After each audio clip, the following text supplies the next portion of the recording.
Okay, we'd like to welcome you to the second day of the Winter Classic as we are going to be heading into the semifinal matches. We'll also have some consolation matches that are going.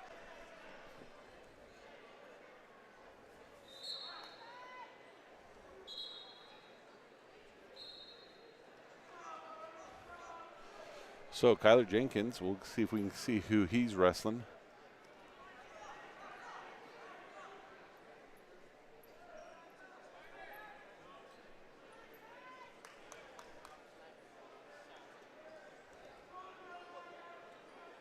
Okay, we've got Nash Jensen over here on the right and Kyler Jenkins on the left.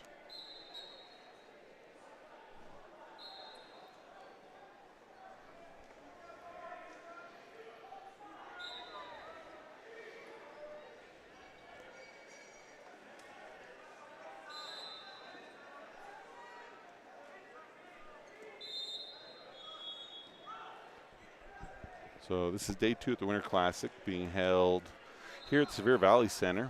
Delta is in the first place position. We'll give a look at the team score in a minute as Kyler Jenkins, before even I have a chance to see who he wrestled, gets the fall, and now he'll advance into the final match. So congratulations to Kyler. Now we'll give our full attention to Nash Jensen as he leads 3-1 with 1:07 to go in the first period.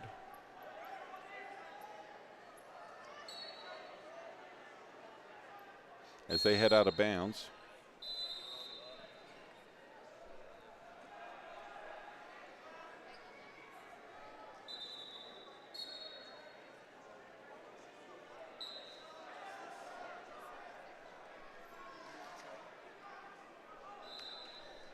We've got another JV wrestler. I think it might be Dante Rodriguez. So we'll keep Nash on the right, Dante on the left.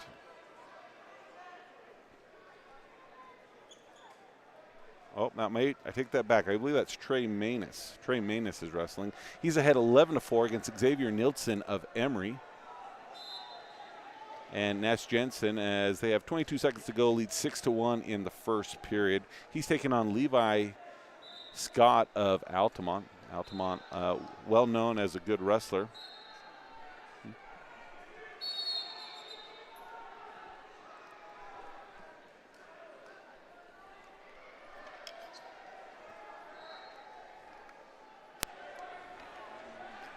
So I have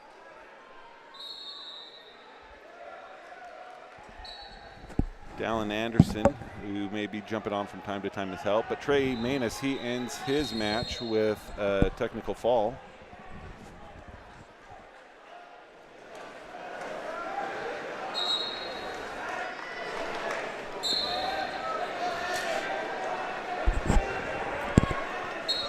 Okay, at the end of the first period, Nash Jensen leads 6-1. He chooses bottom.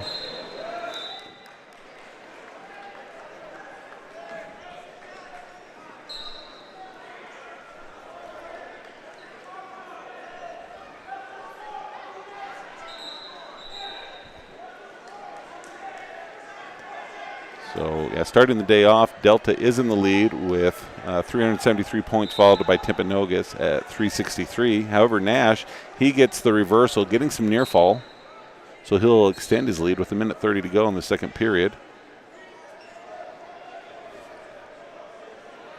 And he's taking on Scott of Altamont. 113-pound match. And this is the semifinal. Winner gets to move into the finals that we'll see later on this afternoon.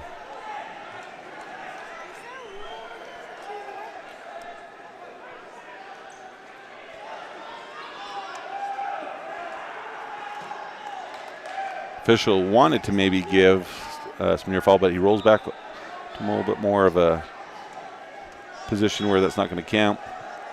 Altamont trying to grab a leg. Jensen able to keep him from doing so, looking to break him down. Gets her wrist, pulls it back.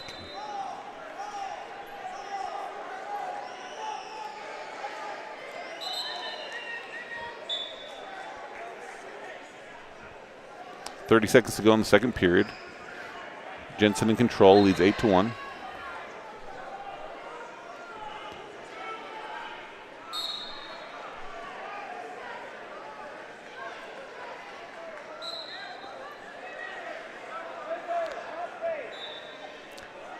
10 seconds to go.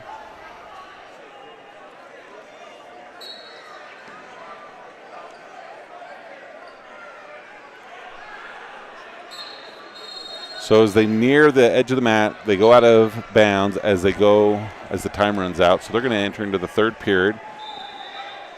And Altamont's choice, and he wants to go neutral as he's trailing by 7 points.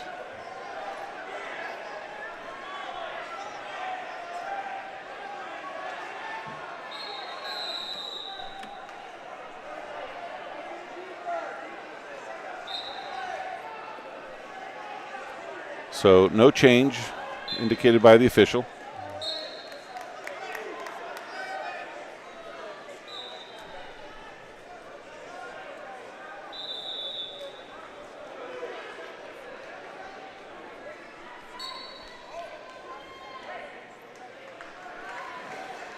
Minute 20 to go. Jensen leads 11-1 as they go near the out of bounds. Richfield looking to change it up a little bit, trying to get in, and he does. He gets a reversal, so he narrows the gap, but still has a long way to go as Nash Jensen of Delta leads 11-3 with just over 1 minute to go in the third period of this 113-pound semifinal match. Can I get a seat coach to mat 2? Looks like Manny Lopez is gearing up on the JV mats. So once that starts, we will split our screen and bring you both of those.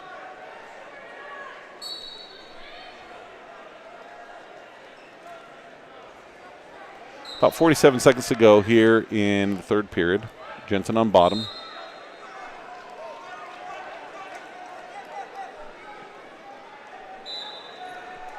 Jensen comes to his feet. Nothing yet. Altamont able to still be in control for at least now. And Manny has started over on that far side, so we'll split our screen and see if we get him focused in.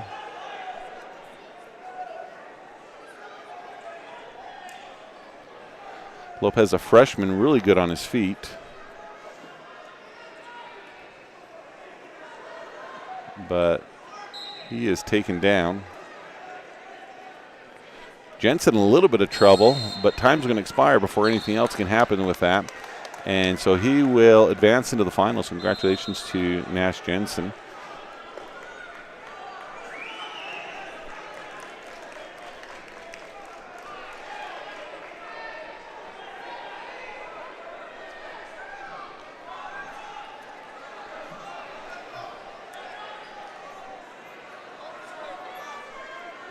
So Manny Lopez trailing at this point.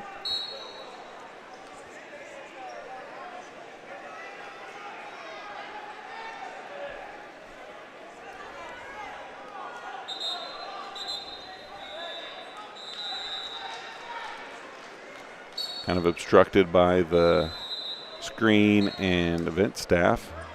Lopez looking to try and build a base.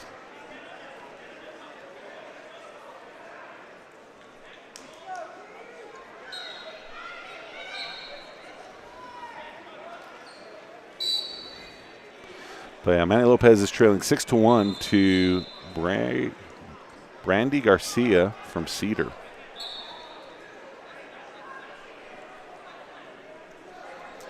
Lopez back to his feet. He gets a 1-point escape as they're nearing the end of the round, so it's now 6-2 in favor of the Cedar wrestler. And with that, time expires, and we'll move into the second period. Okay, green defers. And so Cedar will choose down.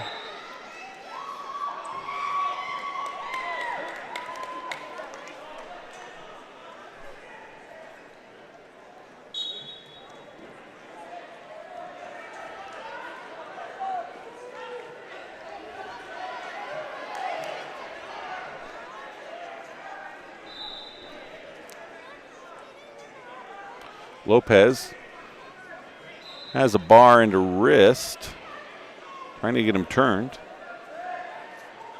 Bar starting to slip. Cedar in with the reshot. No change yet.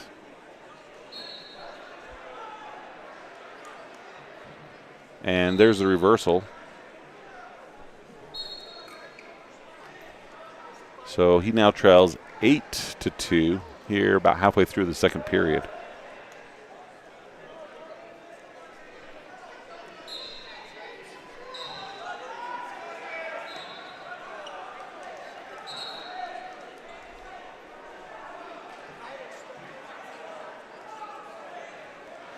Lopez moving, scooting, standing up, trying to change position. Looking to continue to switch, is able to, so he's able to get the reversal. Now trails 8-4 with less than a minute to go in the second period. As he's taking on Brandy Garcia of Cedar. Lopez trying to return him to the mat, is able to. Has a bar, loses it, goes to tight waist.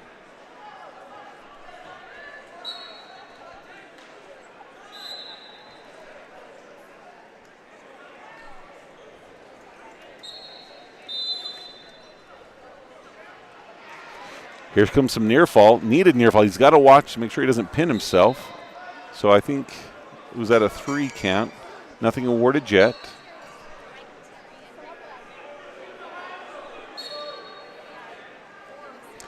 Counts coming again.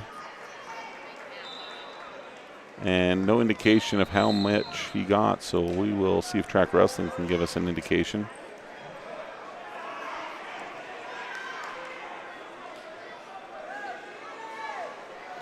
Lopez chooses bottom. It's tied 8-8 as they start the third period.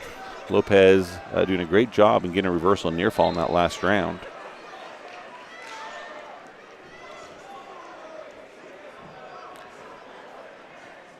Okay, Garcia moving, or sorry, Lopez moving. Has a leg, looks to elevate it.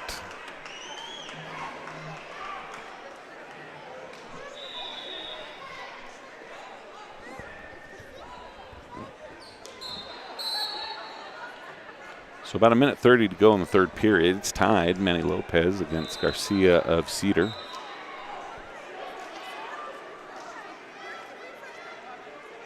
Lopez, once again, this is what he got a reversal on a moment ago. Able to. Going to get some near fall. Hopefully gets a fall as well. So he'll be up by at least 6 points if not getting the fall.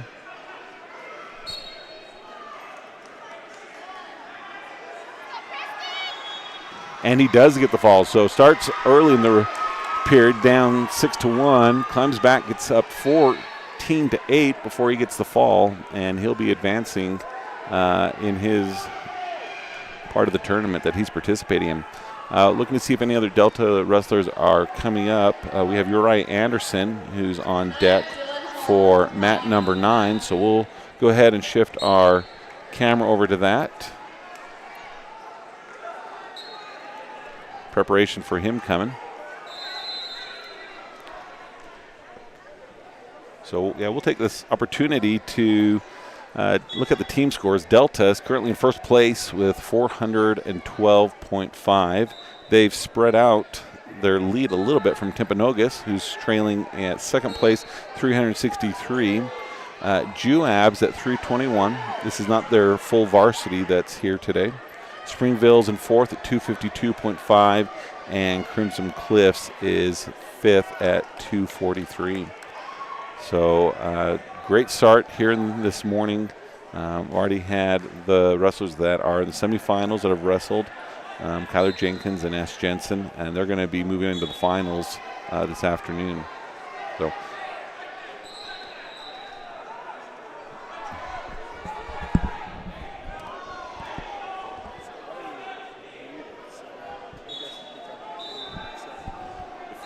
You don't want to talk? We can pull that out and you won't be able to. We can do this.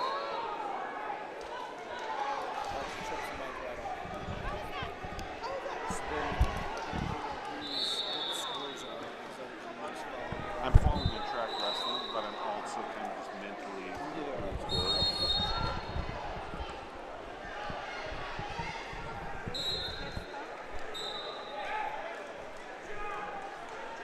So this match that's going as we wait for Uriah Anderson has Chase Sorensen and Asher Powell. Sorensen, a sophomore out of North St. Pete. Powell out of Crimson Cliffs. North St. Pete wrestler has the white-topped singlet on the bottom, has the head hooked.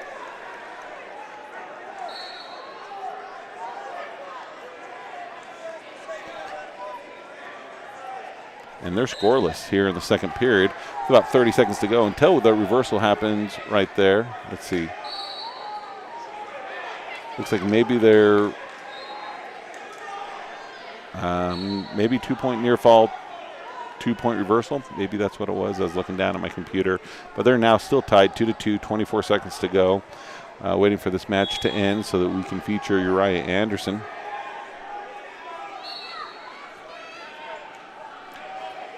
So here at the Winter Classic, we have 10 mats going. They've already finished the girls' tournament. We have 4 mats going for JV and 6 mats for the varsity. Delta will be traveling next week to the Real Salt Lake indoor facility in Harriman for the Rockwell Rumble. And then, not this week, but the week after, 2 duels. First one will feature a home duel against Millard. And then they'll travel to North St. Pete. So as this third period begins, featuring Sorensen of North St. Pete and Powell of Crimson Cliffs, are tied 2-2.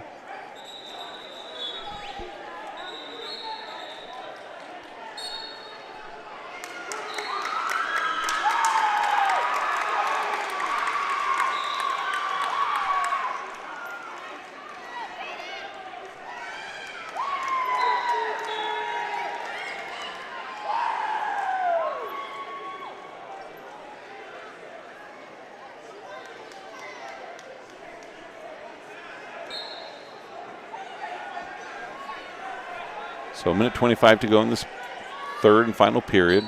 No change in the score yet, but now it looks like St. Pete was going to get some near fall. Trying to get that knee into the side if he's able to. Trying to get the fall.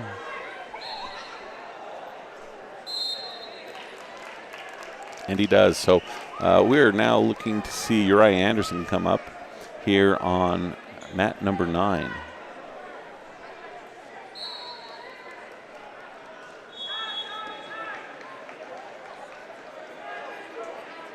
Trey Bradshaw has also been put on deck for mat number 5, so we'll keep an eye for him.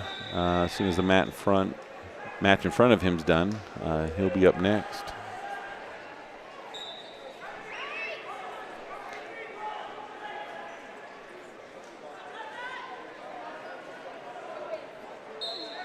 Uriah Anderson, a freshman for Delta, has a track wrestling record of 18-4. He's taking on Simon Boyer of Timpanogos, a junior with a record of 15-10 on the season.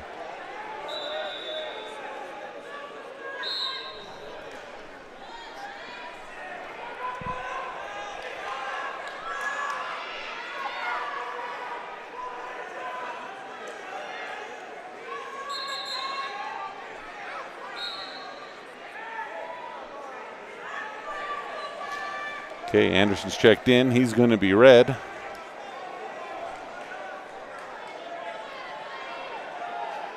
And this is a consolation round, so guaranteed no worse than 8th place, but could get all the way back to 3rd place. And it starts now, gets his underhook in. Shot by Timpanogos. Anderson trying to counter. Looks like it was going to be almost like a type of modified spladle, but is not able to. But he does get the takedown as they near the edge, keeping his 2 toes in. Okay, they're out of bounds. So one rule change if you're new to this season is as long as there's any single point of any wrestler in, they'll continue to wrestle, whether it's a fingertip or a toe. And that's a little deviation from what we've seen in the past. Anderson breaking him down.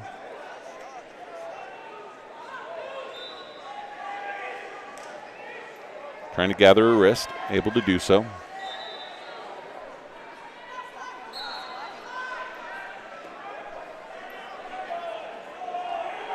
So about 7 seconds to go in the first period. He leads 3-0, trying to get some last-second near fall, but doesn't look like it's going to quite happen in time. And so they'll reset and begin the second period with Uriah Anderson in the lead 3-0. Trey Bradshaw warming up on mat number 5. He's up next there. As soon as he goes live, we'll bring that one to you as well.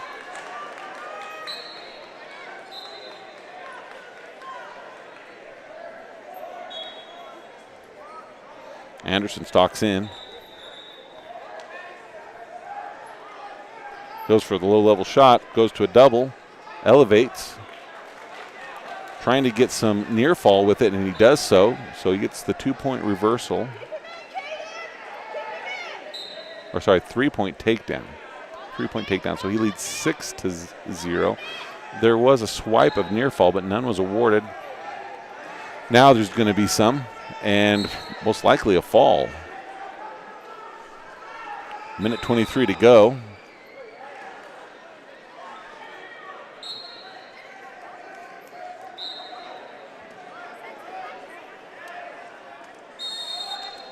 So Timpanogos is able to get back to their belly as the near fall is being added. Anderson extends his lead 10-0 with just 1 minute to go in the second period. So halfway through, he leads.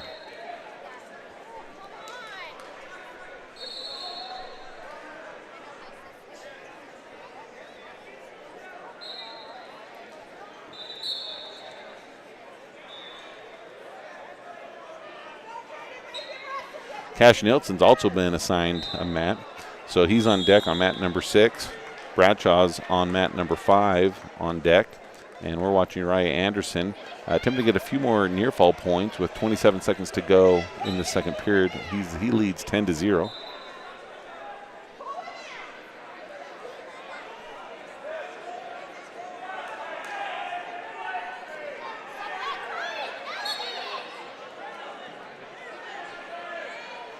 So less than 10 seconds to go. Swipe 1, swipe 2. So he should get some. We'll see what he ends up with. So 3 near fall. So he needs 2 more points in order to get the tech fall as he leads 13-0 as they head into the third period.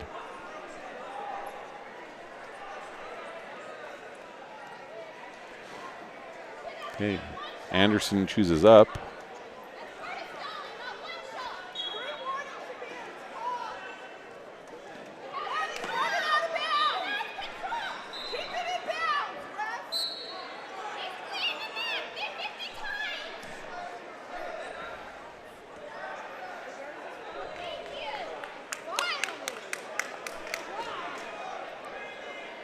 So Anderson throws in both legs.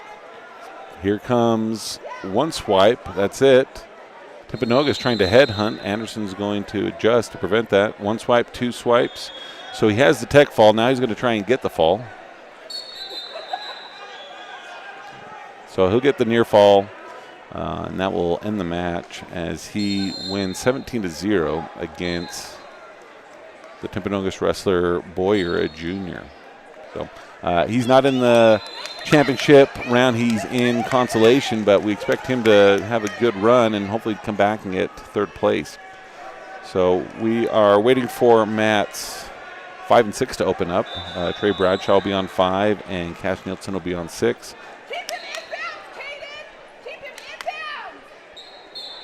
So we'll kind of adjust our camera to be able to feature both of those.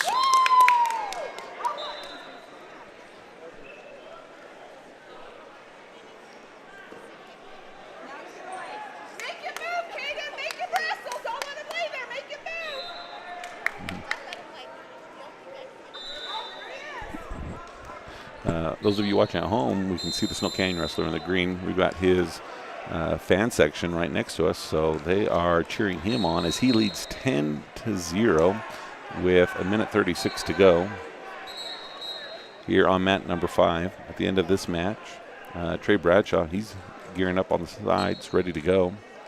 And then over on the far side, Carson Nelson getting ready to go on mat number 6.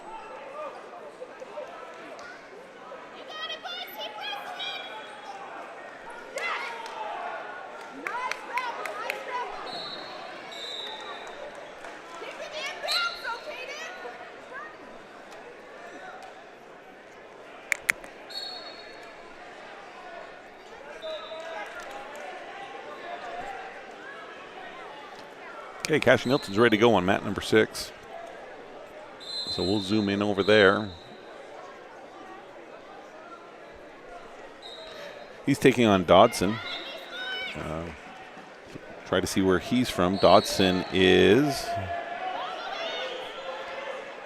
we haven't updated it yet, I think a carbon wrestler. Are you kidding? Red has done nothing but lay down.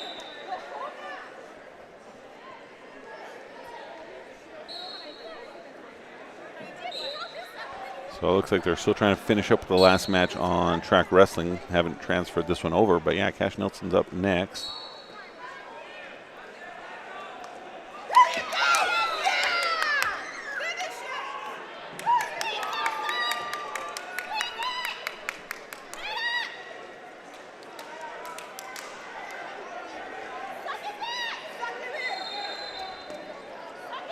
Actually, the wrestler Nelson will be facing is Jack Dodson of Pleasant Grove. So we have Trey and Cash both coming up. So we're going to do our view like this. Nelson will be on the top mat, and Bradshaw will be on the bottom.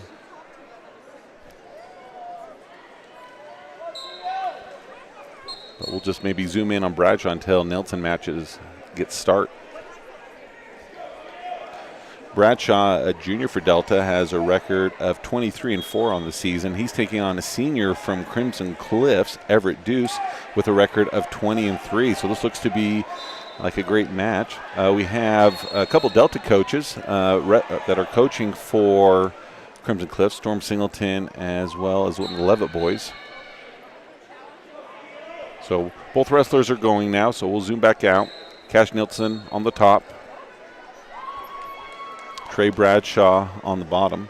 Nelson on the top is wrestling Jack Dodson of Pleasant Grove, who doesn't have much of a record shown on track wrestling. Potentially dangerous is called, as a little bit too much pressure on the knee. Official will have Bradshaw on the bottom reset as he had the takedown.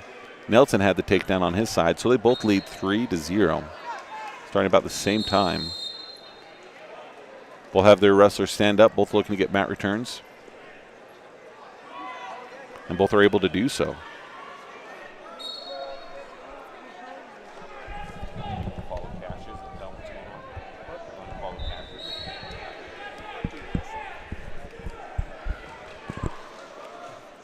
Nelson looking to try and pull him back. He gets one swipe. Continues to pull him back. Switches to Grandma. Here comes more swipes.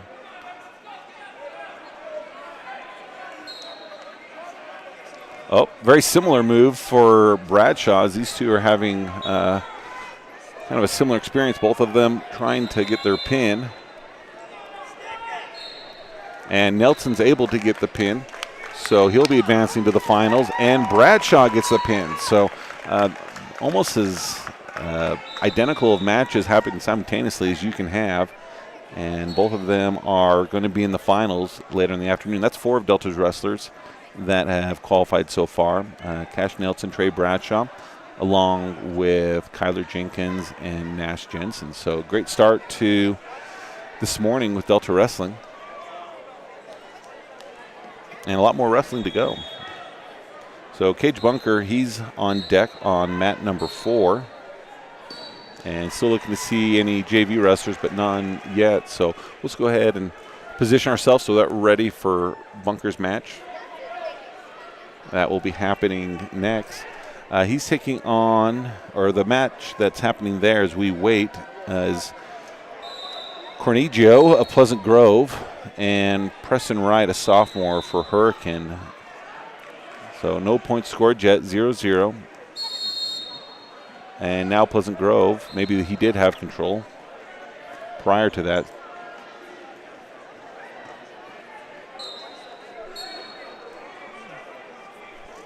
No, they're into the second period, so he started on top. So no change, still 0-0 on mat number 4, waiting for it to finish up so we can see Cage Bunker get into action.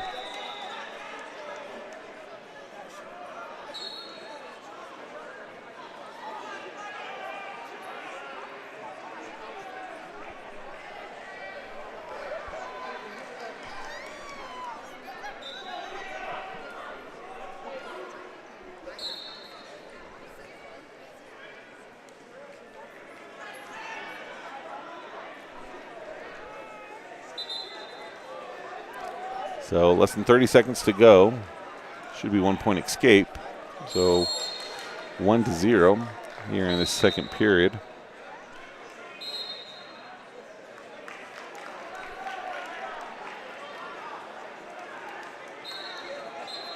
Oh, he's still down, even though it looked like there was separation between the two. Whistle maybe had blown. So still scoreless with about 20 seconds to go in the second period, waiting for Cage Bunker. He's up next here on mat number 4. The semifinals are over. We are going to start our finals matches on mat 5. Finals matches will start as soon as the semis are over. Should be about 15 minutes.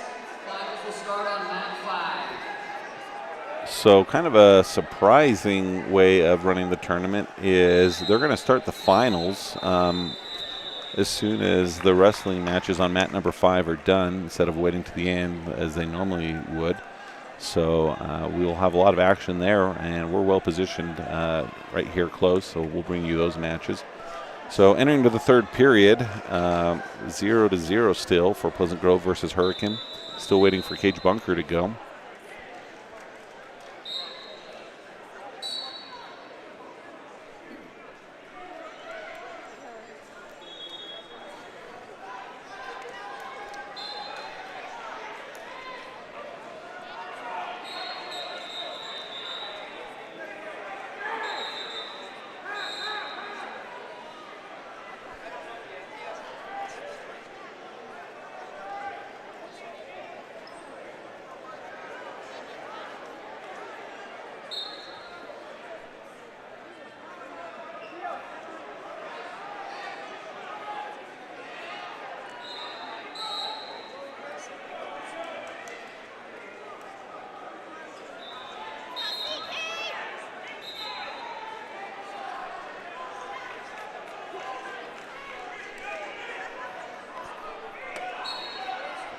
So still scoreless here on mat number 4.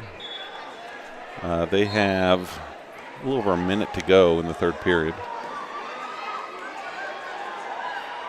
But brought back down to the mat.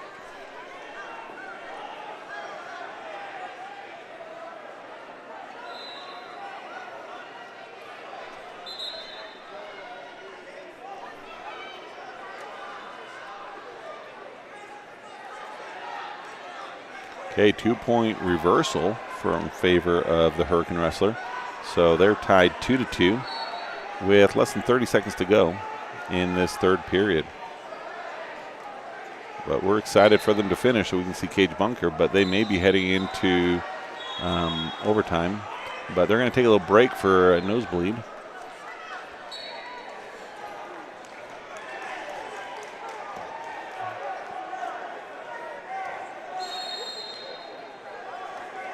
If we take a moment to check in on team scores, Delta continues to be in first place as they lead 466.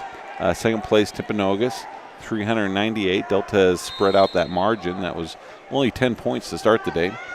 Juab is 354 in third place. North San Pete is 281, tied with Snow Canyon for fourth place in that spot. And so if we go down to fifth place, Crimson Cliffs has dropped a spot to 263.5.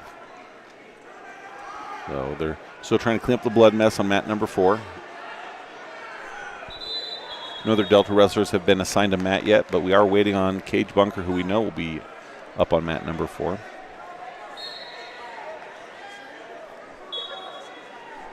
If we take a moment to check in on our overall team results, Trey Maness, who won earlier today, has guaranteed himself no worse than 6th place. He can get as high as 3rd. Kyler Jenkins will be wrestling in the finals along with Nash Jensen. Uriah Anderson has won today, so he'll be no worse than 6th, but he'll be trying to get to that 3rd spot. And then that's how far we've gotten. We have most of the teams still to wrestle here in this first round this morning. But as soon as the wrestling gets done on mat number 5 for this round, they're just going to move all the finals there, even though most of the preliminary final matches haven't even wrestled in those upper weights yet. So they're back on action on mat number 4, and they're tied, but a reversal could happen right here for Pleasant Grove. but not in time. So it looks like we're going to overtime. So 1 minute overtime. First to score will win.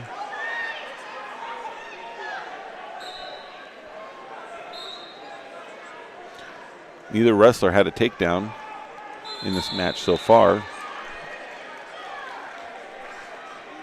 Oh, and Pleasant Grove pushes him straight back and may try to not just get the takedown, but maybe the fall as well. But as they come up to their feet, that will be the end of it, as Hurricane Wrestler feels a little defeated, slow to get up.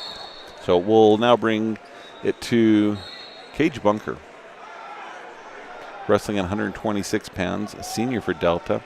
He placed third last year at state. The year before, as a sophomore, he was a finalist.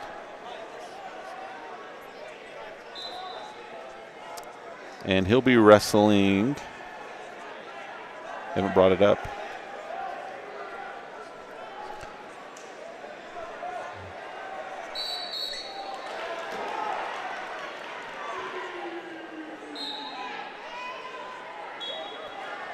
Omar Carlos Avila of Gunnison. He has a record of 15-4. Bunker with a record of 19-4 as he looks to finish a shot.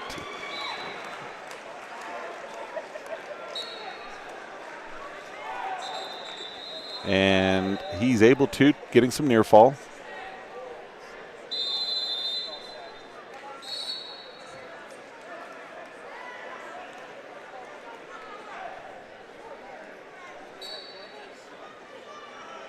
Okay, Bunker in a great position. That should be enough to hopefully be a fall.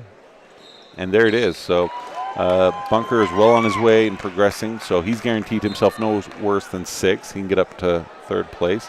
Maybe we'll take a moment and go to mat number 6. This will have a Delta connection as we have Cutler Rowley.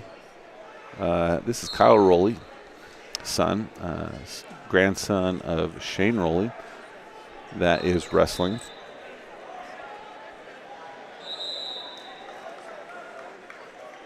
So they're just starting out at this 250-pound match. Cutler Rowley of Cedar is a senior with a record of 29-4, and he gets the takedown.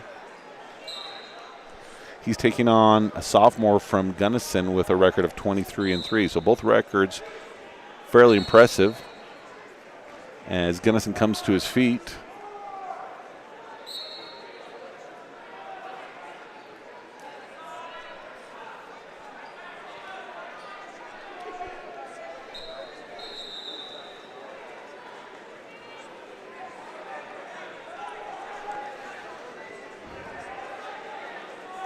So Rowley of Cedar leads 3-0 with less than a minute to go as he keeps his hips tight. Gunnison back to his feet and Rowley trying to kind of pull him back, not able to. Gunnison tripods up. Rowley brings him back down and the official wants them to recenter. So about 40 seconds to go. Rowley of Cedar ahead 3-0.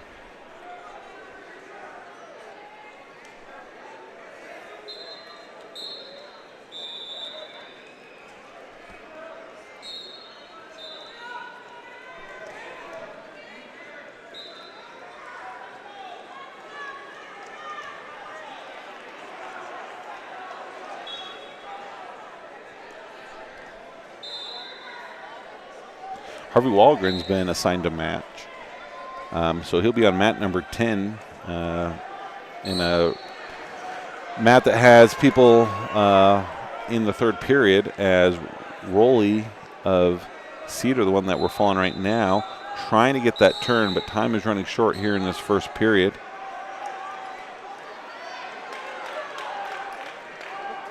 Looking to get it, but here comes the towel boy letting the official know that time has expired. So they'll start the second period. Rowley of Cedar ahead 3-0. Gunnison's choice, he's going to defer. And Cedar chooses down.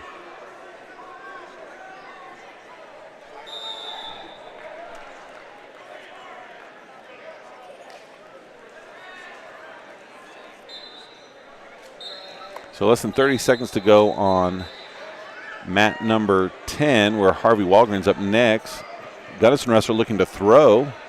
We'll see who comes up on top. Gunnison looks successful as they come out of bounds. No near fall, or does he not give control at all?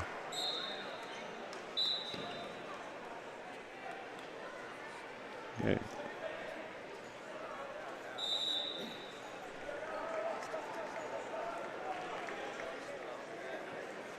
So maybe he hit his head on something. They want to get him checked out. Somewhat obscured by the table. So looking at track wrestling, it doesn't look like that takedown was awarded as they went out of bounds.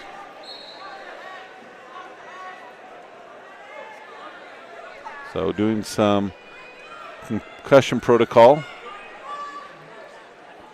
which would be unfortunate as he's leading in the semifinal match. Again, this is Cutler Rowley, son of Kyle Rowley, former resident of Delta and grandson of Shane and Camille Rowley. Harvey Walgren has been assigned his matches, so he's starting. So we'll let you know what happens with the Rowley match, but we are going to focus on Delta wrestlers. So Harvey Walgren is ready to go.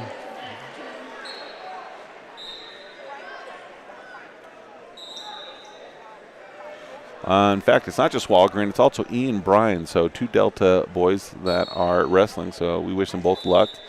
This is where iron sharpens iron. Walgren's first to get the takedown as he has the red bottoms on his singlets, Bryan in the all white. Over here on the rolling match, he's been cleared to wrestle. He's going to start bottom.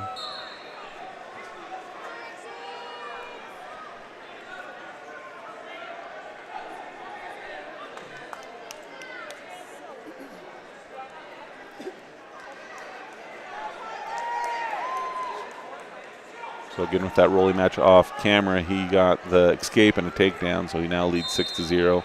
Getting some near fall swipes, but not able to hold it long enough to get him to count.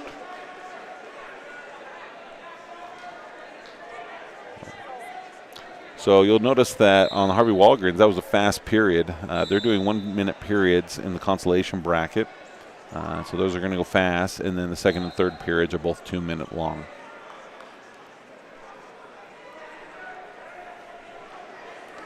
So starting the second period, Walgren ahead 3-0 as he chooses bottom.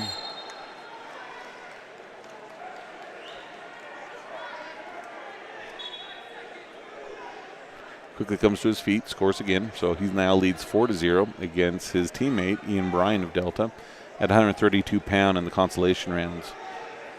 Walgren in with another takedown, so he's ahead 7-0.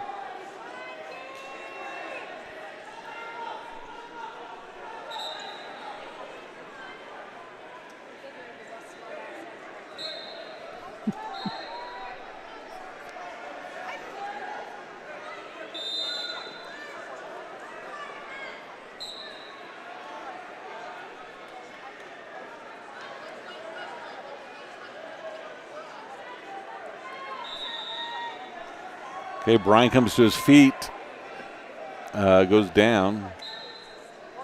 Walgren trying to get a leg in.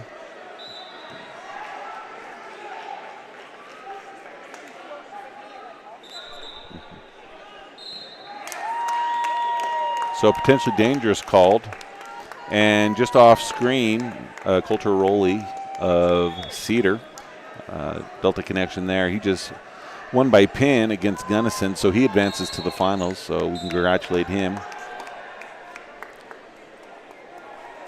So about a minute to go in the second period. Walgren ahead against fellow teammate Bryan, 7-0. And we now have Dante Rodriguez coming out to wrestle on one of the JV mats, so we'll get a camera to feature that.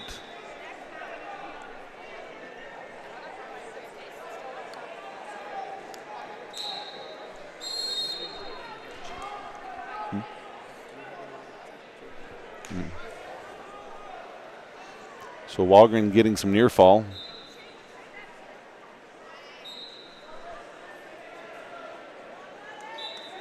And looks like Walgren, as I was looking over at this other one, gets the fall. So we'll bring our attention fully over to Rodriguez.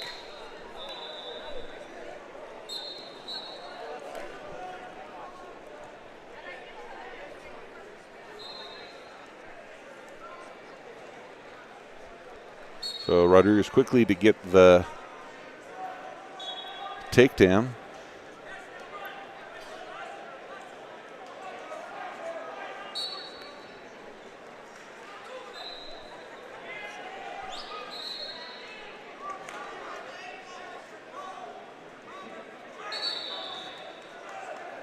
Looks like he's taking on Womack, a freshman out of Cedar.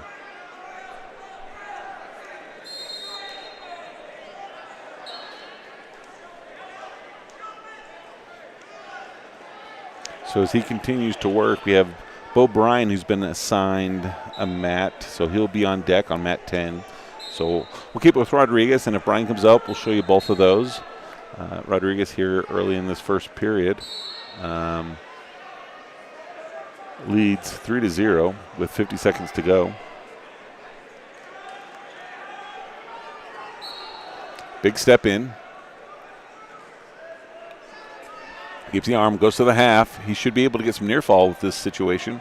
And he does. Maybe gets the fall, and he is able to get the pin with 34 seconds to go in the first period. And he'll advance in the JV tournament.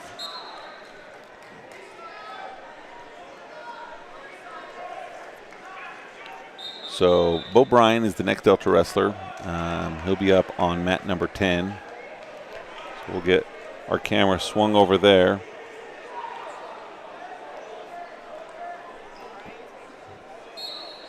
And wait for this match to get done, featuring Crimson Cliffs, Chris Madsen, a junior. He's leading 3-0 over Ryan Blakely.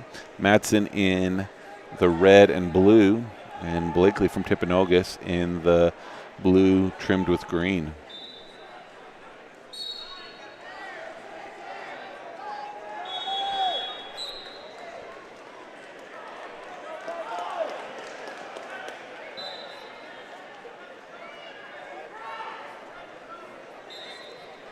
So as they start the second period, Madsen is leading 6-0.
So Madsen and Crimson Cliffs extends his lead 12-0 as they enter into the third period. So he's trying to stay in, unable to do so. So as soon as this one's done, Bryan is up next.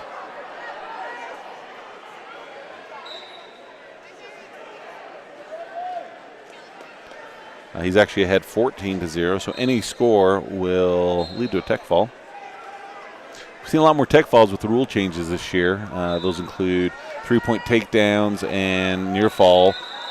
2 swipes are 2s, 3 swipes are 3, and 4 swipes are 4 points. And right there, he wins Crimson Cliffs wrestler. So we're excited now to bring you Bo Bryan here on mat number 10.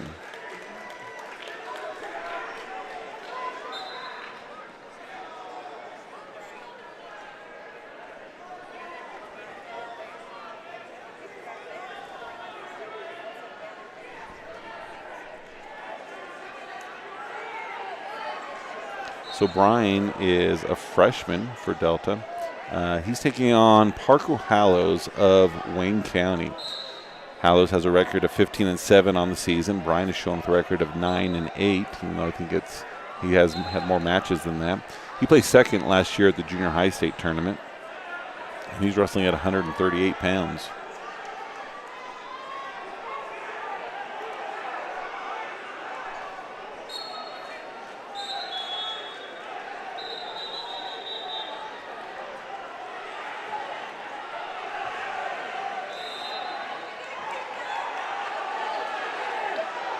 Okay, Bryan in with a good shot, takes him down, 3-point takedown. Trying to get some near fall, some swipes happening, but none continuous to where I think he'll be awarded any.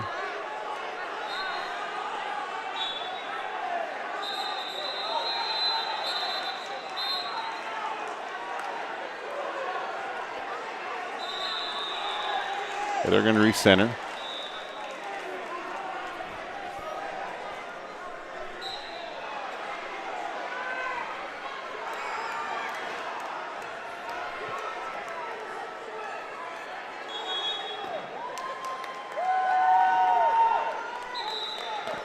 So Bryan's in the consolation round, so that was a 1-minute first period match. And he leads 3-0. He's going to choose bottom.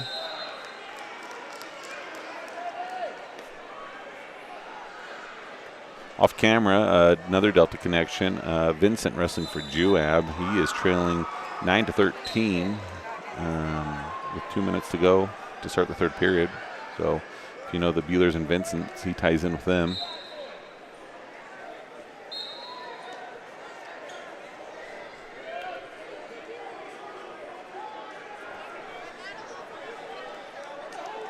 Okay, Bryan getting some swipes now, so with that change, he's going to extend his lead.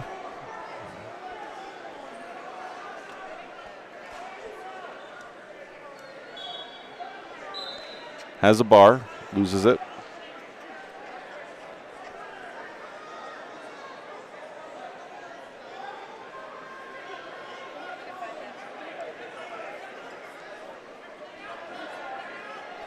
But he leads 7-0.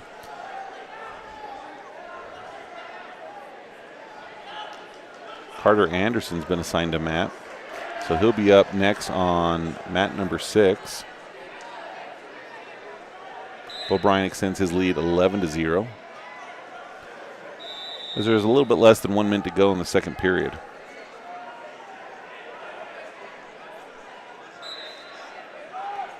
Bryan looking to get more near fall. Able to do so. There's the 4 count. Now he's trying to get the fall. And there's the fall. So good job, Bo Bryan.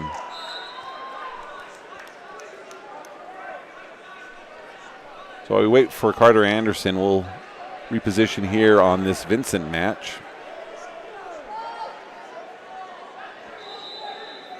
So Ryder Vincent of Juab taking on Valetti of Springville. Stalling called on the Springville wrestler. As there's 25 seconds to go, Vincent trails by 5.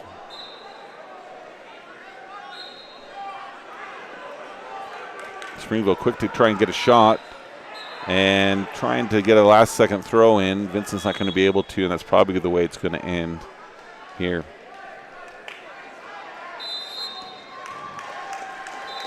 That was a hard fought match. Lots of points for an upper weight group of kids. Over 20 points scored in that match.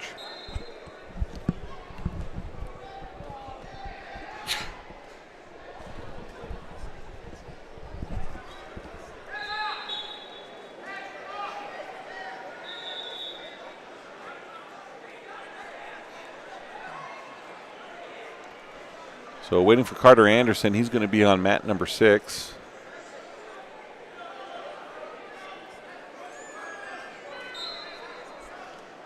Finals matches will begin on mat 5 after this last semifinal match. So as we wait for Anderson's match to start, the match that we are watching, it's into the second period with about a minute to go. Riker Thatcher of Altamont, he's in the red and blue. He leads 10-2 over Cannon Winters of Richfield in the all-white singlet.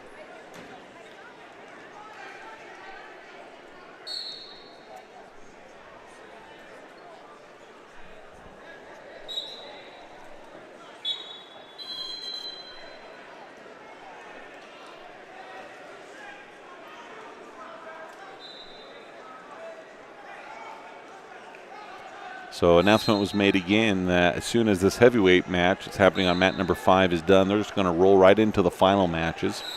A little out of the normal for a tournament. They usually save those for the very end, but I think they're trying to be as efficient as they can.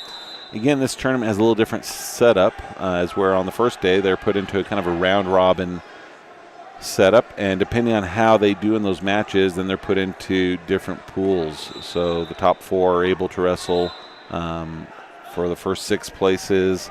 If they kind of lose out their first match, then they maybe only can go for 8th and then on the way down. So no kid can get beat out of the tournament. They'll just continue to have matches, but they'll place them all the way down. So theoretically, if it was a 32-man bracket, they'd place all the way down to 32. So it's a great way for each wrestler, depending on their skill set, to get lots of matches.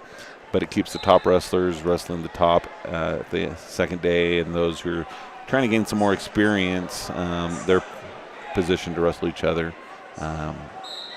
in that. So Delta is doing very, very well. We'll look when there's a lull, a little bit longer lull, to give you a full breakdown as to where they are. But all of the Delta wrestlers who've been in the semifinals today have won so far and will be making their way into the finals. Some of those include Nash Jensen, Kyler Jenkins, Cash Nelson, and another who I'm not able to think of right now. But so Altamont, he looks like he might get the fall right there, but Richfield's able to slide out of it.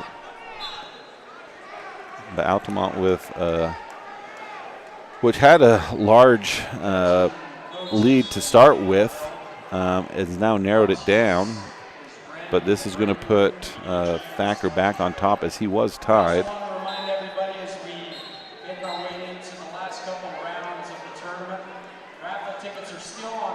So Altamont in the red leads 14-10 with about 45 seconds. 3 more points being added, so that should be 17-10.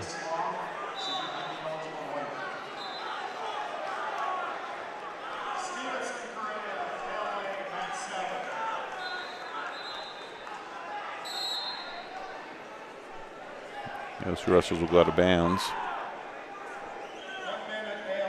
So less than 30 seconds to go in their match. And then we'll see Carter Anderson. Kyler Jenkins also has been given a mat. He's going to be in the finals here on mat number 5.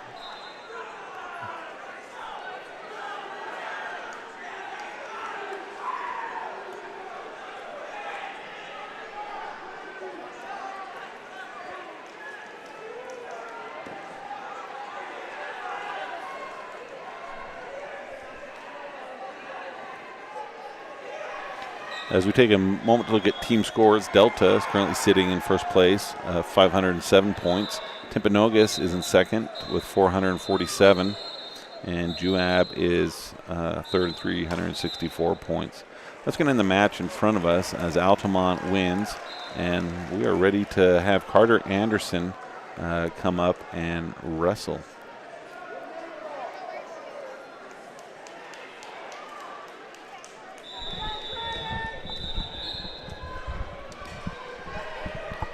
Carter Anderson checking in at the desk.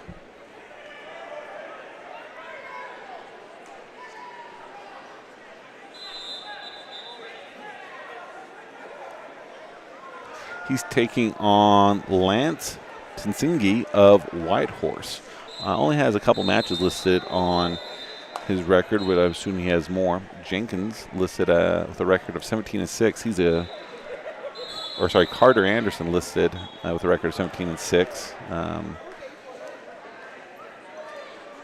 here in this consolation round. So he's working his way back to get that third place finish. In with a great shot, elevates, takes him down. Trying to get some near fall in the process, but hasn't been awarded the takedown just yet. Crossface. Now he's getting the swipes, so takedown came with it.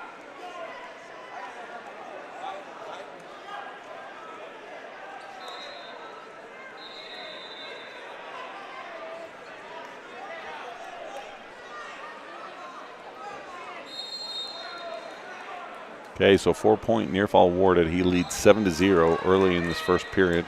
Again, these are short periods, so we see the Cowboy getting ready to knock the official. And that's the way the first period will end. Carter Anderson ahead 7-0.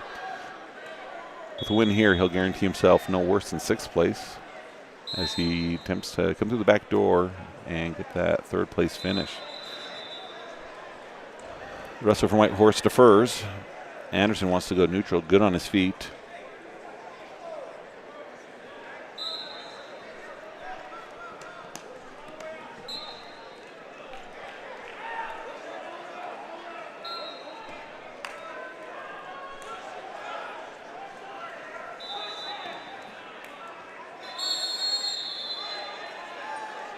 And with another good shot, elevates again. Very similar to the shot that we had before. Especially with the counter from the White Horse wrestler, who's kind of got the head caught, not figured forward or scissored. But nothing, no change yet.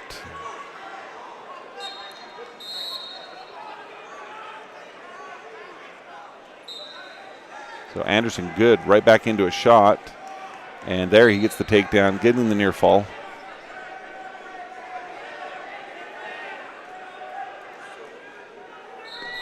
And he gets the fall. So Carter Anderson will move ahead in this tournament. And we'll give our attention here on mat number 5. This is where the finals are going to be happening. The heavyweight match just ended, and so we should have Kyler Jenkins up here next.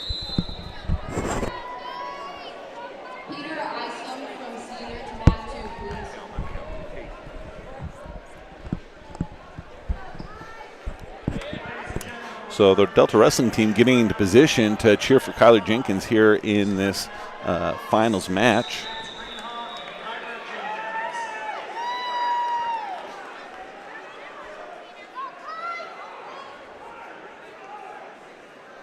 He's taking on Jans Greenhall, a freshman out of Carbon with a record of 30-2 on the season. This very much looks like a preview of what we could see in the divisional tournament for the first place match, as both of Delta and Carbon are in the Division B tournament.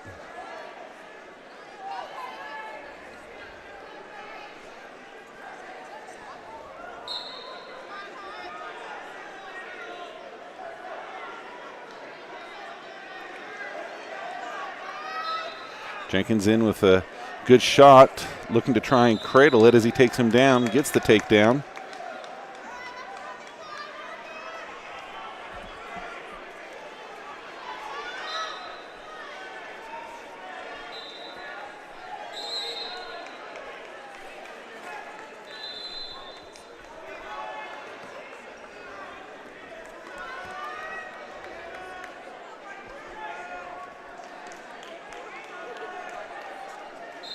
So 1:10 to go.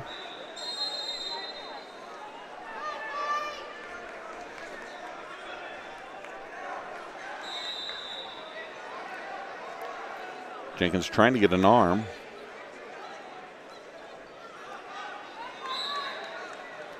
Okay, they'll come to their feet out of bounds. So with 51 seconds to go, Jenkins of Delta leads 3-0 over Jance Greenhall of Carbon. This is the final match, and so the winner will be crowned champion of the Winter Classic being held here in Richfield at Severe Valley Center. Come to their feet.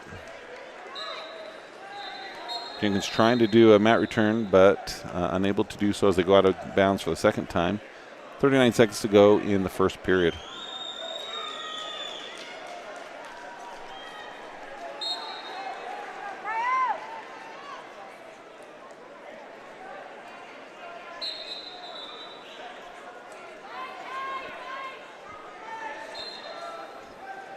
Okay, official looking. He gives a stall. So first stall against Jenkins. And that also leads to a 1-point escape, so 3-1. Carbon with their own shot. Jenkins looking to counter. 10 seconds.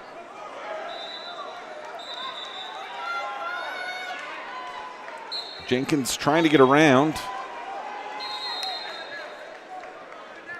And time expires as they near the out of bounds. So heading into the second period, Jenkins up 3-1.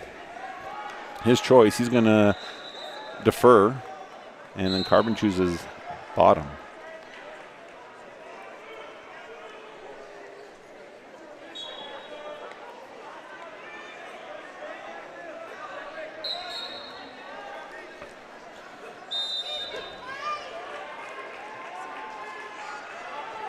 Okay, both come to their feet. Jenkins already with the stall. That was a quick call from the official, so that gives us second point. And then here comes an escape, so it's now tied up 3-3 as Carbon shoots in.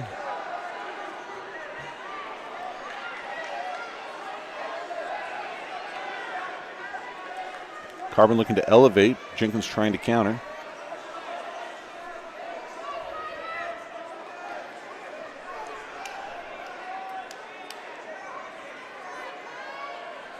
Minute 20 to go.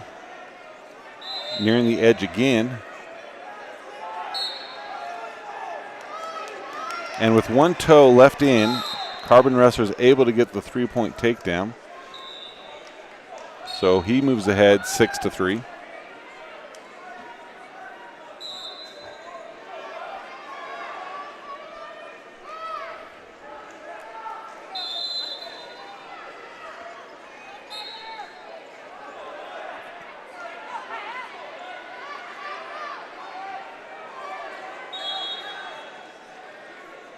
Jenkins up to his feet, working the hands, faces. He gets a 1-point escape.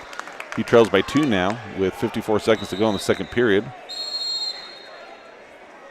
Oh, kind of gets tripped up on the back of his heels. So Carbon now up 9-4, 40 seconds to go in the second period.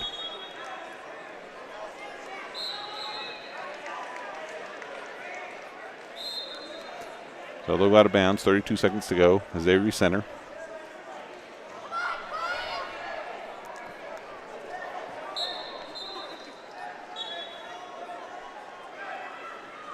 Carbon covers. Jenkins looking to do a switch. Hooks a leg. Give up, going to try something different.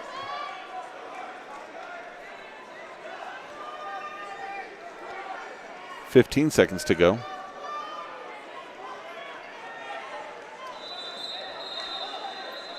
Oh, here he can get something, trying to get something. 5 seconds.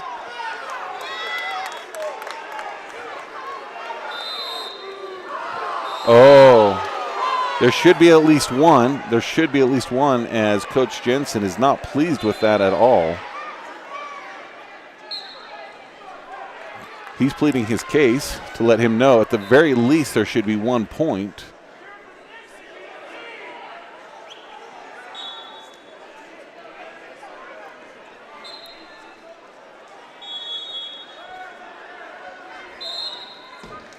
So without a change, the score is 9-4. There should be at least a lack of control. He's seeking some advice from another official, but there's definitely lack of control in there. Big mistake by the official. So Delta's choice, it should be 9-5, but a little miss by the ref, so it's going to be 9-4. So now the Carbon coach has a question.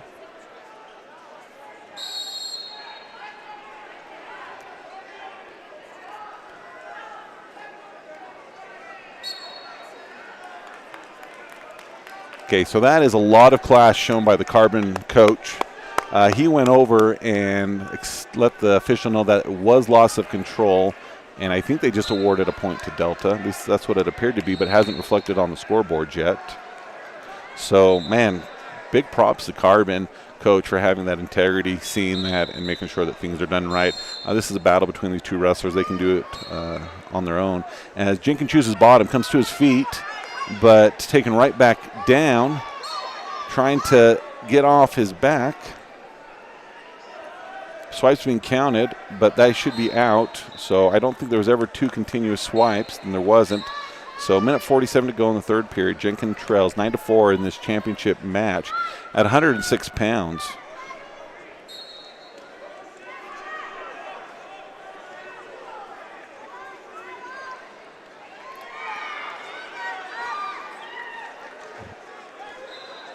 Jenkins trying to hip through. Has a leg.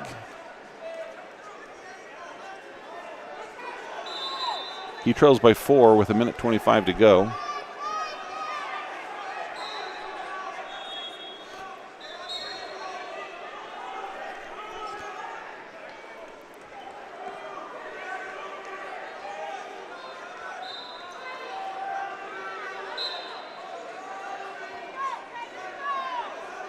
Jenkins to his feet, hands. Okay, so he is now 9-6. He needs a takedown to tie. He has a minute to do it.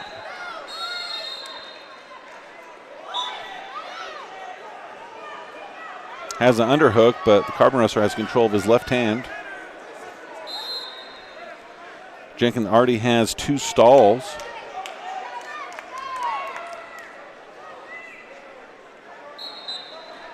Okay, quick shot by Jenkins, countered.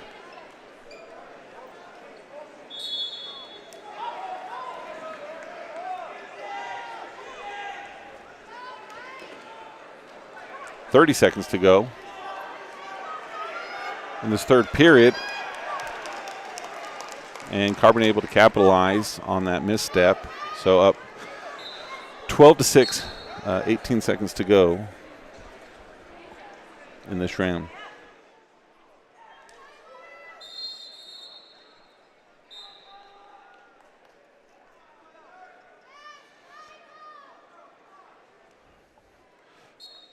So definitely not the outcome that he wanted to have, but still hard-fought match, and I bet we'll see these two again at the divisional tournament.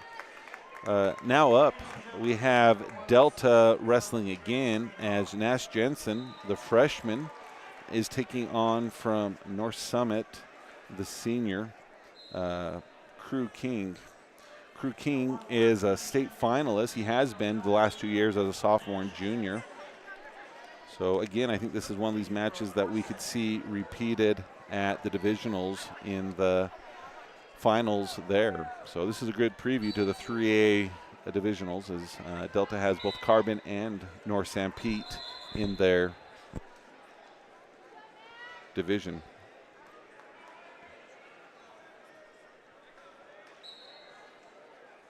So official wants them to recenter.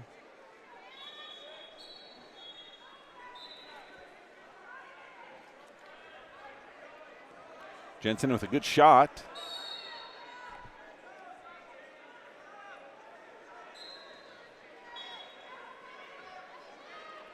King looking to counter. They're both into a scramble, each having a leg. Nothing yet, nothing yet. Still nothing. They give the 3. Jenkins, or sorry, we switched to Jensen. 2-point near fall awarded as King has his leg in,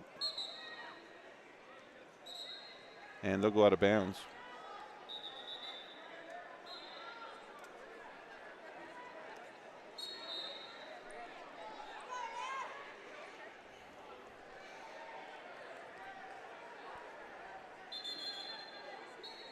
So Crew King of North St. Pete has a record of 35-2 on the season.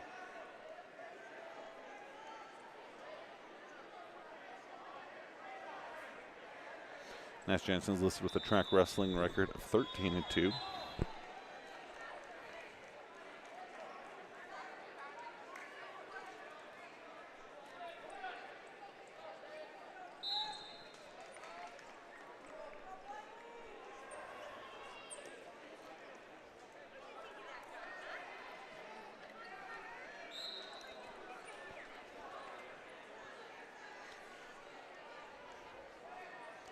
Okay, King laced in. Jensen has his arm, trying to pull him off. Calls a stalemate with 12 seconds to go in the first period. Crew King of North St. Pete leads 5-0 over Nash Jensen of Delta.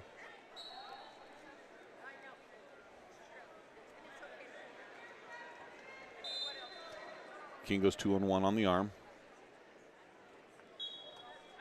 And time expires as Nash Jensen is trailing 5-0.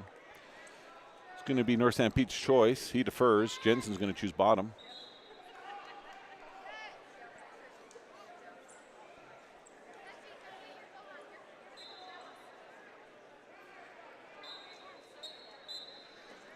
Jensen clears the arm. Tries to get that tight waist off.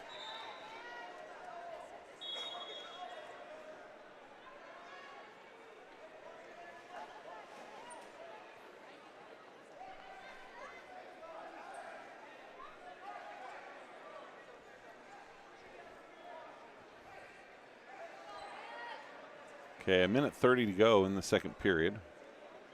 Score remains unchanged, 5-0. Officials telling the wrestlers to show a little bit more action.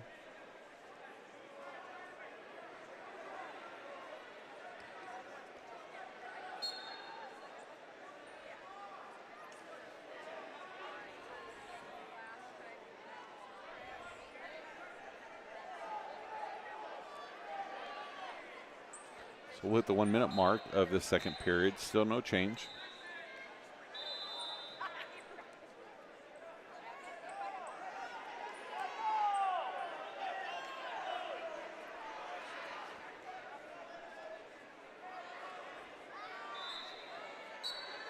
Okay, stalling called on King of North St. Pete. Stayed parallel to the body, a little too much for the liking of the official.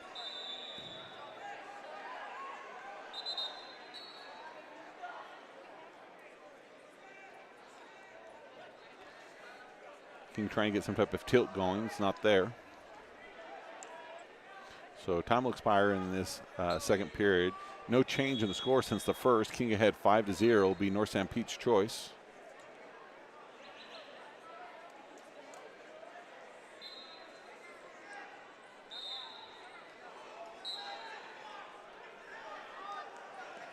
Looks like they may be going over for some blood.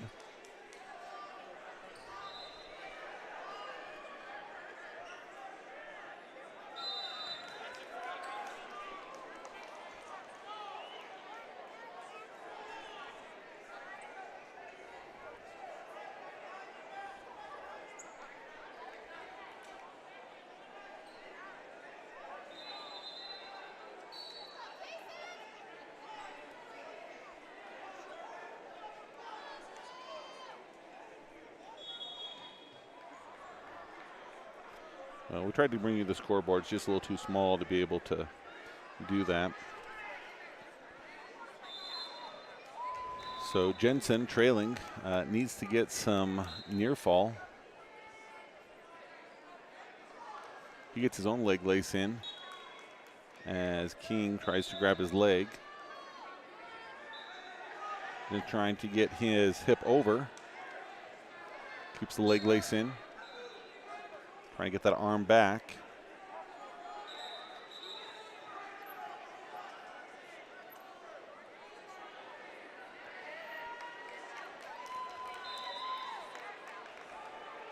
Okay, scrambling happening.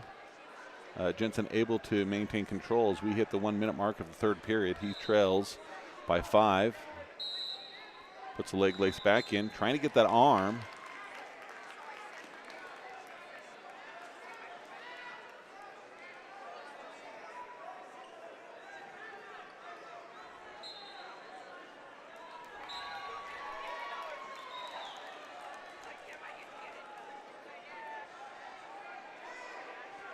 King trying to get the switch.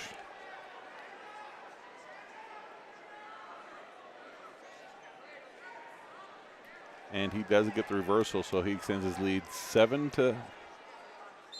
Nope, he's saying not yet. He doesn't think that he has it yet. So he hasn't awarded the 2-point reversal. Now he has. So 13 seconds to go in the third and final period in the first place match here at the Winter Classic, Nash Jensen. And I think very much we're seeing a preview of these two wrestlers who will meet up at the Division B finals. So score will end with 3 more near fall adding, so 10-0. Crew King, 2-time state finalist out of North St. Pete.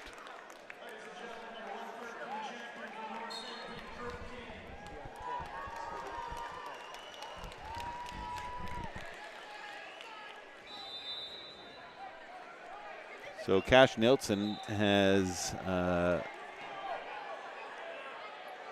been given him mat. He's going to be on mat number 10, but for now we'll keep it here on this finals match.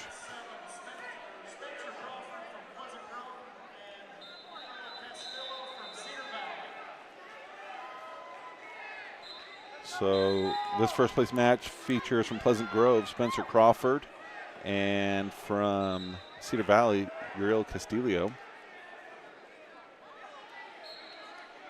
Yeah, Dominic Vias, he's on deck on mat number 4, and Cash Nelson's on deck on mat number 10. And in fact, Nelson's up now, so we just had a tech fall over there. So we'll get Cash Nelson.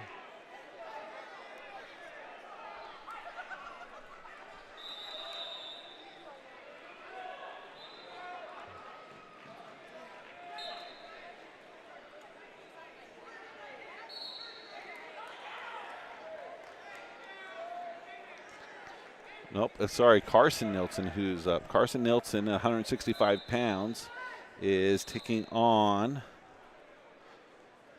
Ethan Hawks of Springville. Hawks is a junior with a track wrestling record of 3-8. Carson Nelson with a record of 20-6 on the season.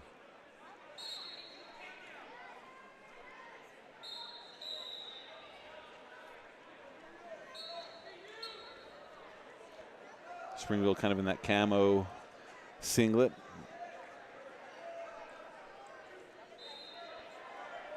Nelson looking to finish a shot, trying to get a double. Driving back, he'll reset in with his fireman. Gets behind, gets a 3-point takedown.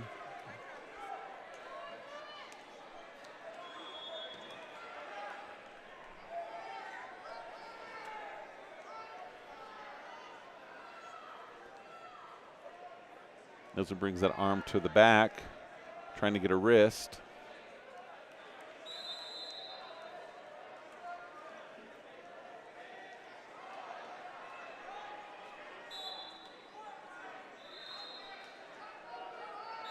Carson with a crossface. Again, these consolation rounds are short, 1 minute for the first period. Second, third round are 2 minutes. As Nelson, as we head into the second period, leads 3-0.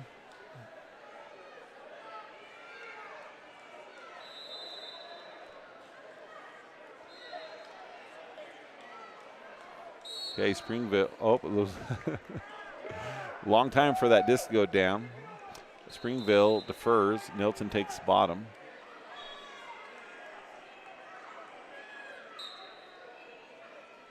Nelson quickly gets an escape.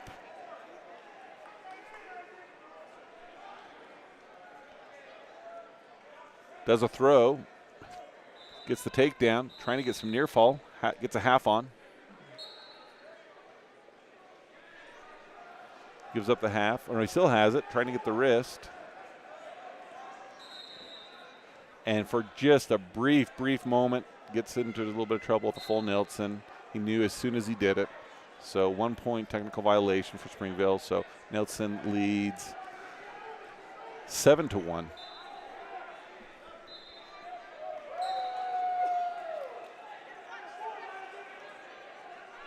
Okay, Dominic Vias coming up on mat number 4.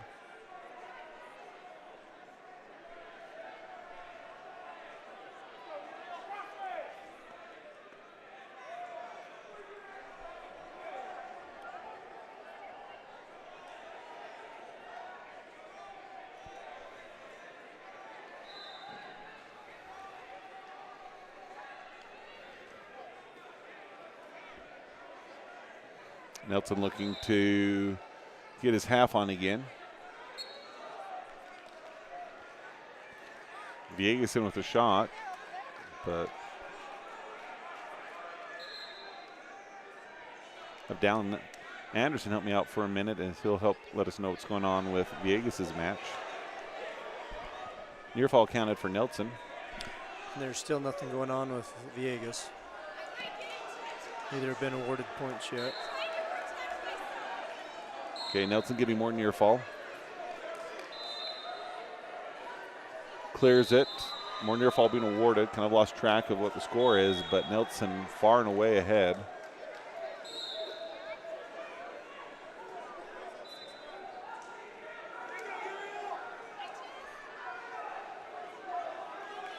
Nelson once again getting near fall. And calls him out of bounds, even though his toe's still in, but maybe the officials do have the ability, if they get near the edge and there's not enough mat, to be able to call it. So Nelson in the second period.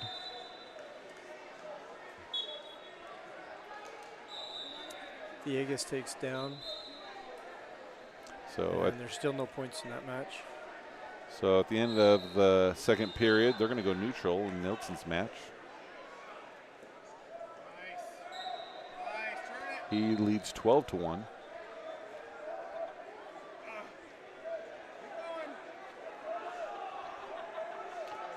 So 16-1 with near fall. That should be enough, and it's enough for Nelson as he will take that technical fall and he'll advance.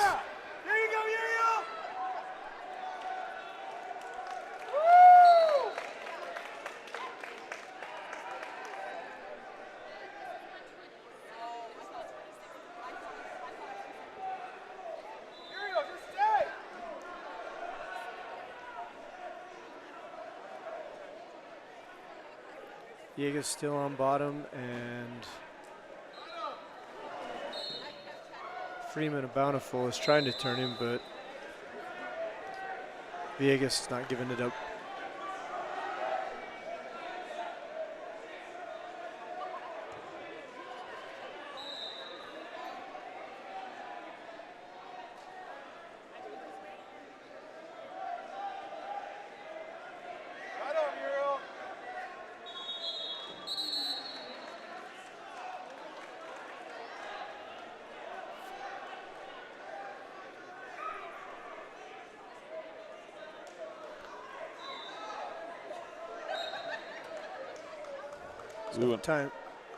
Time's up in the second. No, it looks like it was a fall. Yeah, he got pinned. He was nearing the end and wasn't able to hold on as there was a fall. So we'll again come to all of the championship matches unless there's a Delta one. This one is near the end, third period, and Castillo of Cedar Valley is winning 11-1 with just a few seconds left on the clock. So he'll easily win and be the champion here at the Winter Classic. There we go. Woo! Good job, Uriah. Your champion in the 120 weight division is Uriah Castillo from Cedar Valley. So no Delta wrestlers have any matches on deck, so we'll just wait for those and continue to bring you the championship mat. We have now on mat number 5, Cody Dykes of North St. Pete taking on fellow teammate Tegan Polson of North St. Pete at 126 pounds. Cody Dykes is a senior. He is a 2-time state champion. He placed first as a junior and as a freshman. I think both times against Rowdy Peterson of Juab. As a sophomore, he took third place, losing the semifinals to Cage Bunker of Delta. And looks like Cody Dykes will make quick work of his teammate at his 126 pounds.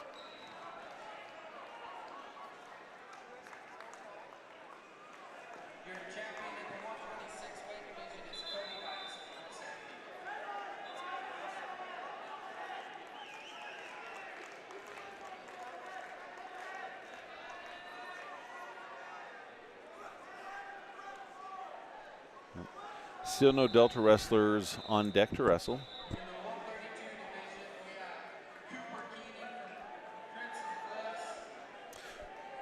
So for our 132-pound championship match here at the Winter Classic, from Crimson Cliffs, Cooper Keenan. He's a junior with a record of 18-4 on the season. He's in the red and blue singlet. He's taking on Scott Keller, a senior from Bountiful, with a track wrestling record of 14-1. So 2 of the larger 4 and 5A schools here in this championship match.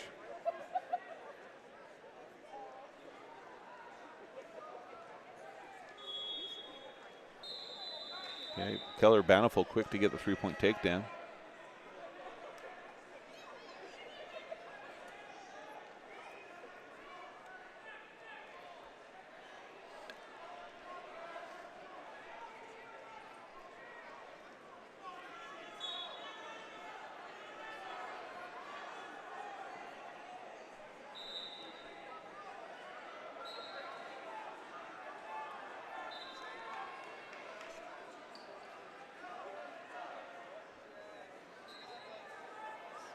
Okay, Bountiful trying to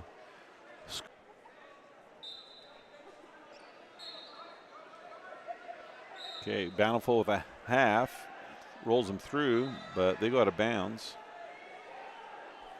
28 seconds to go in the first period. Bountiful ahead 3-0 over Crimson Cliffs.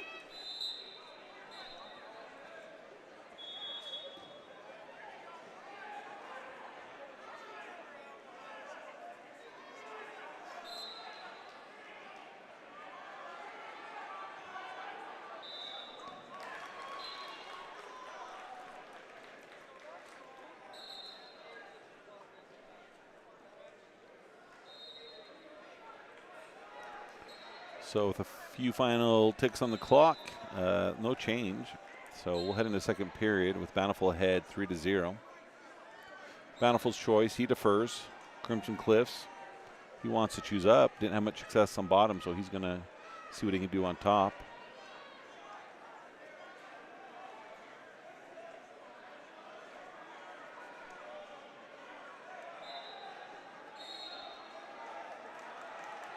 Bountiful tries to do a switch, comes to his feet, does a switch again, and is able to get the reversal. He now leads 5-0.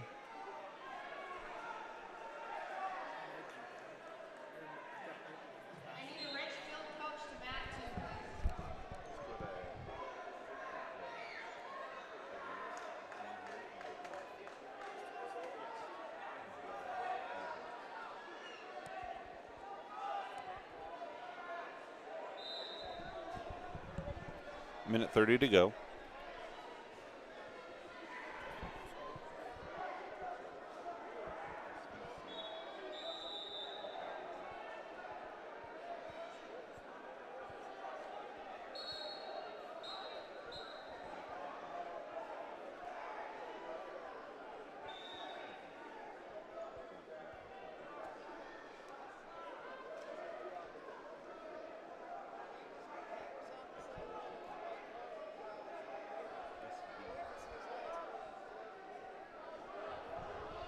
Less than a minute to go, 5-0.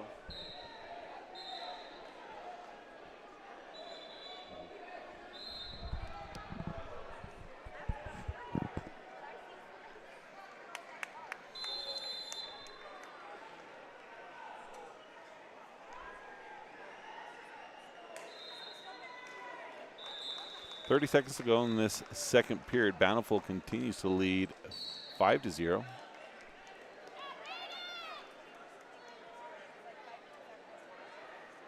Still no Delta wrestlers have been assigned any mats.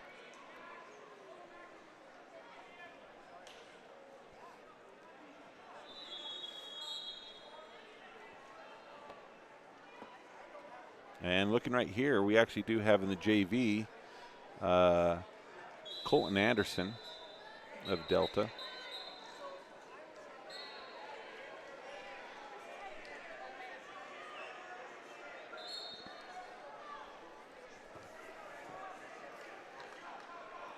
Colton Anderson is a sophomore, wrestling at 157 pounds. He's taking on from Timpanogos. We'll see who he has.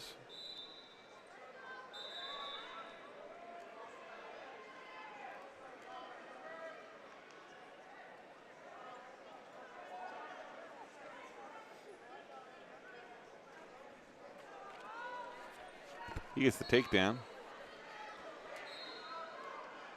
He's taking on Taysom Larson, also a sophomore.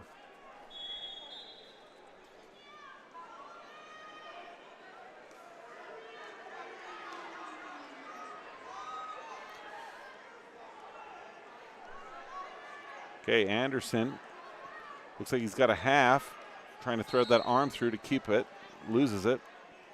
So he'll reset, minute 10 to go in the first period.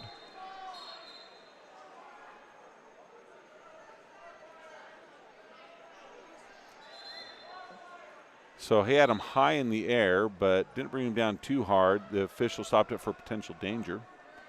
So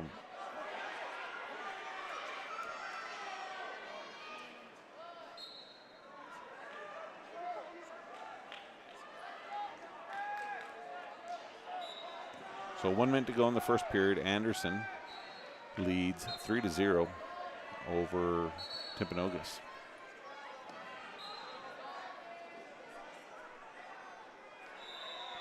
Off camera, that match that we were watching before, Crimson Cliffs has narrowed it as he is now 3-5, 26 seconds to go. Trying to make something happen. Saw a warning called on the Bountiful wrestler as he comes to his feet. Crimson seemed like he wants to make something happen.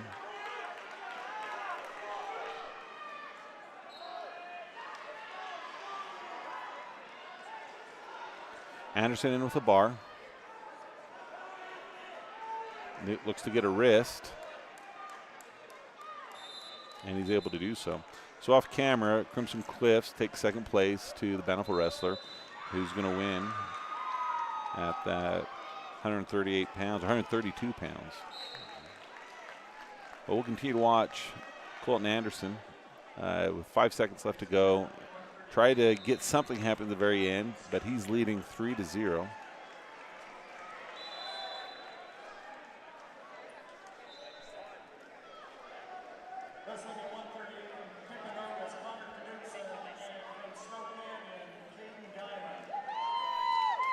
Okay, Anderson defers. Timpanogos, he's going to go neutral. Wasn't able to get up from Anderson, so wants to try something a little different. Trey Bradshaw warming up. He's going to be here fairly quick on the championship matches. Anderson with another double leg, switches to single. Drives forward, has the arm, can get the half. Walks around, should be getting some near fall. Gets a couple counts, needs to get him back over. Swipes are coming again. And there's the fall. So good job to Carter Anderson wrestling in the JV tournament.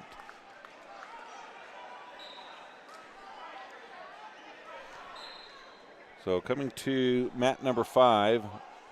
This is the mat with all the championship matches. This has Connor Knutson of Timpanogos in the blue bottom, white top, taking on Caden Guyman of Snow Canyon. This has just started. There's about a minute 15 left to go, but no points have been scored in this 138-pound match.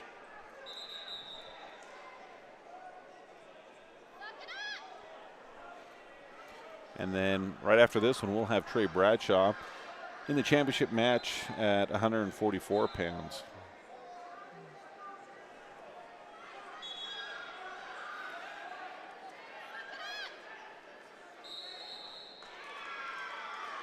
Yeah, they're going to go neutral with about 47 seconds to go.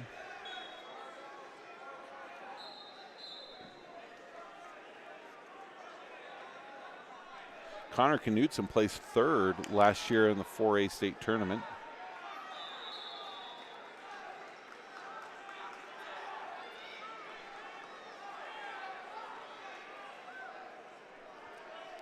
Knutson wrestling for Timpanogos.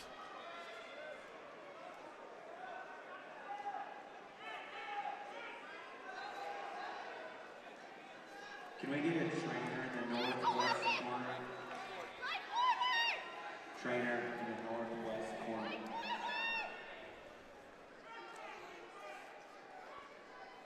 Still nothing yet. Few ticks left.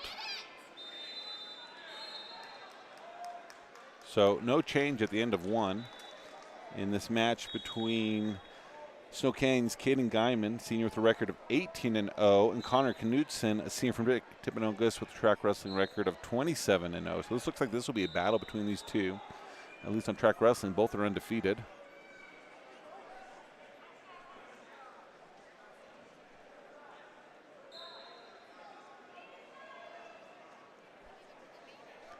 Snow Canyon on top in the green, Timpanogos on the bottom with the blue and white singlet.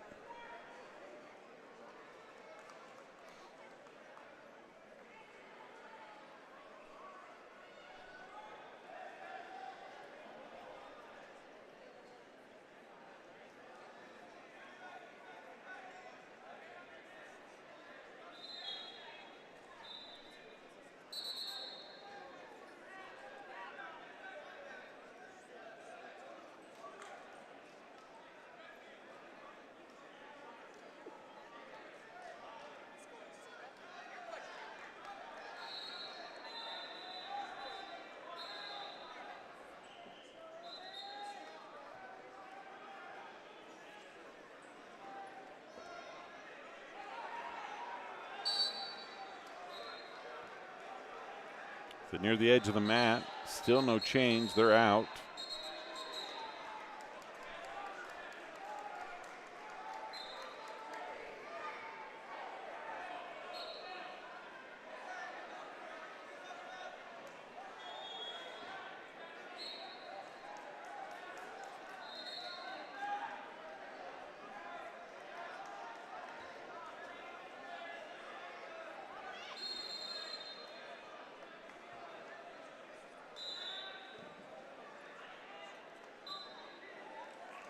Minute to go in the second period, no change.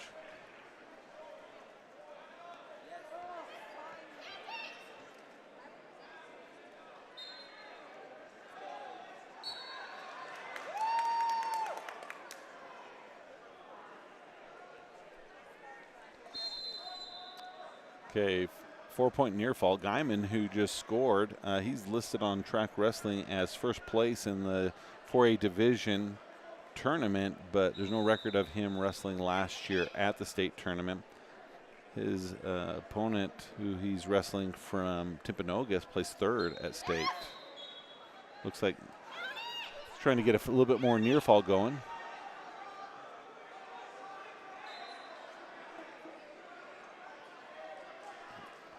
So no more points scored. Talboy comes out.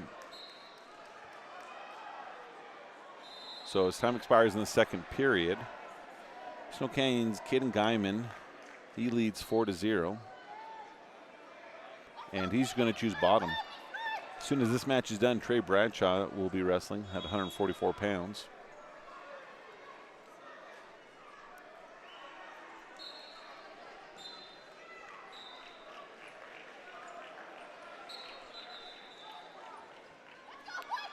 Okay, 1-point escape, so Snow Canyon extends their lead 5-0.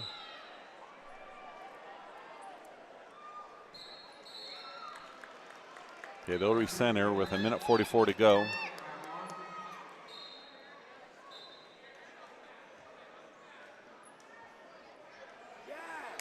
Okay, 3-point takedown, 8-0.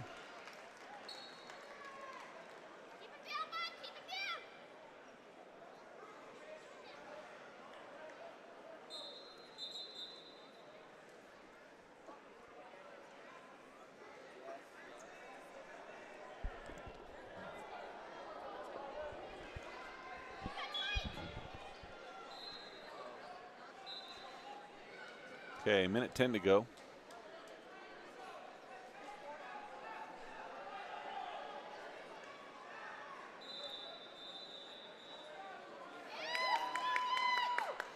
More near fall being counted for Snow Canyon as he'll extend his lead. He's got a 3 count. So he now leads 11-0, 49 seconds to go in this third and final period.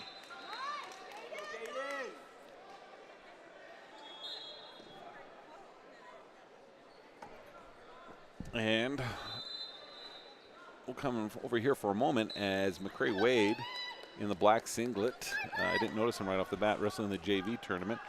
They're in the first period, a minute 15 to go. There's no point scored yet.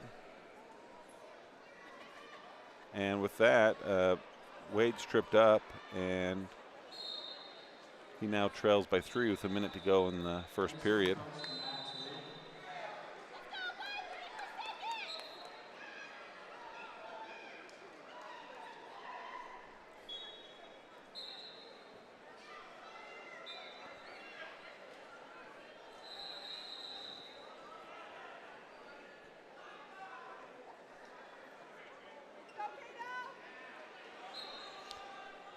Just 20 seconds to go on this off-campus match, and then Trey Bradshaw will be up.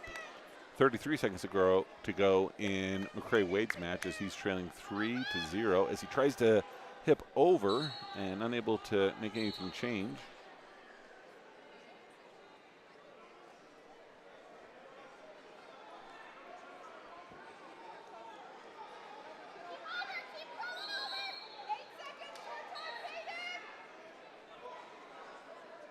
Okay, 2-point reversal from McCray Wade right at the end of this match. So with that one running out, we're going to switch the cameras up and bring this one back for Trey Bradshaw.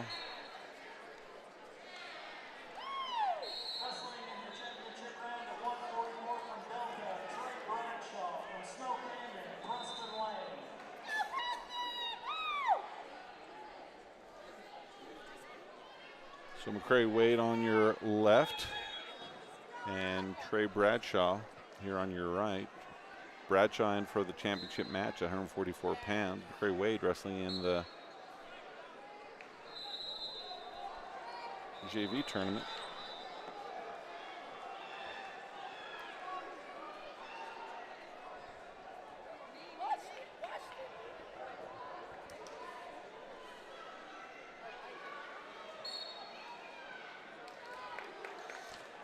So Bradshaw with the 3-point takedown.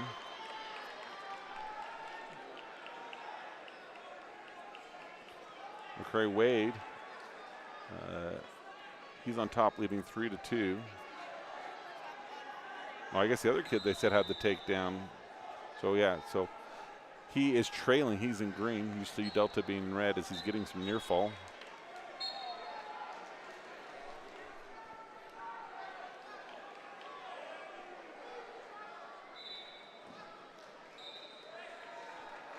So both mats have about 1 minute to go, but McCray Wade, he'll get the fall. And Bradshaw leads 3-0 with just under a minute to go in this championship match here at the Winter Classic.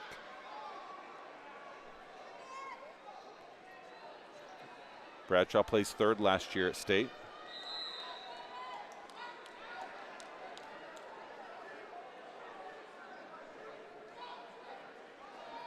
He's taking on Preston Lang of Snow Canyon. Lang is a junior with a record of 28-5 on the season.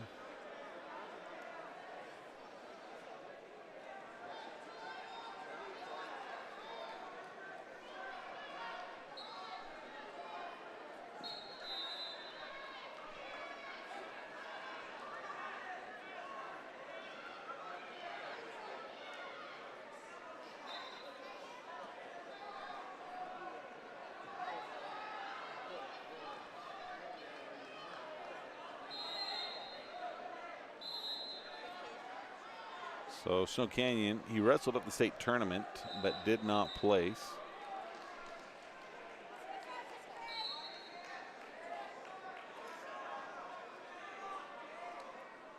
And then we have a wrestler over on the far mat. So we can get a camera on him.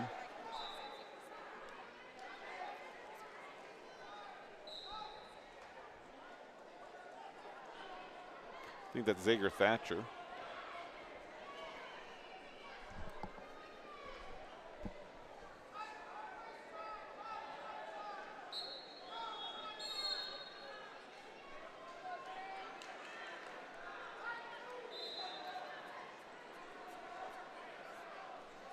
are you able to see what Zager's score is.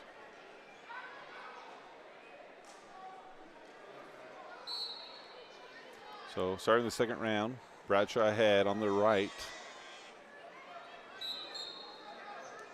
3-0 as they go out of bounds.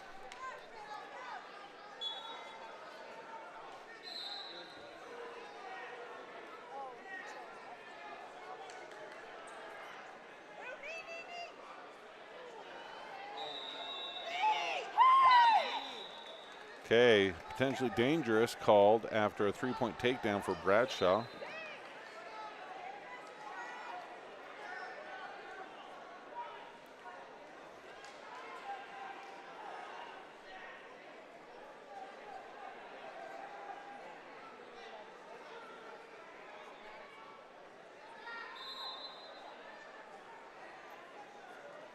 So Bradshaw leads 6-1 with 1:27 to go.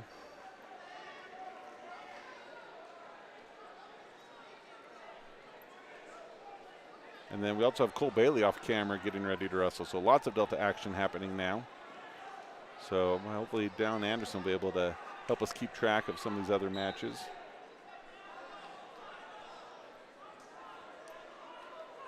Still working on trying to find out what Zager's score is, but Trey extends his lead 9-1 here in the second period with less than a minute to go. Zager's head 3-0 on that too. 3-0 for Zager. Yep. Okay. And Bailey's match, no one scored over there yet. Thatcher looking to get some near fall as he has his half in.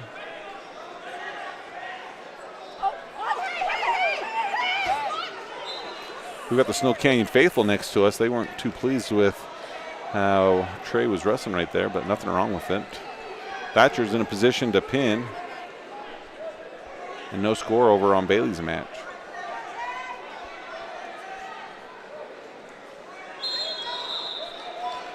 Okay, and time expires, I believe. Or did he get the fall?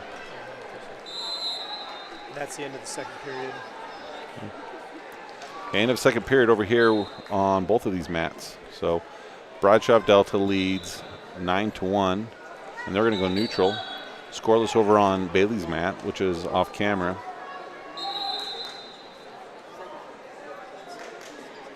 Shot by Snow Canyon on the right. Over on Zager's mat, so trying to throw, a little bit of trouble.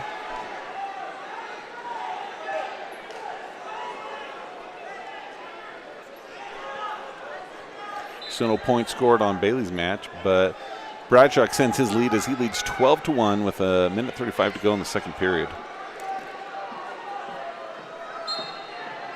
Thatcher still in trouble on the left. And unfortunately, whoever's wrestling gets the fall as he was in the lead. So we'll reposition our other camera to get you Bailey's match. Still scoreless on Bailey on the left. Bradshaw still ahead 12 now to 2 with a minute to go in the second period, third period.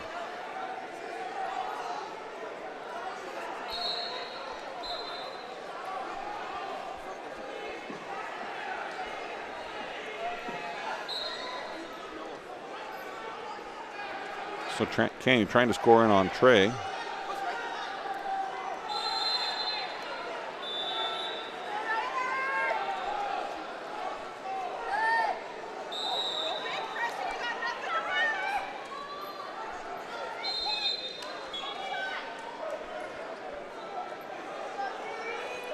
Snow Canyon faithful telling him to try some stuff as Bradshaw looks to get another takedown, and he does 15-2. He needs 2 more points to get the tech fall and to be the champion here at the Winter Classic.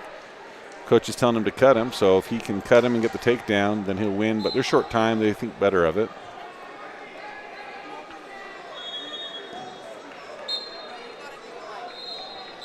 So congratulations to Trey Bradshaw. He is your Winter Classic champion at 144 pounds.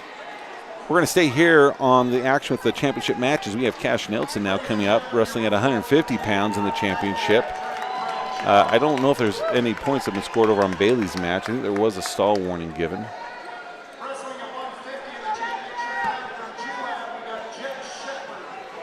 So Nelson, he's been a finalist here at this tournament before and looking to become a champion here. And we've got Bobby Harrison off camera. He's wrestling on mat number 1. So we had a long spell of no delta. Now we're just heavy into it.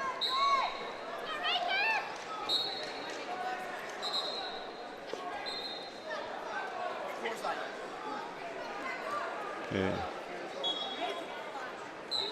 Nelson looking to reposition.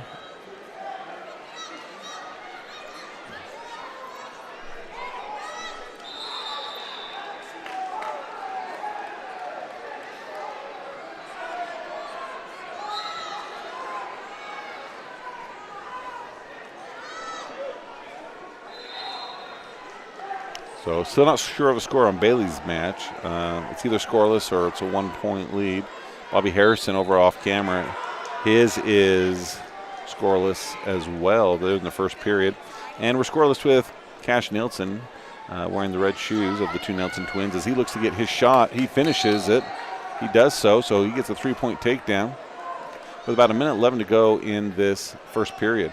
They come to their feet trying to break him down. Bailey in some trouble as he gets thrown. Near fall being counted against Bailey.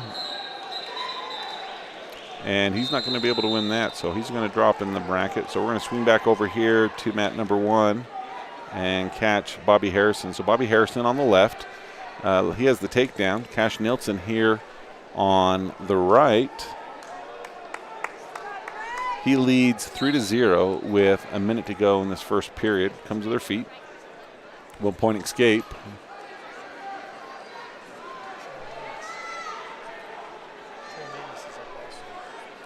And Trey Manis will be wrestling here shortly.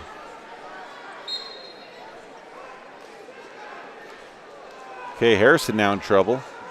He was in control, but rolled around. Time short. He needs to survive to get into the second period.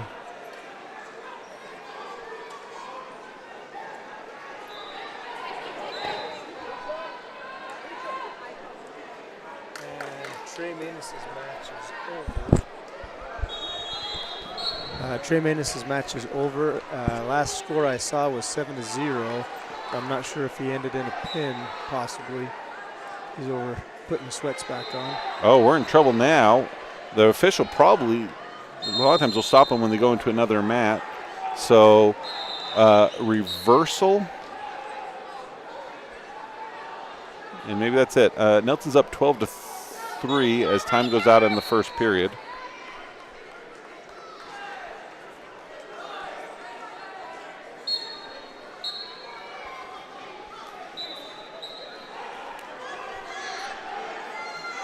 Nelson, he's wrestling a wrestler from Juab. Okay, Harrison back in top. He's going to pin if he can hold that position right there. As he about got pinned at the end of the last round, survived to live for another day, and good things happened, and he won. So he's going to continue on in the JV tournament. Cash Nelson wrestling now here in this championship match at 150 pounds, taking on from Peacock, Jet Shepard, a junior with a record of 25-3. Cash Nelson with a record of 24-2.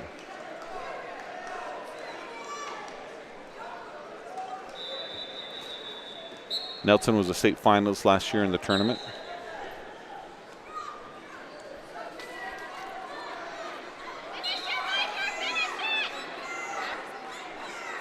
(14-4) is the score for Nelson's match.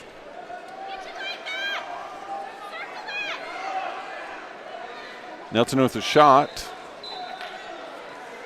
So he'll extend it 17-4.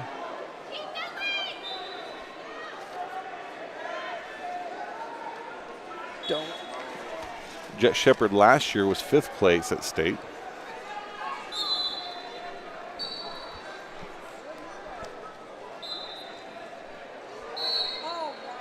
A little bit more near fault, and that might do it. Let's see. Yep, that is. That will be tech fall. So congratulations to Cash Nielsen. He's the Winter Classic champion.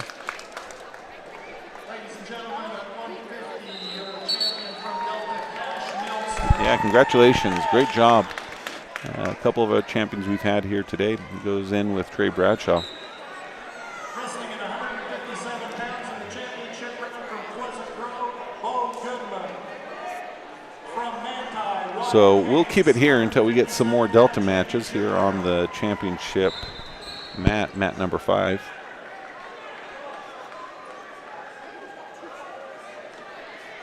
Ladies and gentlemen, for your attention, before we start this last round and start to ramp up, there is a lost and found up by the box office in the lobby.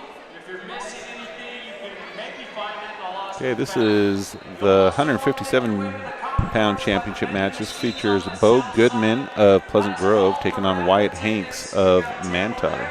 And a table in the lobby.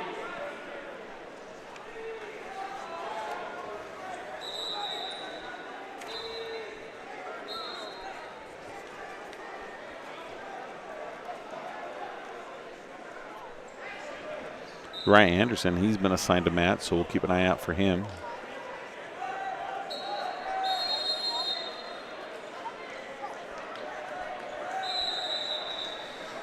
Bo Goodman, he placed 4th last year in the state tournament.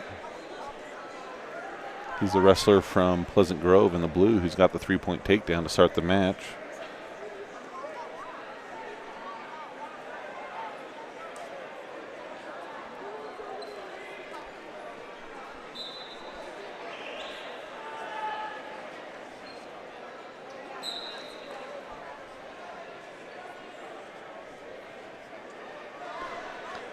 Wyatt Hanks, he qualified for the state tournament last year, but he did not place. Placed 4th at divisionals.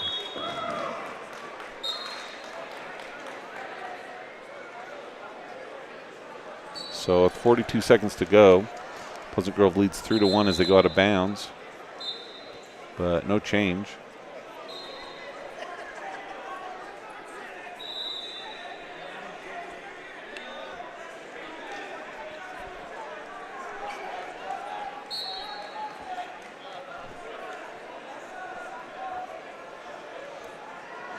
Pleasant Grove in with another takedown.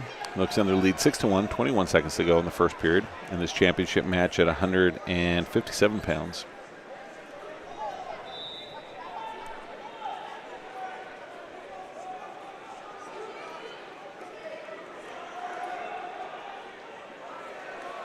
Manti trying to fight with the last few seconds, but comes back down as time expires. So as they enter into the second period, Pleasant Grove leads 6-1. It's going to be Pleasant Grove's choice. He wants down.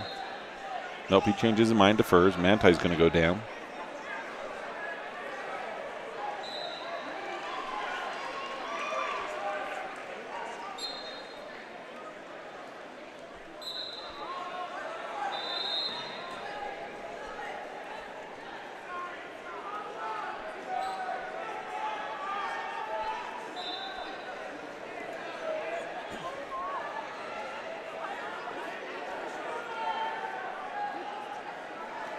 We got Uriah up on mat 10 over here. Okay, we'll switch over and go to mat number 10.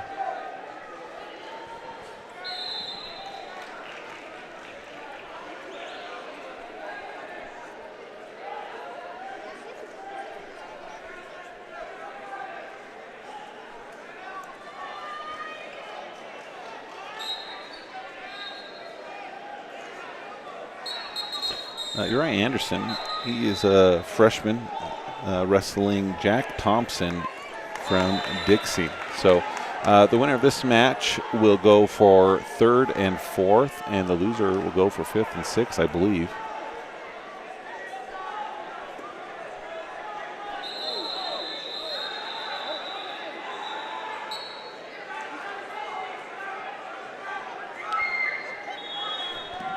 Over on this match that we were on a minute ago, potentially dangerous. Something happened. Pleasant Grove, that was in the lead, is now on the mat, not really moving much. And a whole host of coaches and staff are over here. Do your job then. Coaches are upset. One of the coaches being kicked out.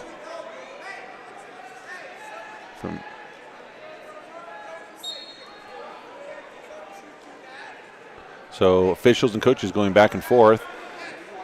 Okay, Pleasant Grove coaches being kicked out. Requesting security. Can we get security to come down to mat 5? Yeah. Security to mat 5. So security's now being called on the all-call, as a whole bunch of people just encouraging him to leave. Can't see him because of the stands. As we start waiting for Uriah Anderson to come up on mat number 10. The good news is Pleasant Grove wrestler is up and he's looking okay. And that's what we want. We want them to just be able to do it on the mat. So yeah, security's in here, and officials are telling the security that he is no longer welcome at the tournament and he's going to be removed from the premises. So whatever happened, they did not like. So still giving some time for the Pleasant Grove wrestler to get it.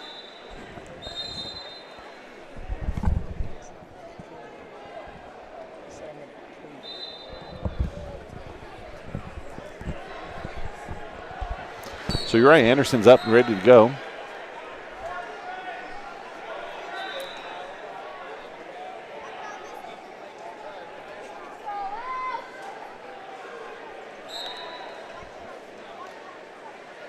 So Uriah Anderson wrestling at 120 pounds.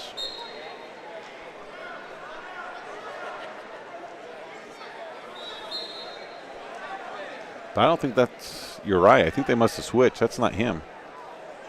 So he was listed and he was down there, but unless we missed it.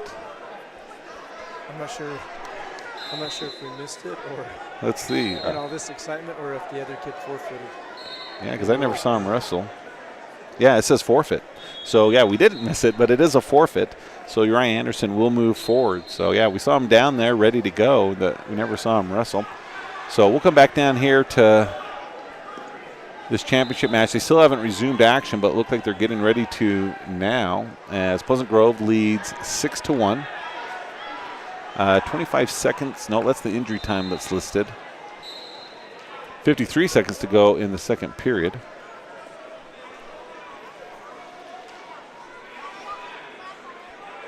Looks like Alan Mendez, did he wrestle or is he getting ready to? I'm thinking we missed that one. I think he lost. Yeah.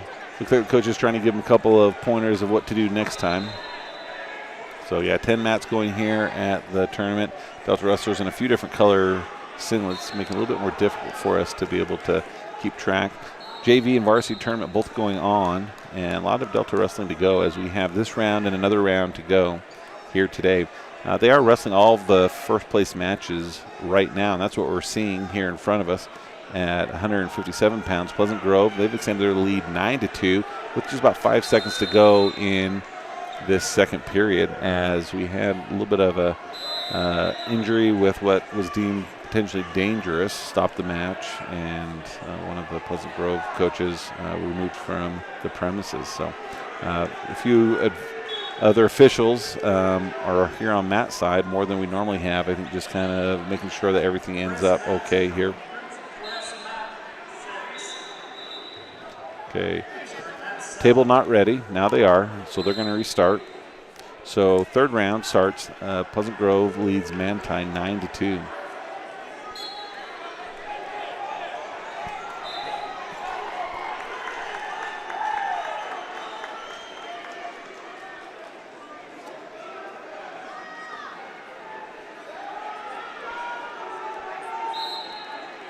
Okay, no change.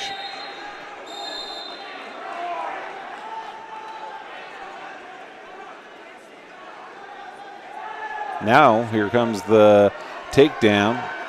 He's in there tight, and it's going to end with a fall. So, your champion at 157 pounds from Pleasant Grove, Bo Goodman. Third place finisher last year at the state tournament.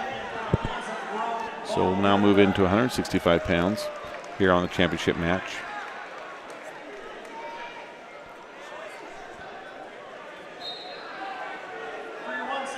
Harvey Walgren has been assigned to mat. He'll be on mat 8. He's on deck. From Snow Canyon, Clark Wheatley. So we're not even going to get started on this championship match as Harvey Walgren is going to check in over on the table.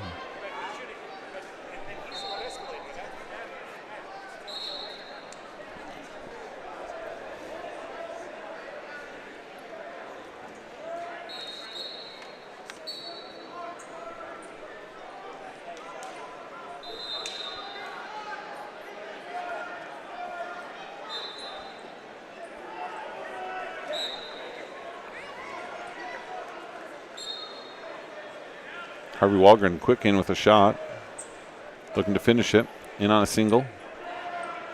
Continues to turn the corner.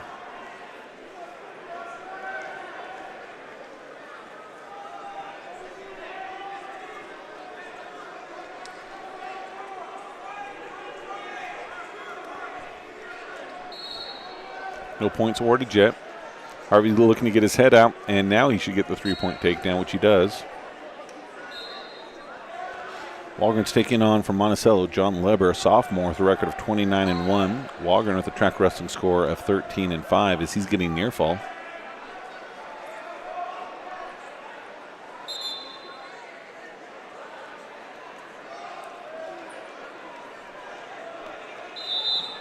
So 4 points awarded. He leads 7-0. Again, with these consolation matches, these first rounds are only 1 minute. So first period's already over. And we'll move into the second period with a good lead of 7-0. Okay, Monticello's choice. He's going to defer. Walgren, he's going to choose bottom.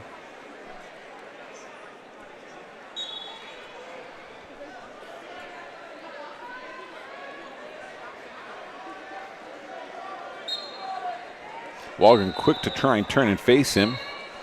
No change yet, but he is facing him underneath. Walgren tries to catch that head. He does so. Now he's looking to drive it over. Still has the half, has the 2-point reversal. He leads 9-0.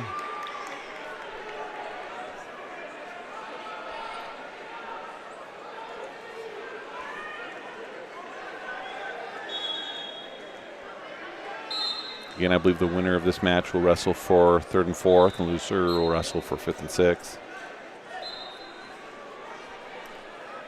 But they're rolling right into the next round as we have 106-pounders starting on some of these other matches. So we'll just keep going until there's no more wrestling to have happen here.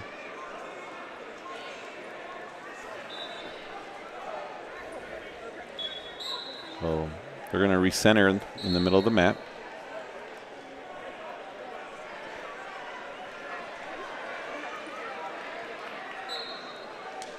Walgren ahead.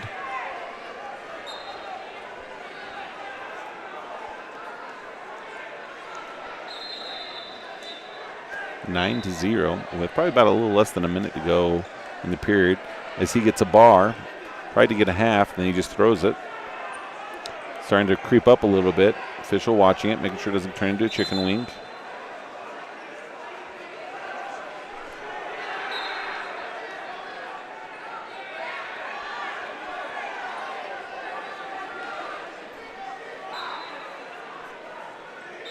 Okay, Walgren in with a bar.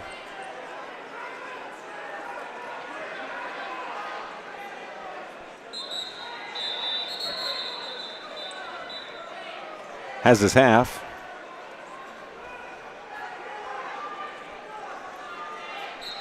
Nearing the edge. So he'll kind of reset.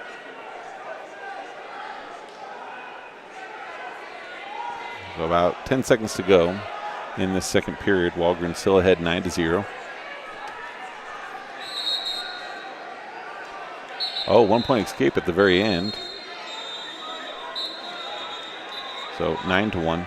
As we enter the third period, Monticello's choice. Looks to the coach. Coach says, what do you want to do? Not sure, talking back and forth. And I think he's going to decide to go down unless he wants to choose the neutral. Still not sure. Okay, he is going to try bottom. No, he's going to try top. See if he can get something happening there. as he had a hard time getting away from Walgren.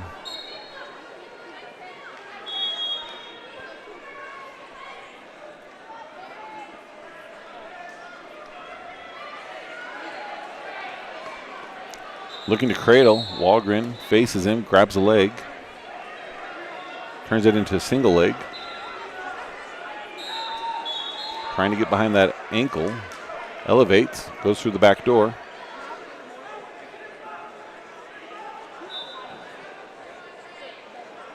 Oftentimes a situation where we will see a stalemate called by an official.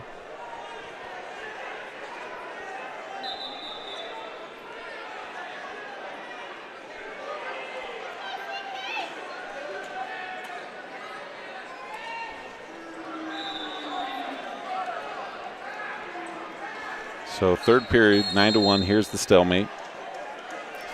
Bryan will be up after Harvey on the same mat, so we'll stay here after this one as we're in this third period. Probably a little less than a minute to go.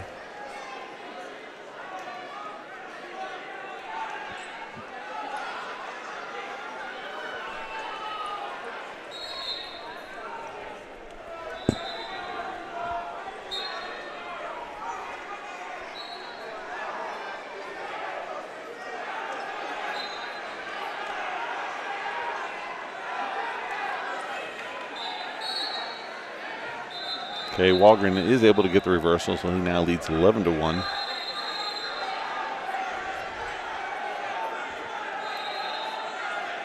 Able to get Monticello broke down. Goes back to the bar. Stuffs the head. Gets a half in. Walgren able to throw those legs back in, stays on top, gets those hips on top. Now looks like he may try to either power half or crossface.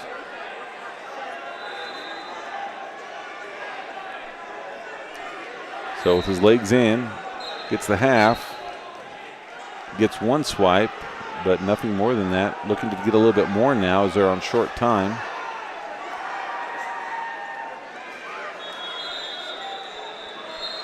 Okay, time expires, so Harvey Walgren is going to advance in the tournament. So congratulations to Harvey. And we'll stay right here as Bryan now is coming on. Ladies and gentlemen, your 165 champion from Timpanogos, Fisher Jones.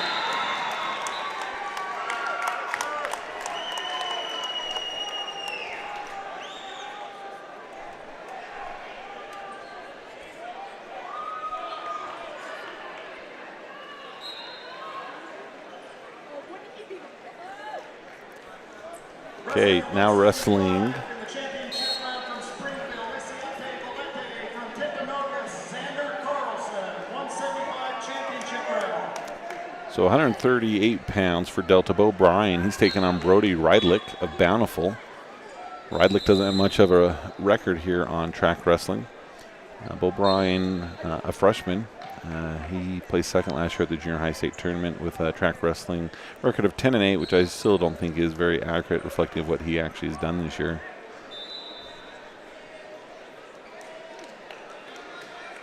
So as they near the edge, both trying to get in position.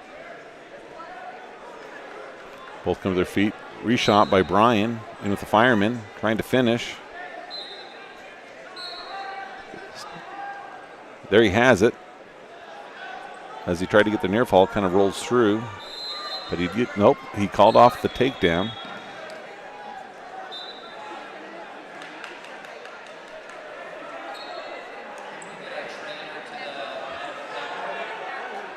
So once again, this is a short period.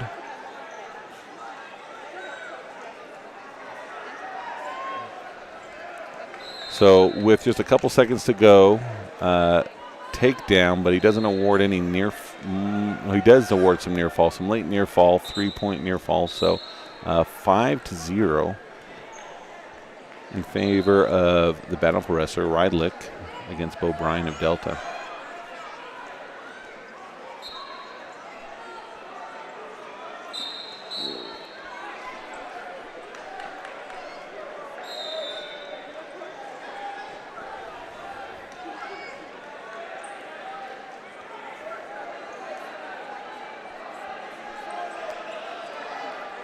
Okay, Bountiful in with a cradle. Bryan trying to counter it as they're all tangled up.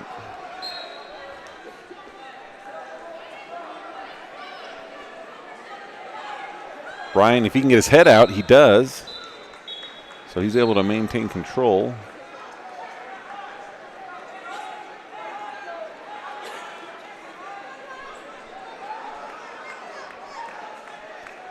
Bountiful goes head hunting.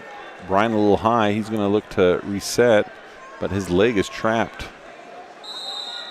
So Bryan looks to bring that leg into kind of a high cradle. Bountiful continues to head hunt. Bryan may just try to flee, and he does. So actually it was a 1-point escape for Bryan's. So I think it's now 3-1 as Bryan was on bottom to start. About 30 seconds to go in the second period.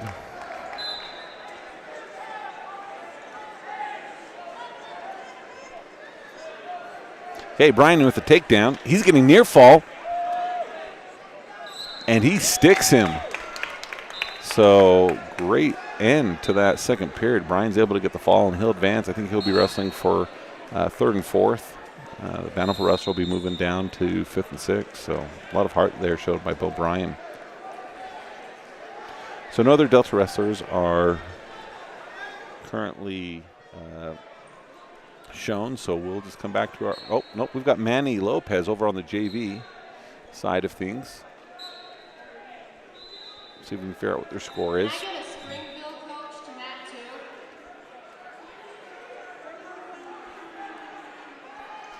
So that's what they just made an announcement for, as a Springville coach. They haven't started that one. So we'll watch Manny Lopez.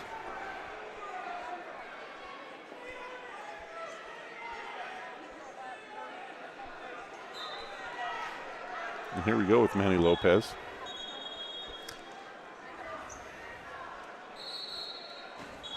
He's taking on Talmadge Thomas of Springville. Talmadge is a sophomore, Manny a freshman.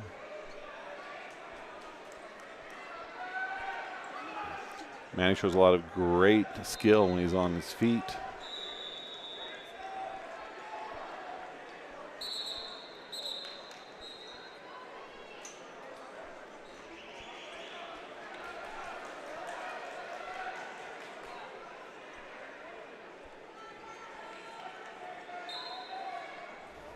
Okay, 3-point takedown. Near fall coming.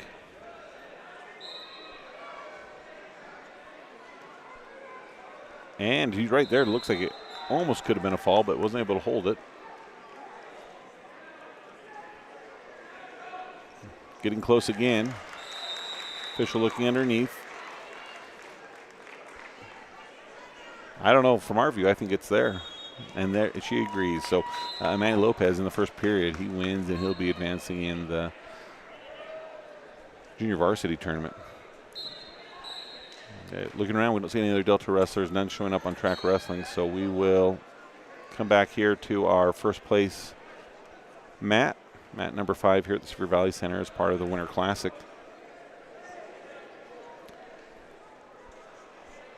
Springville, they are trailing to Timpanogos 2-6. Springville in the camouflage, Timpanogos in the blue and white singlet.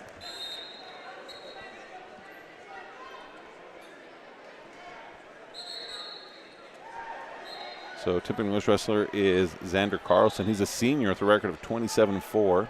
Springville wrestler is listed as a junior with a record of 13-2.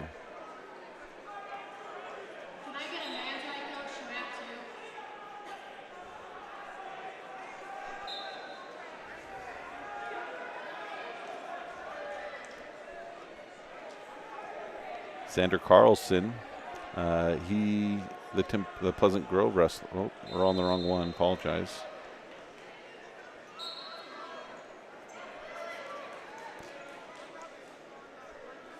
Oh yeah, last year Xander Carlson wrestled for Pleasant Grove. He placed 6th at state. This year he's wrestling for Timpanogos. And Springville wrestler. We don't have a profile for him on track wrestling. 37 seconds to go as Tipinogus leads 10-2 in this third period. This is the 175-pound championship match.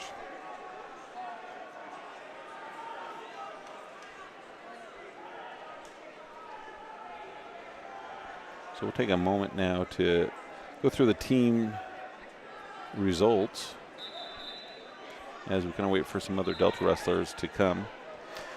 Trey Bradshaw, he'll be wrestling for third and fourth place. Kyler Jenkins, he placed second. He's done wrestling. He did a great job at the tournament, scoring 50 team points. Nash Jensen also placed second, scoring 59.5 team points. Uriah Anderson, he'll be wrestling for third and fourth in this next round. Cage Bunker, Harvey Walgren will both be wrestling for third and fourth. Bryan, he'll be wrestling for seventh and eighth place. Carter Anderson, we'll have to see. It says he's wrestling for 10th, but he's only lost one. Is that just how it worked out with the bye? He had a bye, so that probably hurt him that he didn't get that. So he only has one loss in the tournament. But kind of a different setup that we're seeing here. Bryan will be wrestling for third and fourth. Trey Bradshaw is your champion. Carson Nelson is your champion at 150 pounds. Dominic Vias, I think he'll be wrestling for 15th and 16th place. Gabe Viegas for 21st and 22nd. Carson Nelson, I still think he might have a couple of matches, but he'll be at least wrestling for 5th and 6th, maybe have an opportunity for 3rd and 4th. I think that's the case because we're still in the middle of this round, and we haven't seen him come up. So if he wins his, so the wrestlers that we have now, if they win, they'll have the opportunity to wrestle for higher placing. So Carson Nelson, right now will get no worse than 6, but if he wins this next match, he'll be wrestling for 3rd and 4th. And then Anthony Suarez and Cole Bailey will both have a couple matches coming up here a little bit later. So in the middle to our second to last round, but we do have the finals matches going on here on mat number 5. We're just trying to get into some of these larger weights.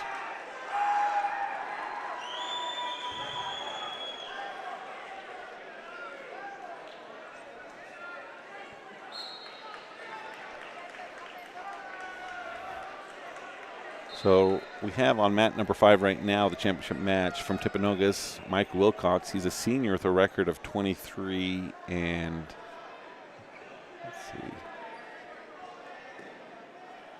23 and 3. As they go out of bounds, toes tried to stay in. He's in the blue with the green trim.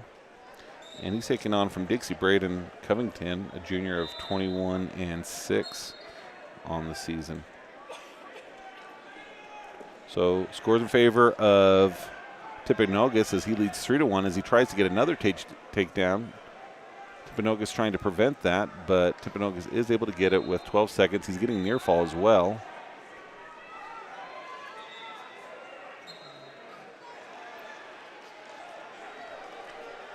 So as time expires, Tipinogus leads 10-1 here at this 190-pound championship match. Dixie's choice, he defers. Tipinogus wants to go neutral. He's had success there, scoring the only 2 takedowns of the match as they enter in the second period.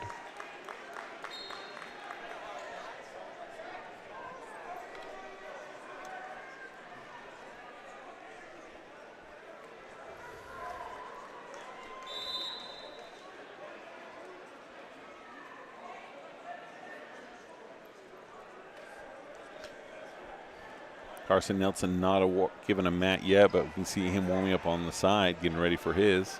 So he must be getting fairly close.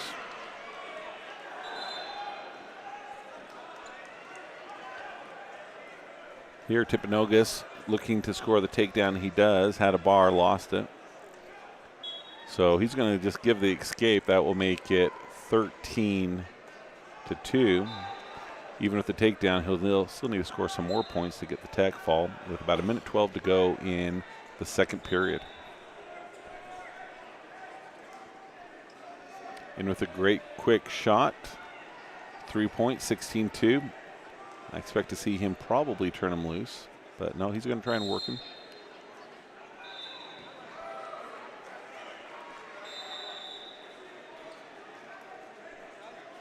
Goes to lock up a cradle. And now he's going to turn him loose. So 16-3. So with a takedown, he'll get the tech fall, and that seems to be what he's looking for.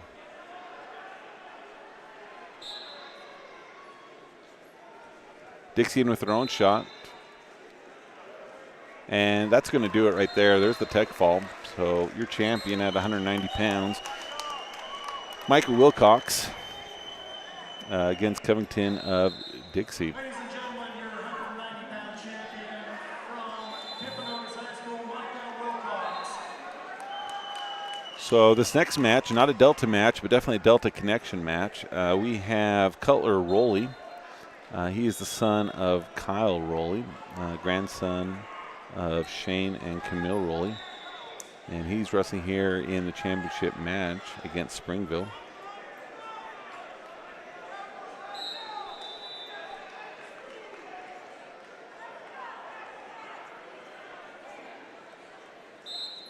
Trey and May. 215 pounds in your championship round from Springville, Valletti from Center City. We got Cutler Rowley, 215-pound championship round.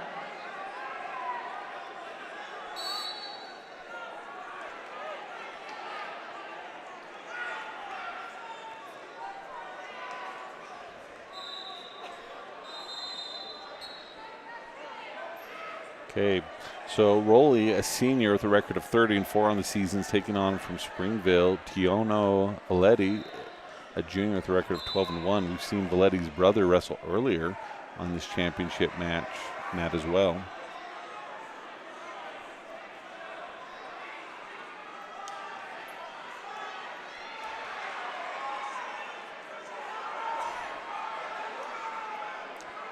Springville looking to throw. Rowley trying to stop it, and he is able to. Kind of pushes his arm into the nose, and maybe there's blood time.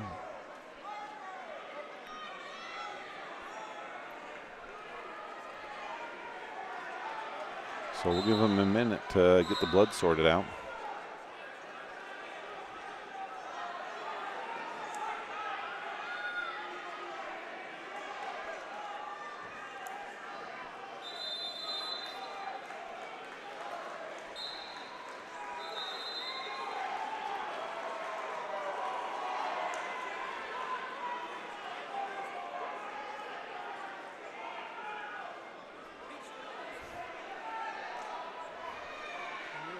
Do you know how to get back to the dashboard easy? Click on that.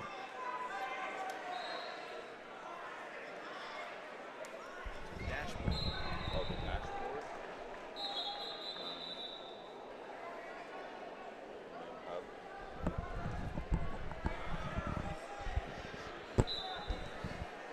So with a minute 12 to go in this 215-pound championship match, no score. As Rowley from Cedar, his family's sitting with the Delta faithful, so I think that's where Delta's focus is, and that's who they're looking to see do well. Trey Manus, he'll be up next on this match. They may change that, but there should be a heavyweight match, but maybe they're going to give them some rest time as those didn't finish too long ago. So 3-point takedown, 1-point escape. So Rowley moves ahead. He's in with another shot countered. He gets cradled in a standing position, trying to prevent it, trying to get that leg down. Springville's able to take him down straight to his back. He's in a lot of trouble, and he gets the fall.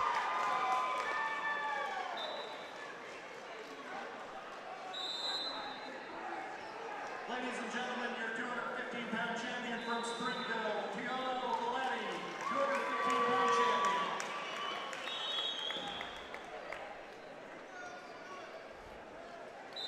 champion. Gabe Viegas, says that he should be up on mat number 4. So, and then do we have Trey Manus? Yep. So we'll go over here to Gabe Viegas. And then we'll have Trey Manus coming up. They've bumped him. Carson Nelson also getting ready to come up. He's assigned to mat number 10. So once again, Delta Wrestling comes in bunches.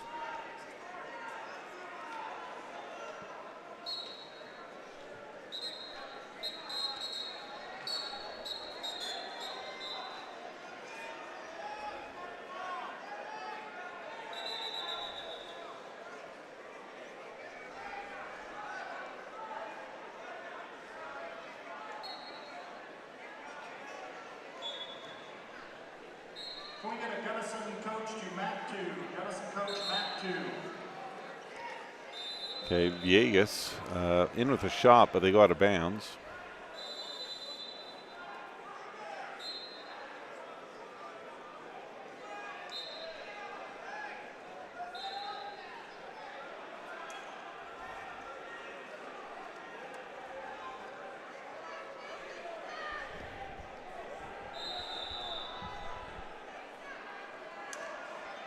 Yeah, they're near the edge again this time. Not sure who he's wrestling just yet.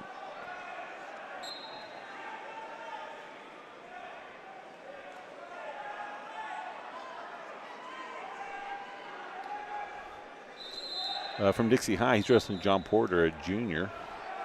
So, quick round, 1 minute round. Dixie defers, and Delta's going to go down. Nope, he's going to go neutral. Your 285 champion from American Leadership Academy, Jesus Lopez.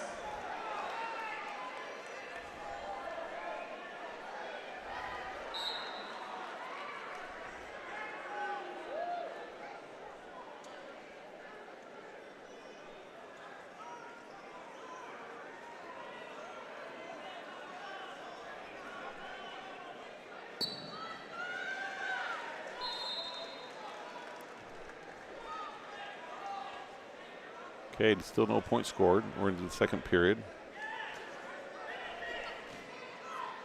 Viegas looking to, he just needs to step across, get his arm around. He should get that takedown, and he does. He's going to try and keep that arm.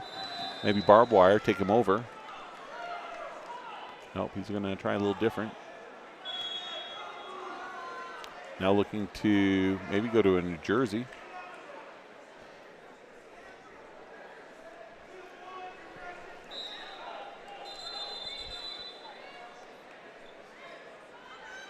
So less than a minute to go. Viegas leads 3-0 in the second period. 165-pound match. Has a half, power half.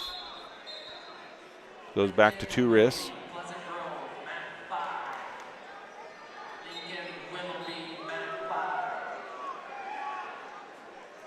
Looking to bar it up. Gets it. Goes for a wrist. Goes to run it. Keep running, keep running, keep running. Big step over. Short time. He needs to get him over to get some near fall. Now he goes for a half. Now comes a swipe, 2 swipes, 3 and 4. Is there going to be a fall? And there's not before time runs out. So Viegas now up 7-0 as they enter into the third period.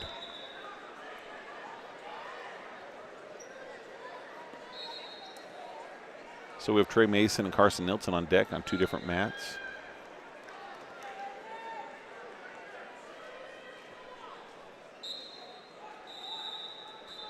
So Viegas chooses bottom, goes to stand up. Dixie wrestler holding that leg. Usually there's a count on that. Ref doesn't start one.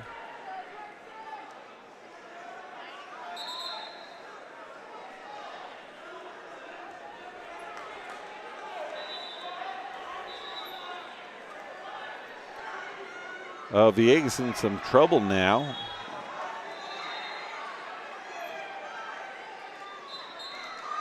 and gets turned and isn't going to be able to do any more today. Carson Nelson's now up on mat number 10.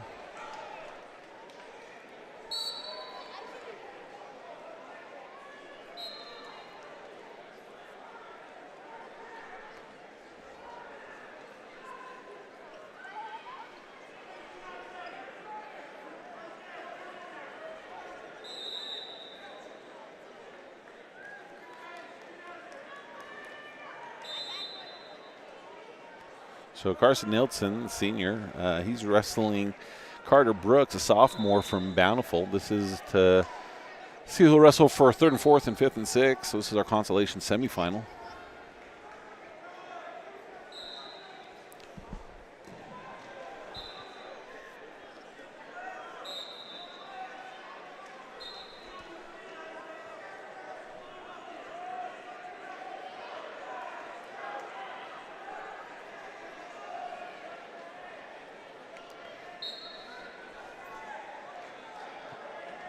Bountiful wrestler trying to stay really low, stalk in. But whenever Nelson moves forward, he backs up, making it difficult for Nelson to get a shot off. Nelson goes in for a shot. Nothing yet, nothing yet. If he can come out, get on top, not yet. But he does have a single leg, bring him down to the mat. And that should be a takedown, and he does get it. So he leads 3-0 in this short first period that's only 1 minute long that we're seeing in the consolation bracket. And we'll head into the second period with Carson Nelson with the lead. Bountiful's choice. Looks at his leg. Realizes that it's his choice. He defers, and then Carson Nelson on bottom.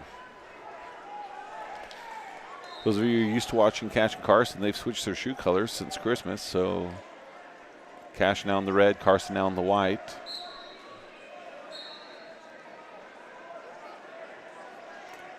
Bountiful wants to get those legs in, gets those 2 legs in, starts to ride. Nelson's able to get one of them. Starts to elevate it. Backing through. Nearing the edge. Can get his head out, pull him back in. Should be able to get the reversal.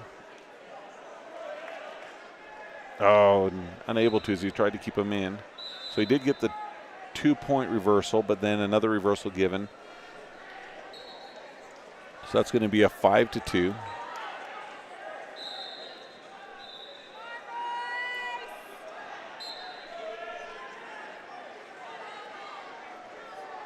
Again, the Bountiful wrestler goes to throw in his legs. Nelson able to grab again, and Nelson gets the 1-point escape, so he's up 6-2.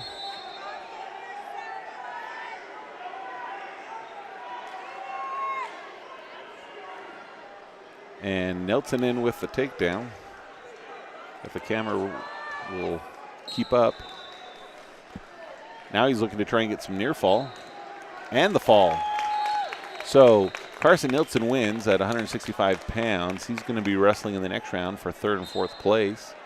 We're seeing that from a lot of our Delta wrestlers, and that's exactly what you want. You know, we want them to be in the finals, but if they don't, then, you know, find a way to come back through and score a lot of points for Delta. Trey Manus is coming up now as Nelson finishes. He's on mat number 5. They're done with all the championship matches, so all the first place winners have been decided on, and so now we'll just go with the littles and work our way back up. He's the beginning of the last round here at the tournament. He's wrestling for, I believe, 3rd place match. He'll be taking on Killian Olson, a junior out of North St. Pete. Again, this is a preview of a match that we could see at divisionals, as both Delta and North St. Pete are in the same division. Killian, last year at the state tournament, he placed 5th.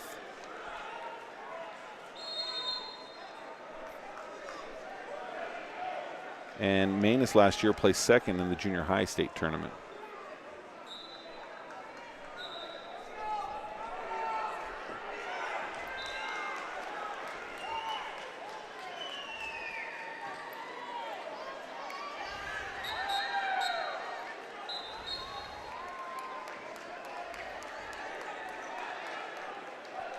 Manus in with a shot.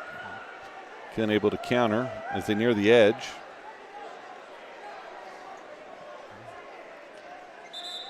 And so they'll recenter.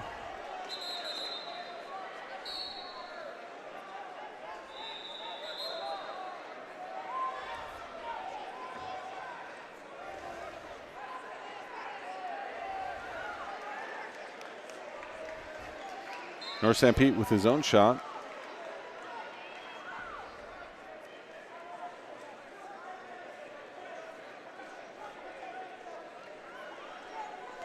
Nothing yet. Manus has a foot preventing it.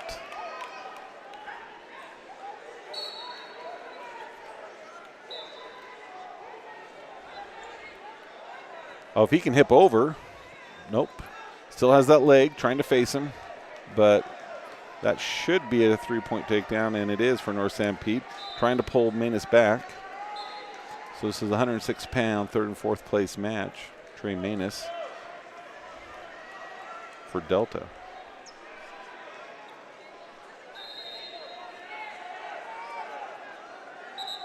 Okay, as they hit the table, officials going to have them come back to the center. 28 seconds to go.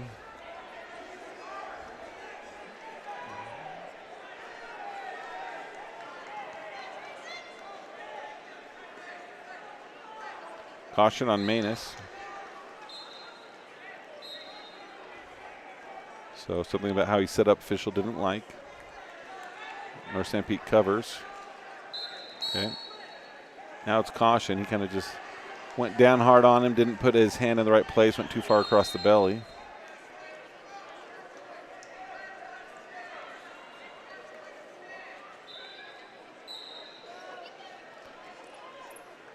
Manus looks to sit out, not able to do it, continues to move, trying to get wrist control.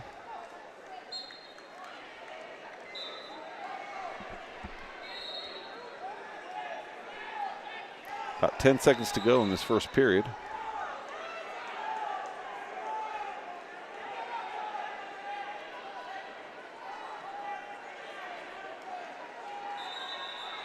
So time expires.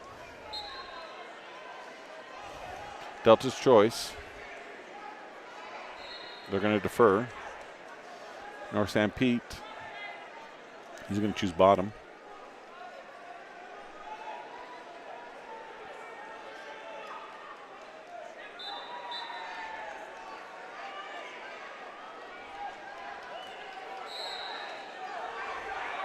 Okay, second caution for North St. Pete.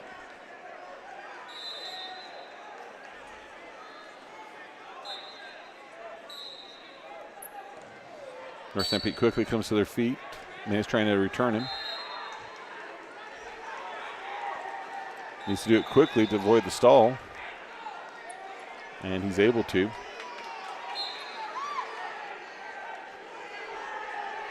Tries to cradle. No, not a cradle. Well, yeah, it's a cradle of a sort.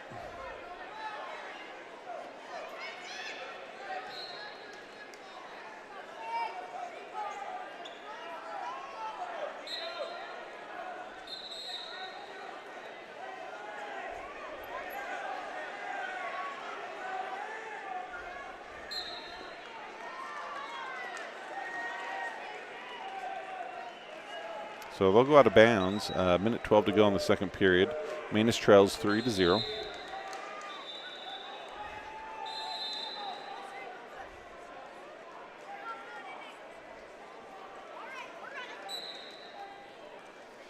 North St. Pete quickly comes to their feet again. This time he'll get the escape. He'll extend his lead 4-0.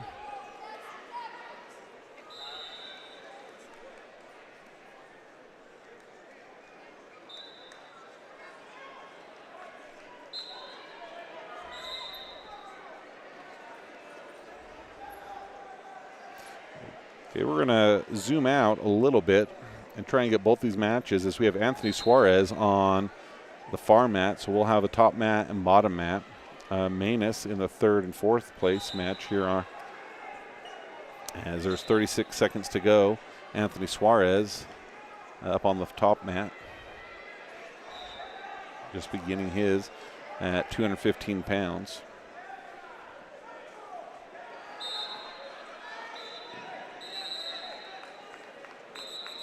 As both wrestlers hit the edge, they'll both recenter now.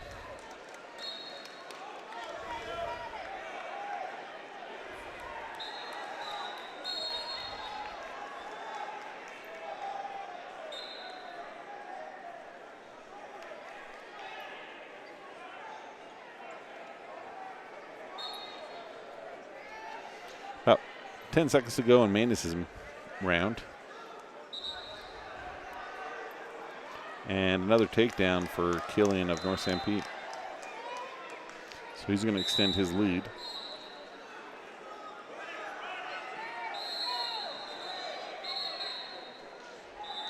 And Suarez is taking on Alex Ortega of Dixie High School. So at the end of the first period, no change for Suarez. And beginning the 3rd period, Manus chooses down. He's trailing 7-0.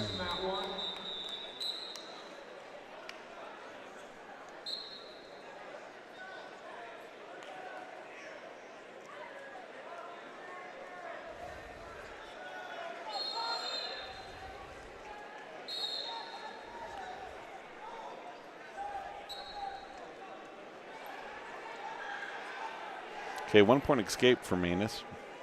Minute 36 to go as he trails by 6. Manus in with a shot. He's able to finish it, so he narrows it. So it's now 4-7. He trails by 3 as they head out of bounds. No scoring on Suarez's match as they near the outside edge. Manus is going to have some nose bleed, so we're not zooming in on him, but we will zoom in on Suarez. And then over here, do we have McCray Wade? Yeah, here on mat 3, we have a Delta wrestler. He's ahead 3-0. Can't see who it is yet. His head's down, keeping the wrestler down. Or is it Austin Stevenson? It might be Austin Stevenson.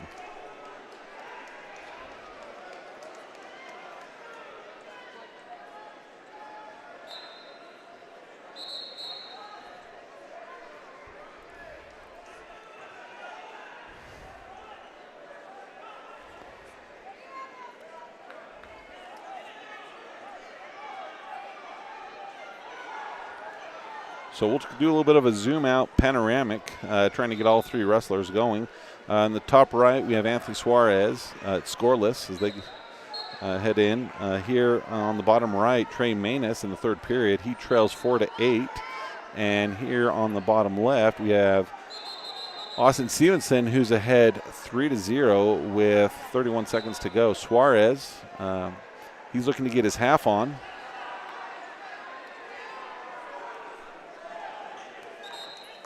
He's getting near fall counted up in the upper right-hand corner. If he can get a little bit deeper, he'll get the fall. The official stops him.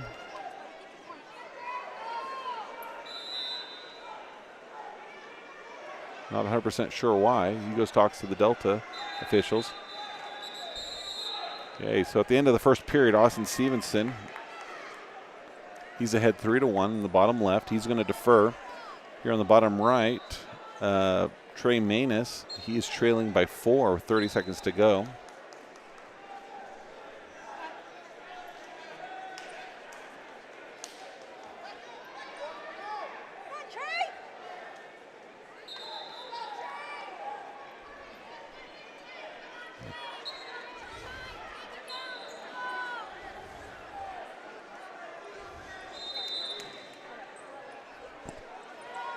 Okay, Manus needing to score, but time's going to run out before he's able to.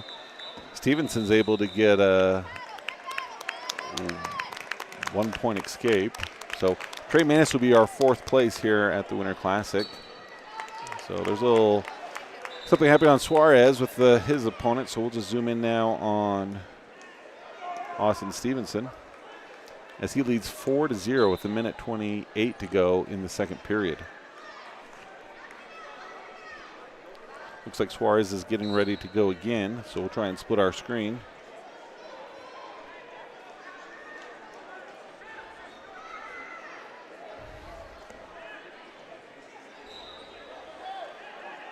Okay, Stevenson gets the fall. So great job. He was ahead 7-0 prior to that.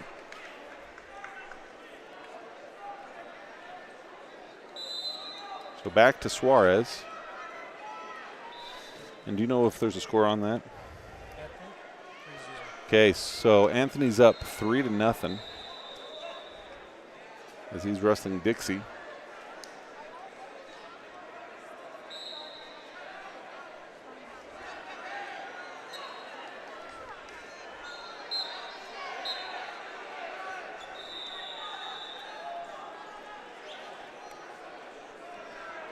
Okay, Dixie's going to choose down. Is at the beginning of the second round. So Anthony Suarez, 215 pounds, wrestling Dixie at the beginning of the second round. He leads 3-0. 1 point escape for Dixie as Suarez is on the attack mode.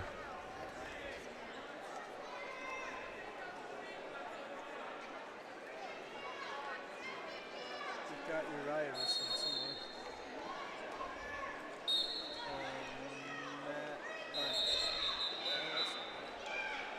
He's coming up. Okay, Uriah Anderson has been assigned to mat. He'll be up on mat 9.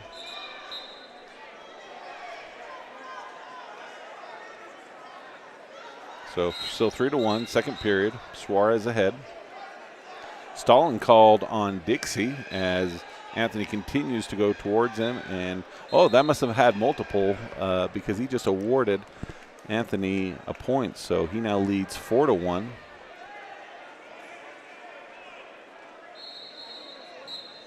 Problems with the headgear. They're going to recenter.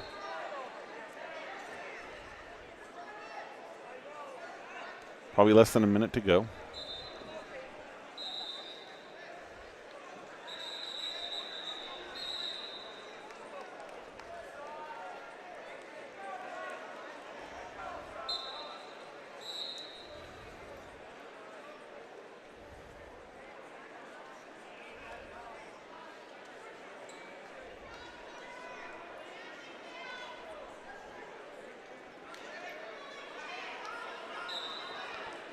Suarez trying to push back as they near the edge. Now tries to get behind. He looks, he heard a whistle, but that was the whistle on the mat next to him. He needs to be careful right here. Needs to get those hips down. So 3-point takedown, and I believe the score is now 4-4 as we near the end of the second period. So they're out of bounds. They're going to recenter.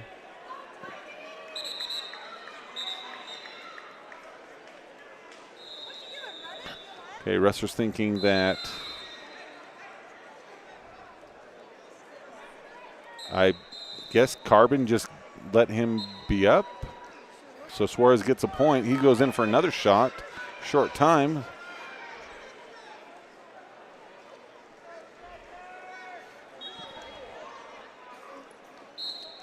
Okay, so Suarez should be up 5-4. Okay, score is 7-5. We got a correction on that. Suarez ahead. Oh, is that the end of the match? Oh, okay. I thought we were in the second period. So congratulations to Anthony Suarez for winning that match. That makes a little bit more sense as to why that wrestler turned him loose there at the end, trying to get some more points scored. Sorry, my phone's being a little behind. So now we're going to be looking for Uriah Anderson.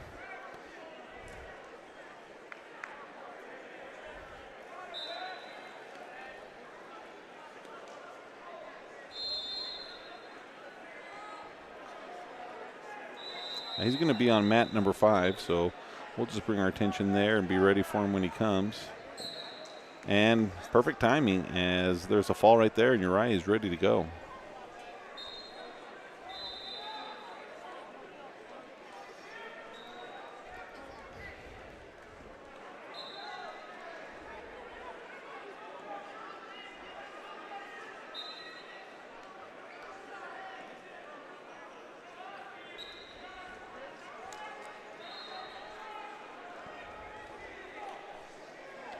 So they're finishing up just a few matches in the second to last round, but most of the mats have moved on to the final round here at the Winter Classic in Richfield. Uriah Anderson, the freshman from Delta, at 120 pounds. He's in the third place match. He has a record of 20-4 on the season, and he's taking on Tegan Ogden of Richfield with a record of 21-3. This is another 3A matchup. Richfield does line up with Delta in the division, so this match will have not just tournament implications, but how they get seated at the 3A division tournament. It's going to be held just 1 month from right now, January 31st and February 1st in Nephi, so you guys will start making arrangements for that. Uh-oh, something happened.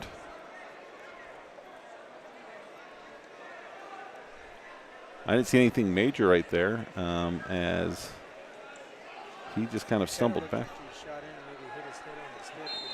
Yeah, so maybe as he shot in, he kind of hit into a bone on the other wrestler.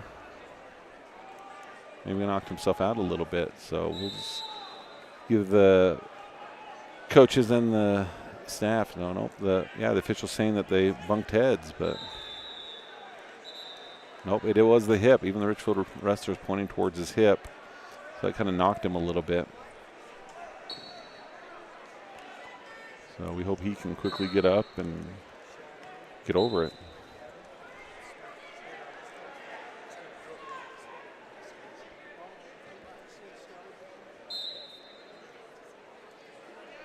We appreciate Spencer Nilsson being one of the coaches, but also the doctor on the coaching staff. Always make sure that the wrestlers are taken care of and good decisions are made. So I have the Snow College sports medicine team here helping out.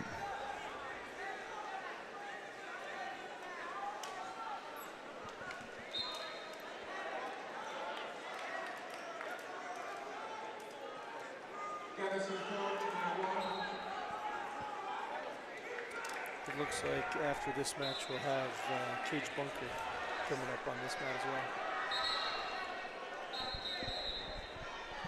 well. Okay, on the same mat? Yep. Okay. Yeah, so we'll just keep it here. Whether Uriah is able to keep wrestling or not, he's had a great tournament. This is the third and fourth place match. And they've started the injury time. There's 3 minutes, 45 seconds left.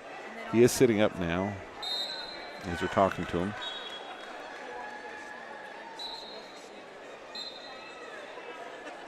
Now, if I was him, I'd make sure I tell my dad I'm not so hard-headed.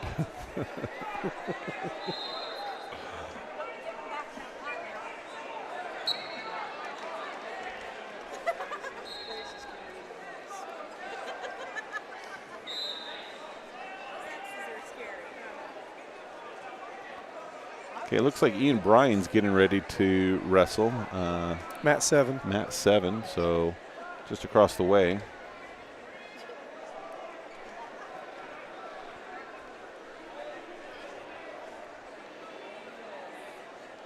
So we'll zoom in on this one for now and let you know what happens with Uriah. And if Cage starts to wrestle, we'll put both of these mats here on this camera.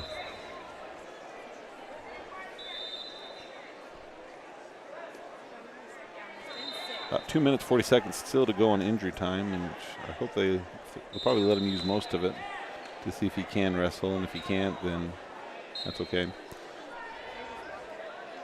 Ian Bryan Jr., he's taking on Corbin Jensen of Emory. Again, another 3A matchup. Emory this year that does not line up in our division. They'll be in Division A. We're in Division B. Oh, that's potentially dangerous. Glad the official stopped that. Hasn't stopped it. He blew the whistle. Well, I thought he did, but no, he just said no change. Now it comes to the takedown. So that leg kind of up and over the shoulder, it should have felt like it could have been a potentially hazardous, as Bryan scrambling, trying to get some separation.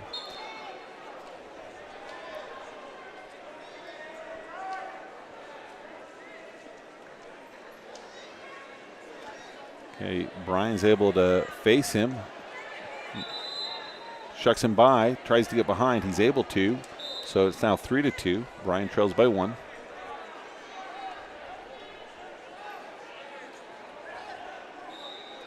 And time expires. Again, these consolation matches only have 1 minute first rounds.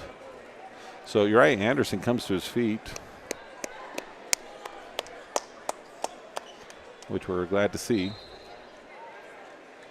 So they're still running the injury time, 1:10. So they're going to end it, and that's, I think, the right choice. So gets a round of applause from the people in the audience. Glad to see him get up and be able to walk that off. Cage Bunker, he's in the 3rd and 4th place match on the mat on the left, and Uriah steps off. And then Ian Bryan wrestling over here on the mat on the right as he's trailing. No, he's taking the lead. So somewhere along the way, didn't see what he did, but he's taking the lead. He now leads 4-3 with 1:22 to go in the second period. Cage Bunker geared up in this 3rd place match as he takes on a wrestler from Cedar.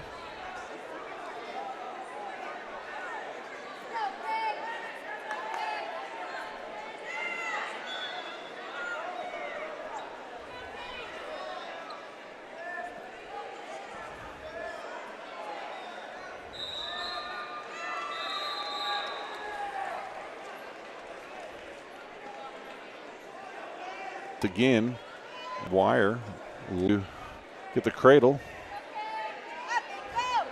Hasn't quite locked it up.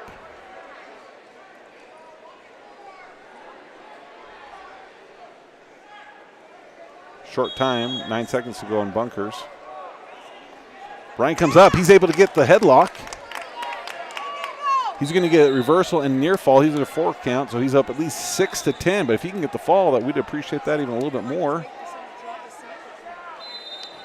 He's got lots of time, 1 minute left in this 3rd period. He's going to try and reposition.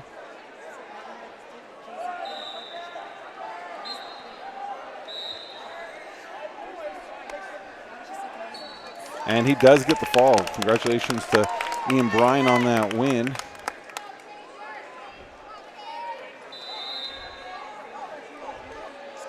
So 3-point takedown for the Cedar wrestler. So they're now tied with 1:41 to go in the second period.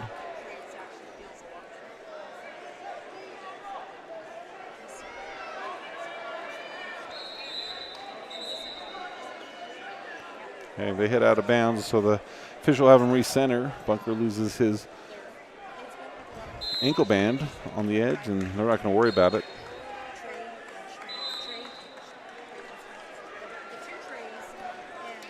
Quick reversal by Bunker, so he'll now go up 5-2 with 1:21 to go in the second period in this 3rd place match.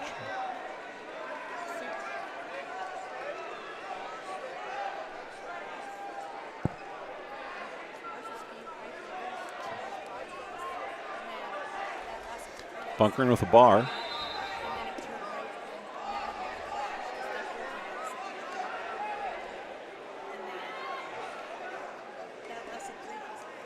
Okay, he's getting him stacked up, near fall. And there's the fall. So Cage Bunker, 3rd place here at the Winter Classic.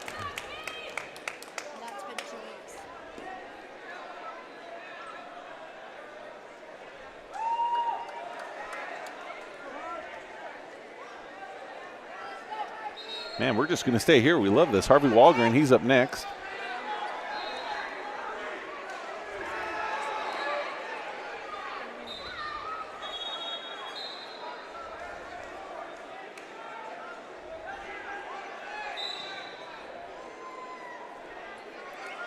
Harvey Walgren, a freshman for Delta. He's taking on Parker Harvey, a senior from Timpanogos, with a track wrestling record of 20-11 on the season. This is for our 3rd place match.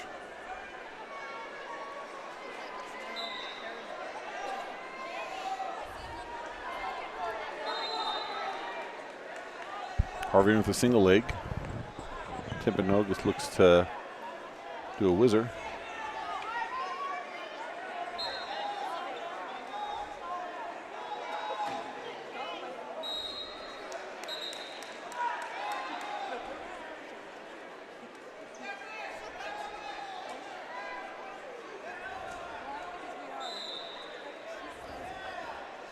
Timpanogos in with their own shot. Walgren trying to counter. No score yet.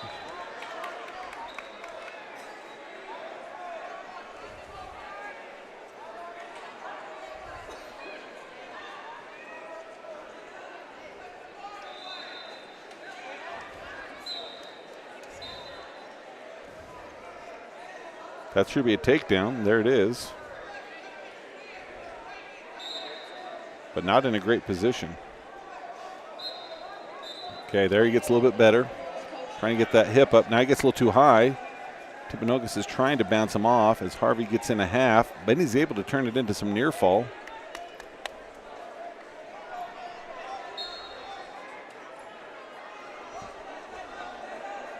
.38 seconds to go in the first period. In this third place match, Walgren, he leads 7-0. Hasn't been awarded the near fall.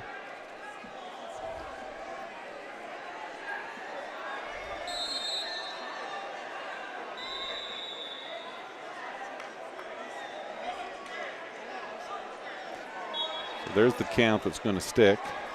But Walgren with 12 seconds to go.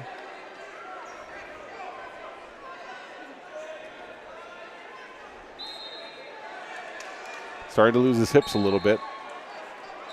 And time will expire in the first period, so he is 7-0. It's going to be Delta's choice. I was thinking he should have had 3 more on, I thought he did some counts beforehand, Yeah, but he never awarded it. But I wonder if he did a 3 count, and then he never broke the hold, and then he did a 4 count. Yeah. That's the only thing that makes sense to me. Yeah. So they're starting neutral.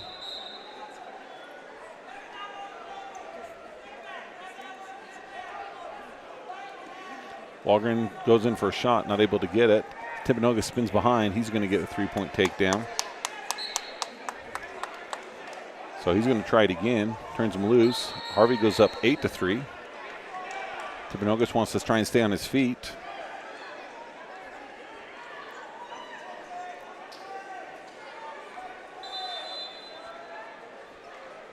So it needs to bring that.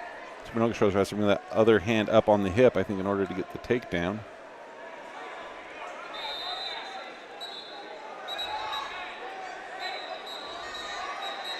Okay, now that hand comes up, he'll get the takedown. So it's now 6-8. Walgren still ahead, a minute to go in the second period. Okay, so now that the points have been awarded, Walgren's going to give that up and start to hopefully build a base and get away.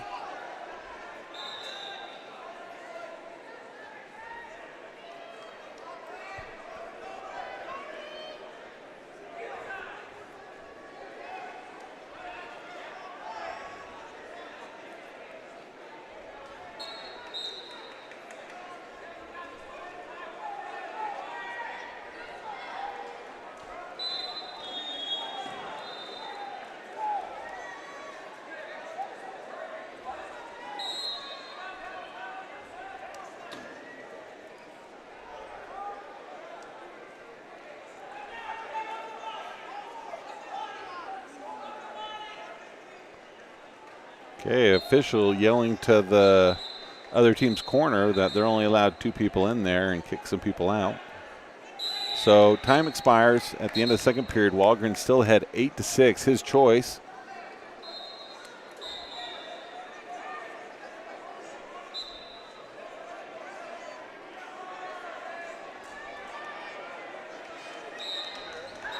So Walgren chooses down. Timpanogos elects to give him an escape, so it's 9-6. Timpanogos has had the last 2 takedowns as we enter this third period in this third place match at 132 pounds.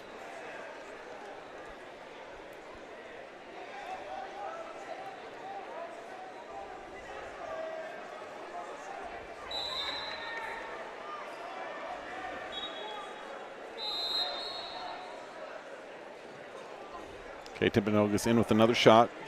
Walgren counters. He goes in with his own shot.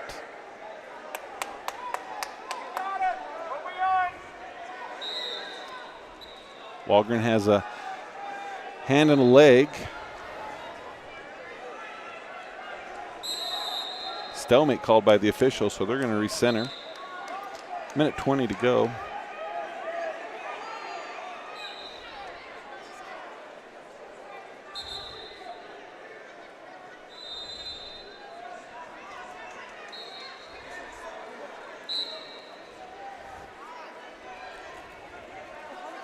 Okay, we're to the 1 minute mark of this third period. Walgren still ahead 9-6 as they near the edge.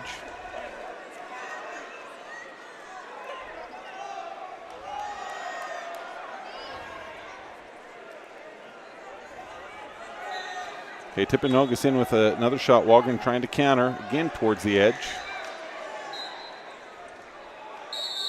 And they are out. So 39 seconds to go. Timpanogos is going to continue to be aggressive as they are trailing and have had some good success with their shots. Okay, Bryan, he's coming up over here on this other mat. So we'll get him in. Oh, nope, that's Carter Anderson. Bryan's up next on this mat number 5. This one's interesting. Parker Harvey Walgren. Oh. Yeah, it's 2 Harveys. So everyone's yelling Harvey for this match. Yeah. So Harvey's giving the senior all he wants, though. that is for sure. You know, Harvey Walgren, he's just a freshman taking on the senior from Timpanogos. 14 seconds. A deep shot by the Timpanogos wrestler. Harvey, if he can keep him from getting that hand up on the hip. 3 seconds, 2 seconds, 1 second, nothing. Walgren, the freshman, is able to defeat the senior from Timpanogos. What a great match. So third place finish for Harvey Walgren as we have Carter Anderson over here on mat number 8. That's to our right as he gets the takedown. And Bryan, he's coming out on mat number 5 just where Harvey just finished. So Carter Anderson with a 3-point takedown. 22 seconds to go in the first period.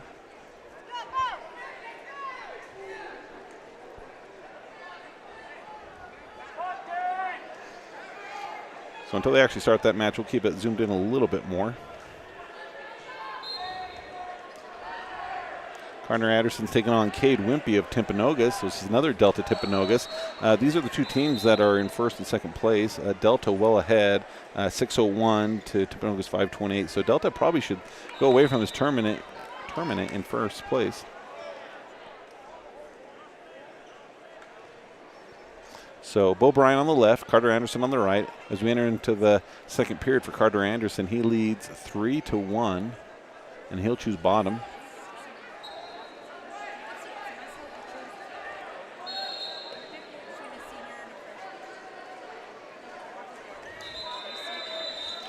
Anderson looking to hip over. Needs to be careful right there. Bryan gets the takedown to the back, near fall being counted.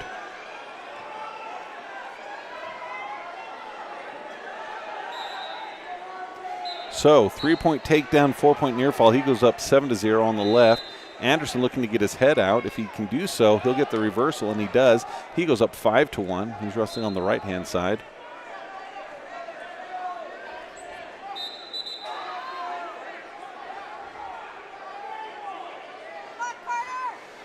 So a minute to go on the left mat, a minute 15 to go on the right mat.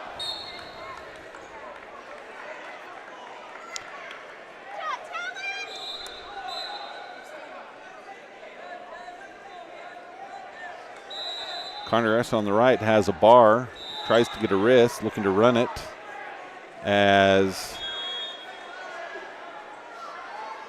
Bo is starting to get into a little bit of trouble.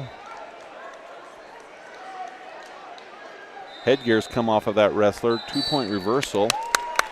And Carter Anderson, he's going to get the second win in a row against Timpanogos as he gets a fall. So 21 seconds to go in this first period with Bryan. He leads 7-2, but he'll be down.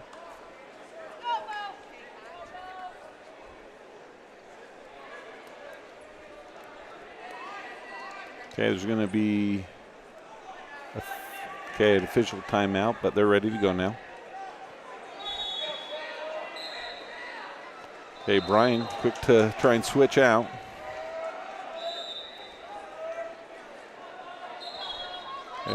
Power half being applied. 10 seconds. Okay, up to his feet. That should be a 1-point escape. So he now will extend his lead 9-1. Needs a 1 second, and he's able to prevent the takedown. So 9-2 as we head into the second period. Delta's choice.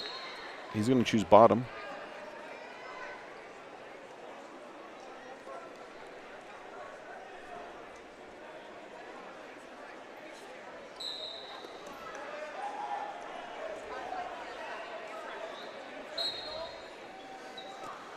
Okay, rolled through one swipe, but not enough to get any near fall.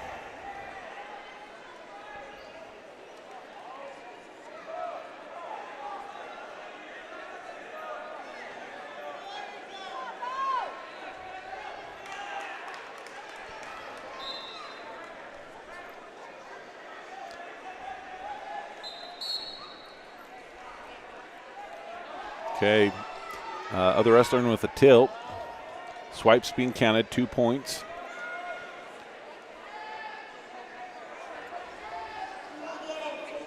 Okay, there's the break. So it's now 9-4 in favor of Bryan.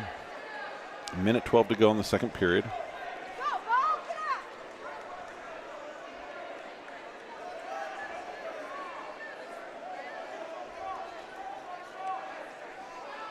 He's taking on Dallas Millsap of Desert Hills. So this is another freshman versus senior match. 50 seconds to go in the second period.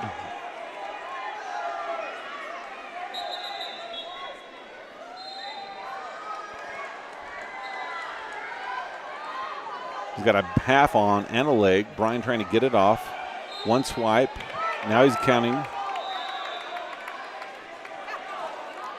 Okay, 30 seconds. He's in deep. Bryan continues to fight it off. If he can.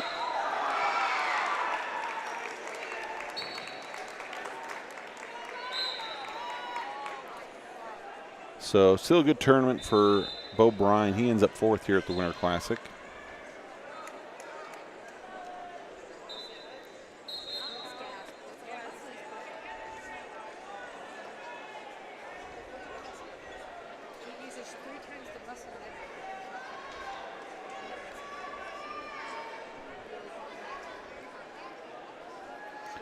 Dominic Vias, he has been assigned mat number 6.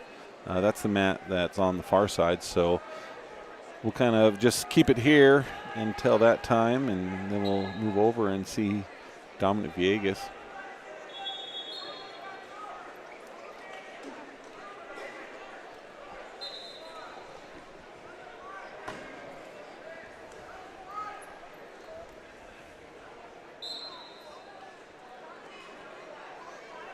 So quick check in on the team scores. Delta 610, Timpanogos 528, Juab 415. This isn't their full varsity squad. Some of them went up to Box Elder County to the tournament up there. Snow Canyon's in 4th with 353, and North San Pete overtook Crimson Cliffs. They're in 5th place with 342 points.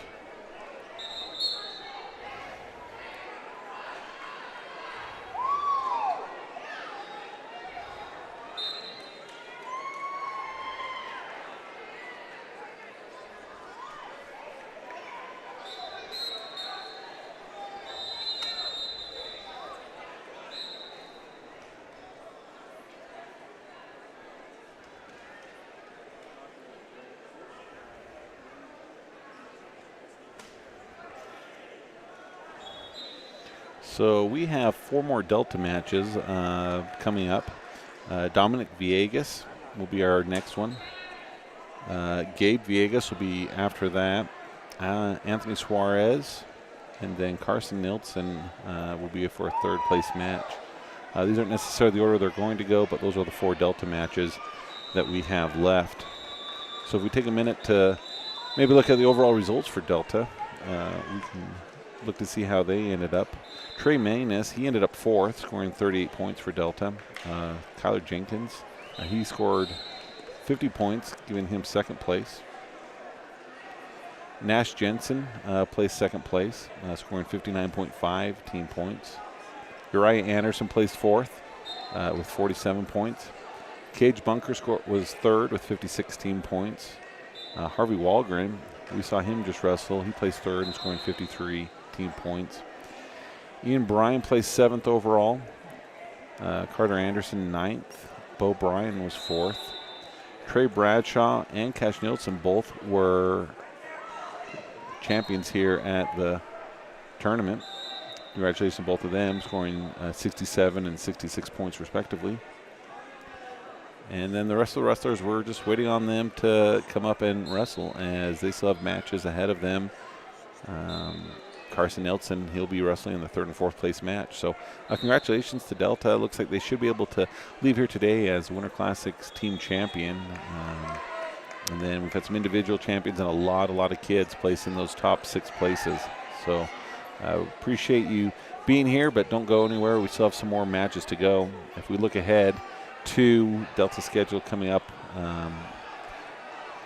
next week, no duels, but they will go up to the RSL facility in Harriman, and they'll have the Rockville Rumble tournament. Unlikely that we'll be able to broadcast that one. It just doesn't really line itself, not really any seating, just a big indoor soccer field, so we typically don't broadcast from there. And then our home duel against Millard will be on January 14th. Following that, on January 16th, Delta will travel to North St. Pete for a duel. And then North Severe tournament will be January 17th and 18th. That will be the last regular season tournament of the year. Then Delta will travel to North Severe again. North Severe will travel to Delta on the 21st for a home duel. And Delta will finish that week with another home duel on Thursday, the 23rd, as Canyon View will come to Delta. From there, Delta will go to the wrestling divisionals. That's going to be in Nephi. And the teams that are going to be part of those divisional tournaments will be Juab, Morgan, Delta, North St. Pete, Richfield, Carbon, Summit Academy, and Juan Diego. At the same time, the other divisional tournament will have the other 3A teams in there. South Summit, Union, Canyon View, Emory, Grantsville, Ben Lomond, Manti, Ogden, and Providence Hall. So the top 8 wrestlers out of each of those divisions will meet at the state tournament, and that's going to be held on the Wednesday and Thursday of February, the 12th and 13th, this year in Orem at the UCCU facility there on the campus of UVU. But we'll go ahead now and watch Dominic Vias as he wrestles his last match of the tournament, as he goes in for a shot.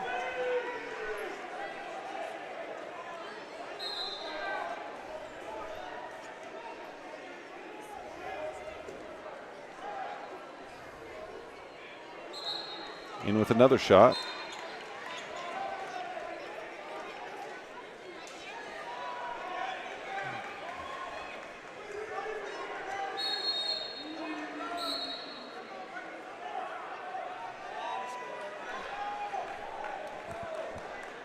So he gets the 3-point takedown as they near the edge. Official stops them. He wants them to recenter.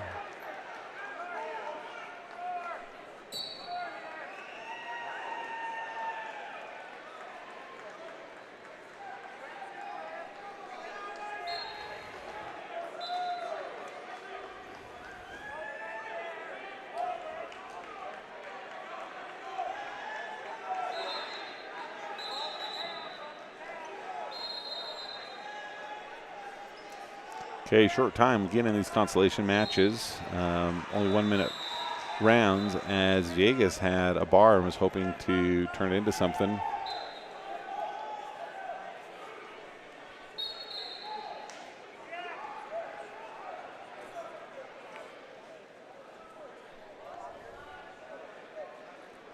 Bit of blood cleanup.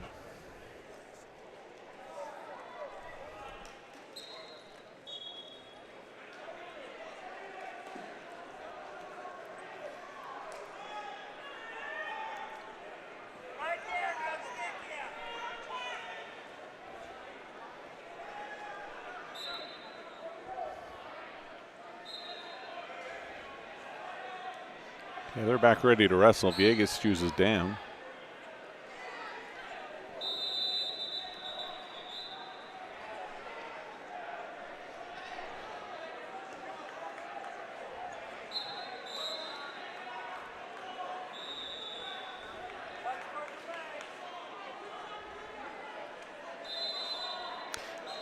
Viegas is wrestling Astorga from Cedar Valley, a junior.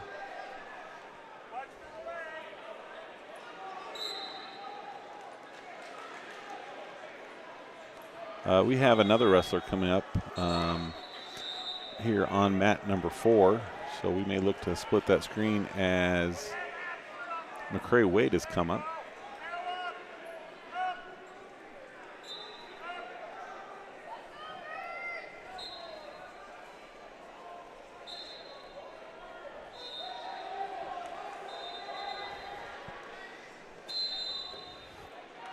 Wade quickly to get a takedown.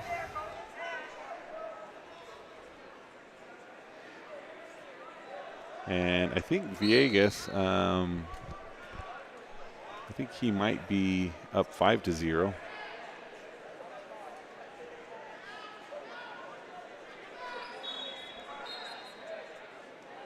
Seven to 0. So he must have got an escape and a takedown. Wade over here on the left continues to work.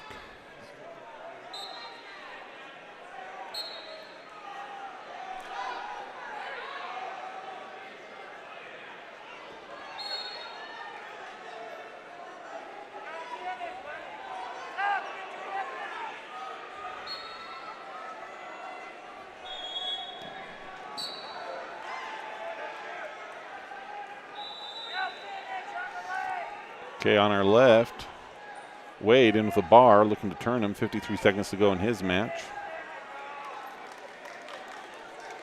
Okay, escape. Viegas then shoots. He's ahead.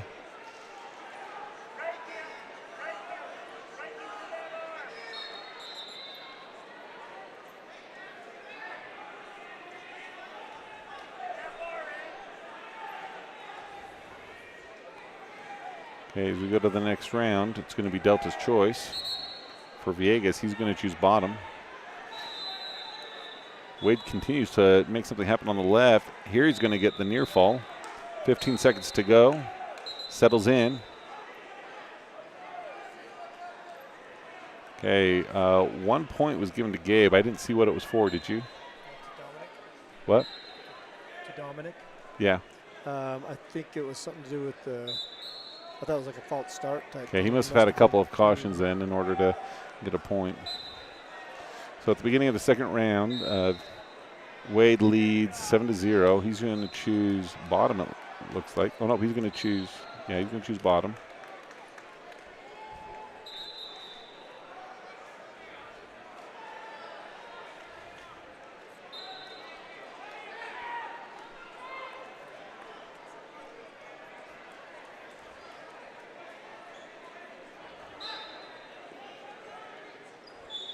So Viegas is 9-5.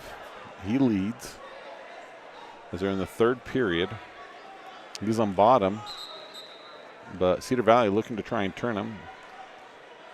Wade over on the left, he leads 7-0, and he's on bottom with about 1:30 to go. As he goes head hunting, and right there he gets it. He should be getting some near fall. He gets a lot more comfortable in that position. Lots of time. Just settle in.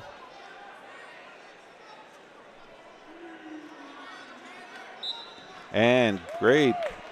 Cray Wade gets the fall. We'll do a check-in on the junior high, or sorry, the JV results in a minute. So back to just Dominic Viegas as there's less than a minute to go in the third period. He leads 9-5 at 157 pounds. 11-5, he got a reversal. 11-5. So as McCray Wade was getting that fall, he was able to get a reversal. And now he's trying to snap him back. Needs to be careful right here. So 1 point escape, so 11-6.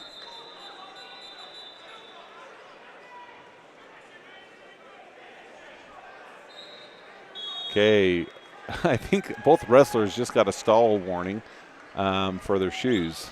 So double stall for their shoes, so they're tying them up.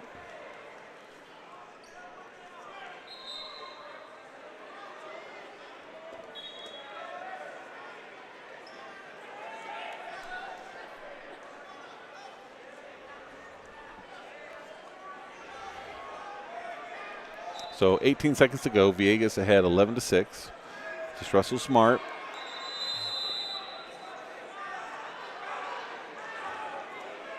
Nothing? Or did they? Yeah, I don't think there's anything there yet. Nothing yet. But there comes the three-point takedown. It's not going to be enough. And Viegas is going to win 11-9. Is able to hold on.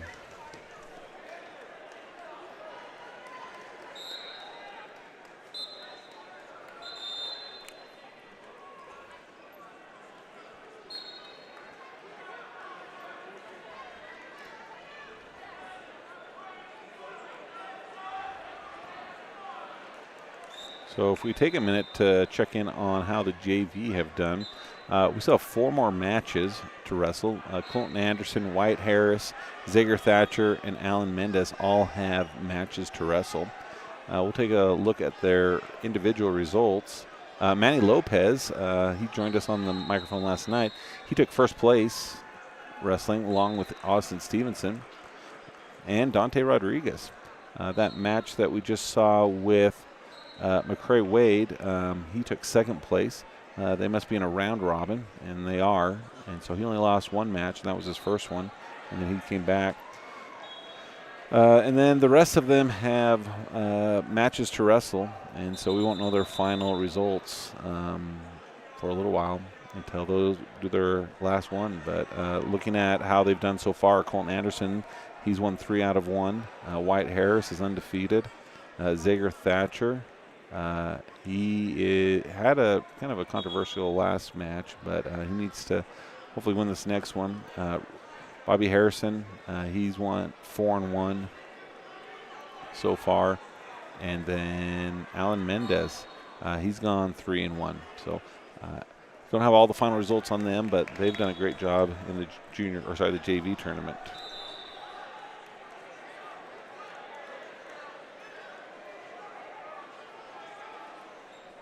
So they've already wrestled all of the first place matches. So these are our 3rd and 4th and 5th and 6th matches. And then again, if you've been listening with us today, we've talked about it. Yesterday they had somewhat of a round robin set up, and depending on how they wrestled, they got placed into different placing parts of the bracket.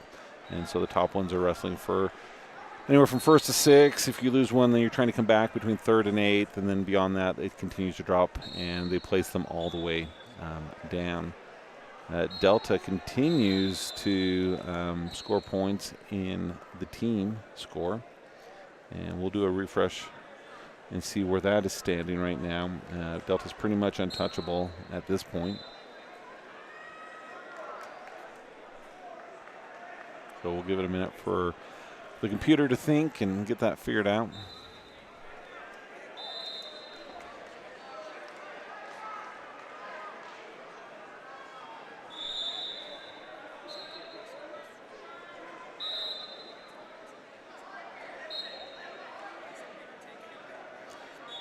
Carson Nelson, he's been assigned a mat. He'll be coming up on mat 5 right in front of us. So we'll just go ahead and shift our attention to that. But looking at the team scores, Delta's at 611.5 to be in first place. Timpanogos is in second place with 528. Juab, 415.5. Snow Canyon, 357. And then North San Pete, 348 to round out the top 5. Quite a few teams here at the tournament. 30 different teams showed up here. So lots of teams, lots of wrestling that we've been able to see as we're here in the final round at the Winter Classic at the Severe Valley Center in Richfield. So Delta's done a great job, and we'll just wait and step away for a minute until Carson, who's up next on this mat, comes up.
repeat that because I had it turned down. Okay. Yeah, we have Carson Nelson getting ready to go here in this third place match.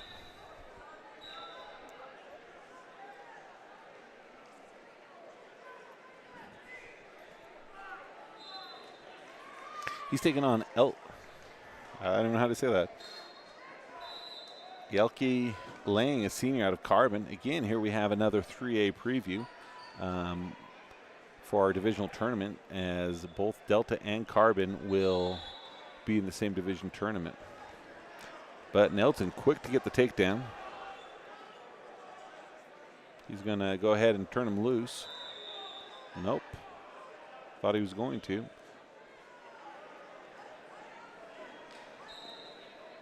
Big step. Brings that arm underneath. Trying to look for that half. Nothing happened with the Carbon wrestler. Head just on the ground, not even trying to do anything to get away, just trying to be completely defensive.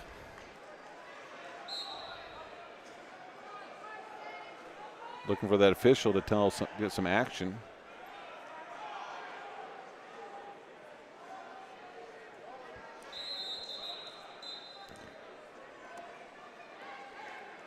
There's the stall.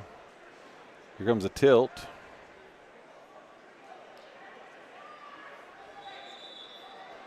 Nelson clears his hand so he can get a restart on the near fall. So 7-0, 53 seconds to go in this first period in this third place match at 165 pounds.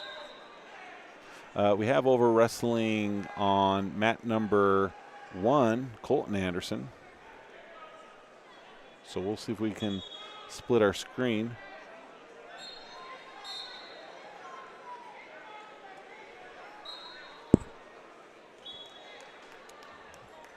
And Colton scores 0-0.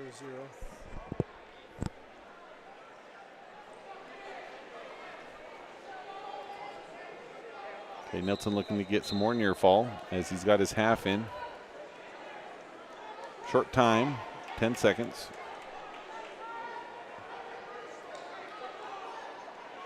Near fall being counted. And they roll out of bounds as there's probably 1 second left to go. So Nelson extends his lead 11-1. There's 1 second to go.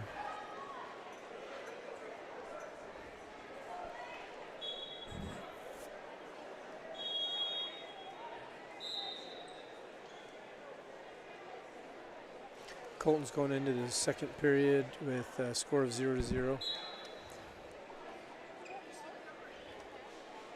He's wrestling a Crimson Cliffs kid, Tovmash.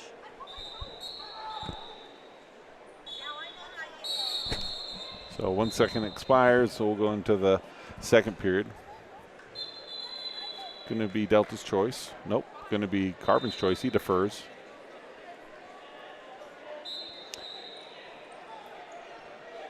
Carson chooses neutral. Colton Anderson's looking to get an escape point, which he does.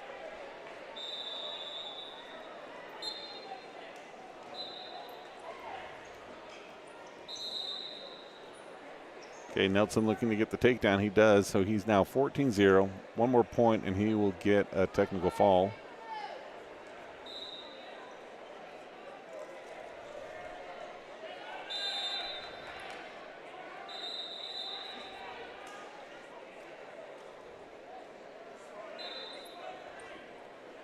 Colton shoots in a double leg. Okay, Nelson's going to get the win. He's got the tech right there, and that's going to stop it. And Colton on his way down ends up on his back.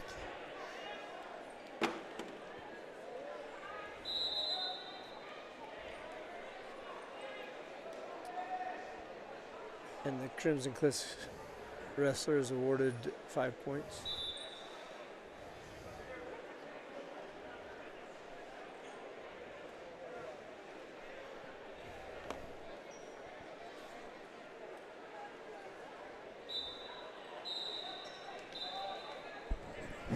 So if we didn't mention for Carson Nelson, who just finished up, that will be third place for him. So a great way to come back through the back door.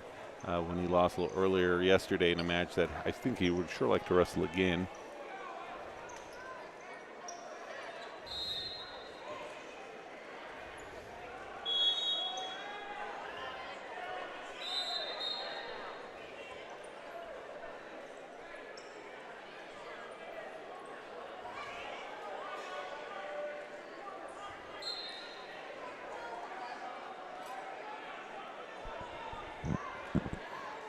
So heading into the second period, Colton trails 7-2.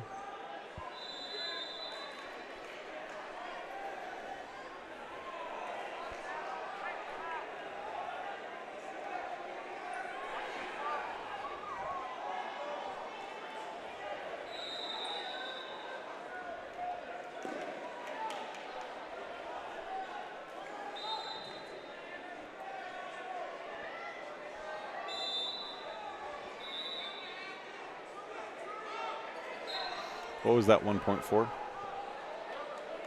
Apparently stalling is all I can figure. Okay.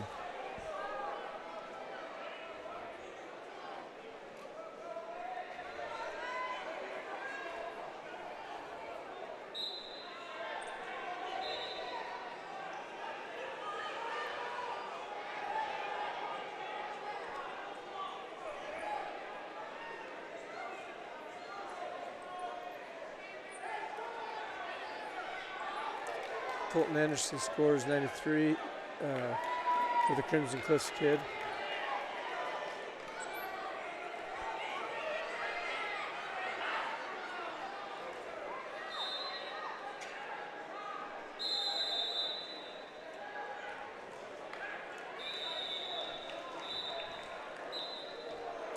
Colton Anderson is on his back. 30 seconds left. He's able to get away. Now they stop for blood time. That puts Colton down 13-3.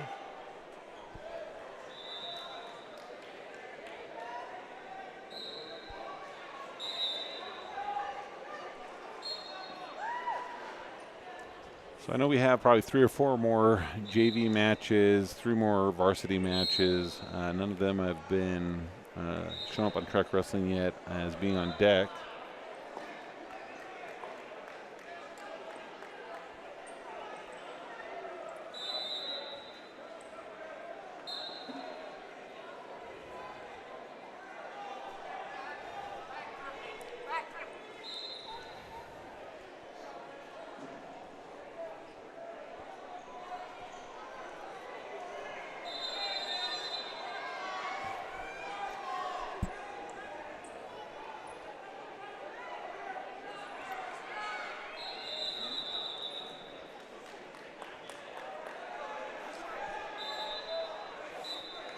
Colton Anderson's back out on the mat. He is down.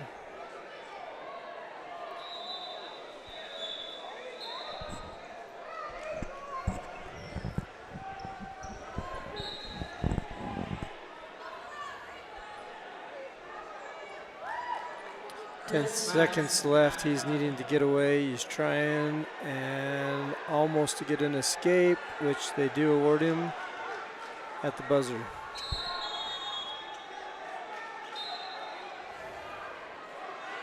So Colton ends up with the loss 13-4.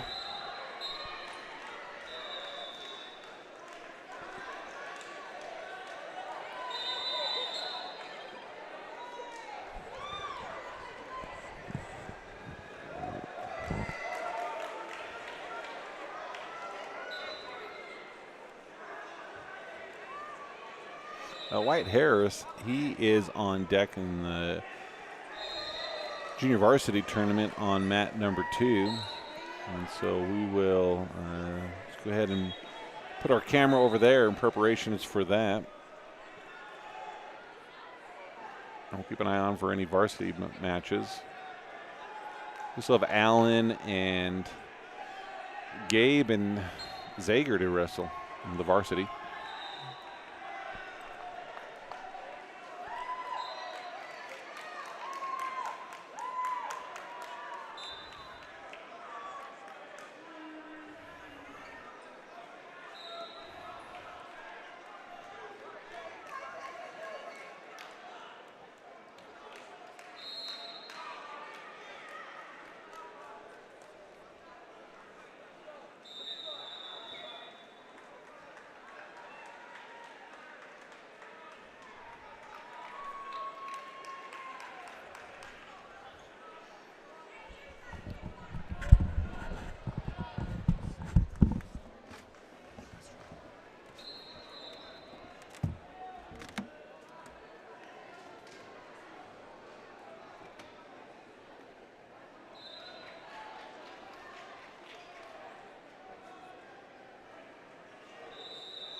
Zager Thatcher is coming up on the JV, so we'll get going here.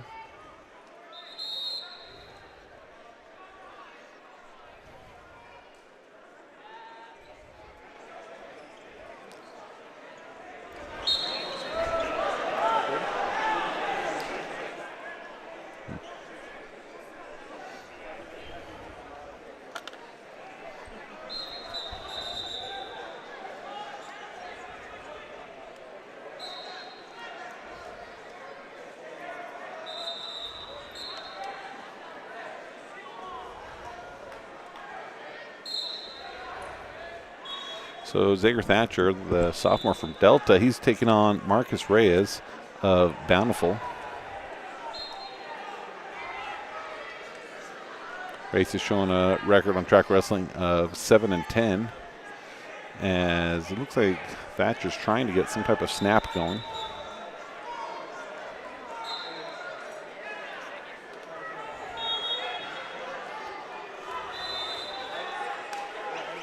Zager showing good movement, but maybe getting into a little bit of trouble as Bountiful Wrestler gets the takedown and trying to get into a pinning combination.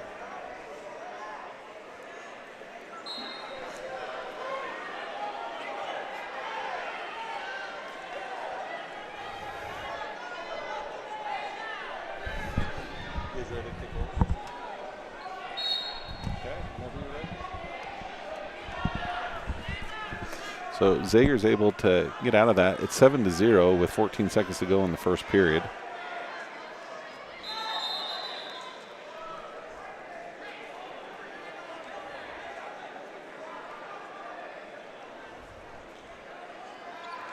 And time expires in the first period.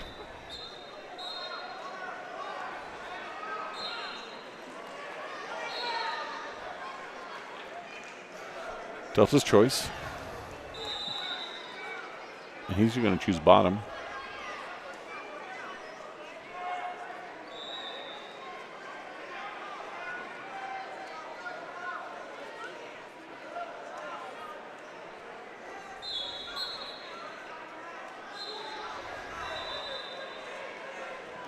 Thatcher looking to get hand control.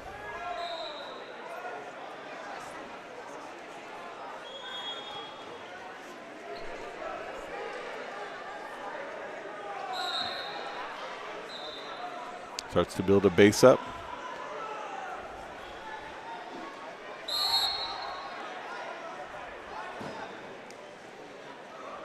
Okay, Bountiful in with a hard crossface. Zager faces him, comes to his feet. He should be able to get 1 point. He does. So he trails 7-1 with about 1:18 to go in the second period.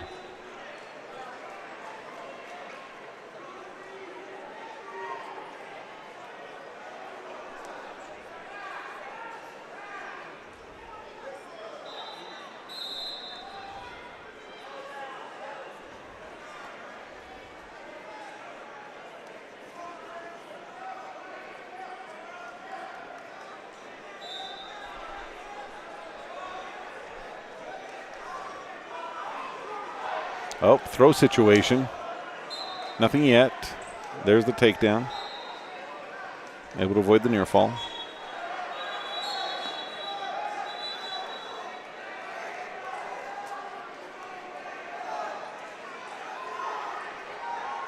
About 30 seconds to go in the second period.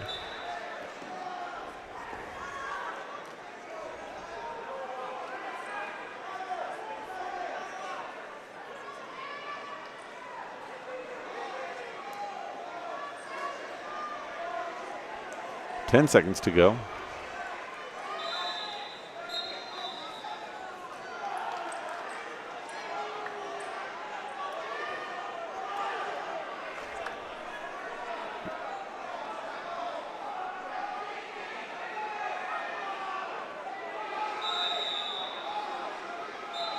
So 7 seconds to go in the second period.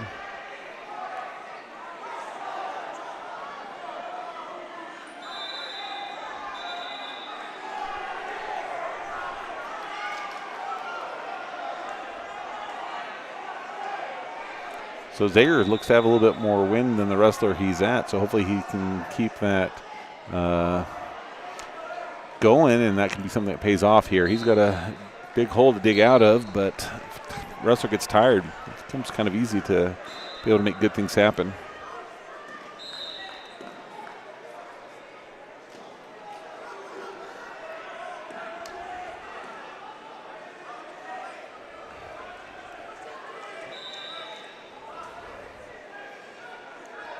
Okay, tripod's up. Get that leg free.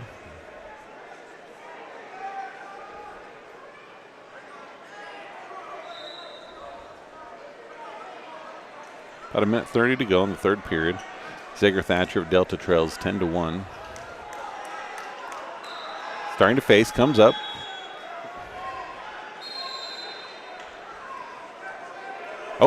Oh. For a minute, he hopefully could have had something good. He's got the leg. He come around. Look for the half. Okay, get him broke down. Other wrestler's just tired. Not even going to try and do anything. He's got a substantial lead, 1 minute to go. Official tells him he needs to move. Thatcher can get him broke down. I think he can get something going.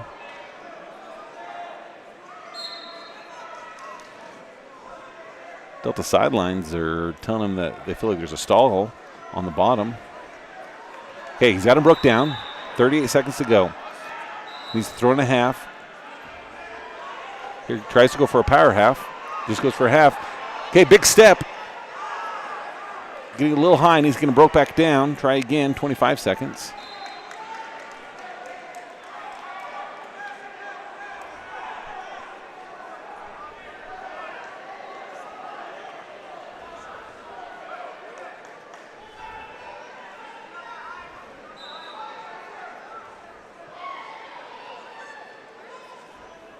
Trying to cradle him, but 3 seconds, and not going to have enough time to make something happen. But he definitely had the conditioning as he gets him into that, what could have been a cradle position.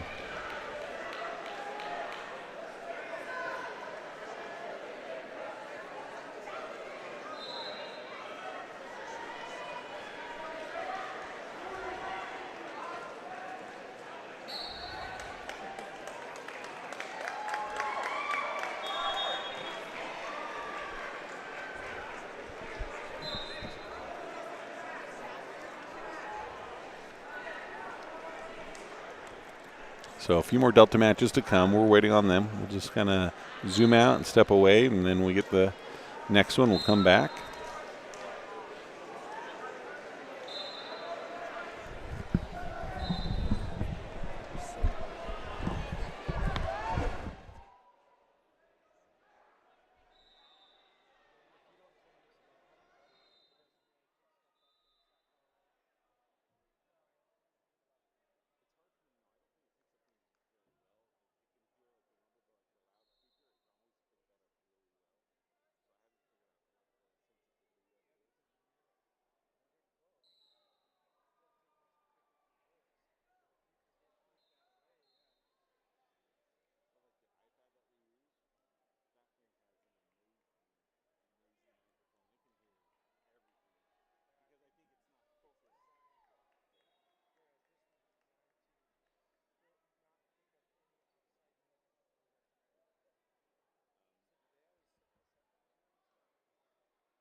Okay, it looks as we move into maybe the second period.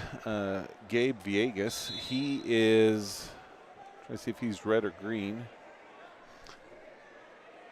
We'd expect him to be red, but it's 3-2 as they enter into the second period.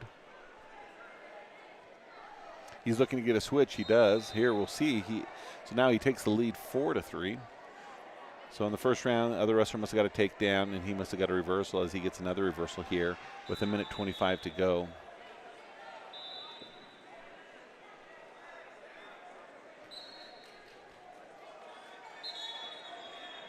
Has a bar, looks to walk it over.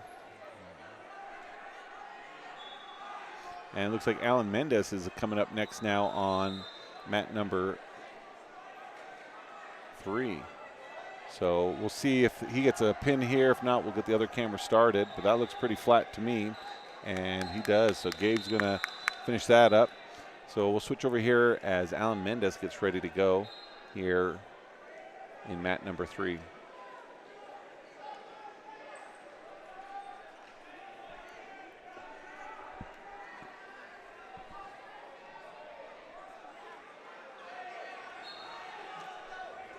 Allen is a freshman wrestling for Delta.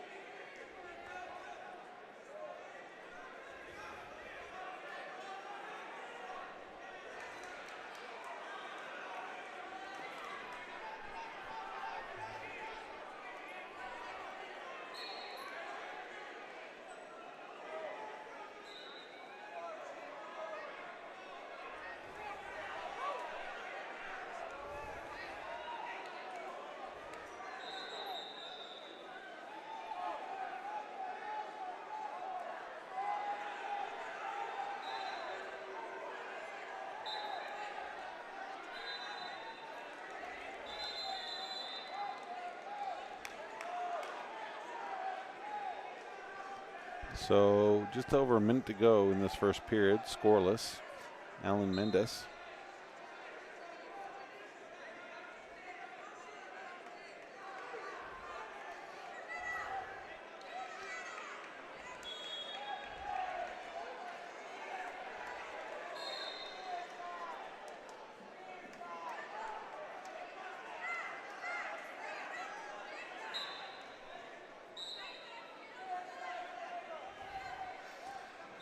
.30 seconds to go. Allen seems to keep trying to get working in. The other wrestler keeps backing up. Hopefully the official will notice and call a stall, make something happen.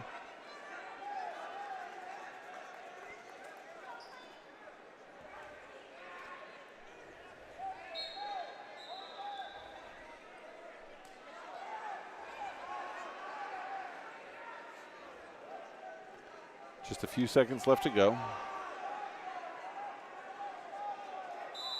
And time will expire, so they're scoreless at the end of 1. Now it still looks like he has a lot of energy. The other kid's a little bit slower to move. He's from Desert Hills. Desert Hills choice. He looks to his coaches. He defers. Allen's going to choose down.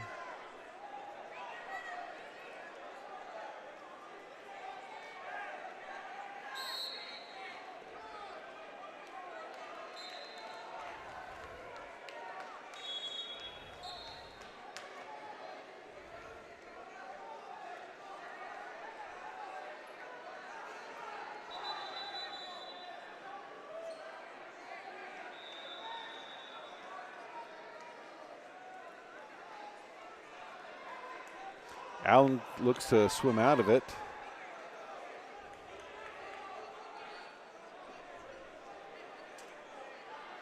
So Allen, although he's wrestling heavyweight, he's not maximizing it by any means, as he's got a bigger wrestler on top.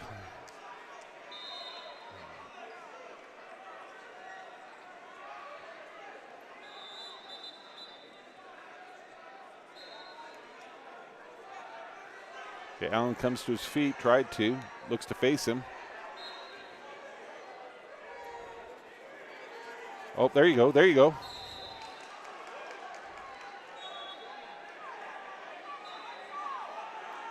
he's in some trouble as he was about out and then kind of got stuck and has a lot of weight now to try and fight off with a lot of time, 48 seconds. And he pushes. Good for Allen. He's able to prevent the pin. And the official's going to call them out as there's not a lot of mat left there. So 7-0. 35 seconds to go.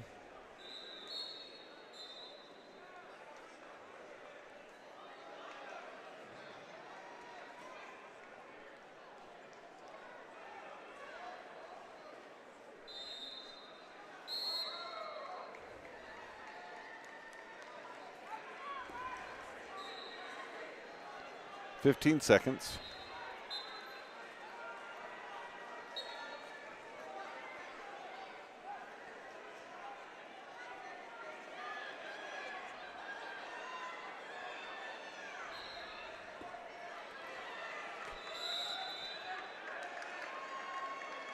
Okay, time expires. Score is 7-0.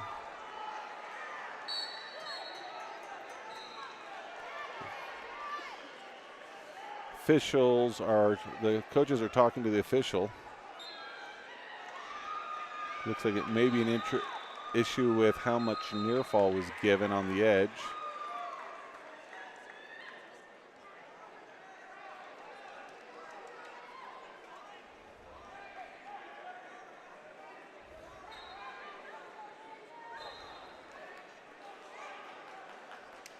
Desert Hill's trying to psych himself up.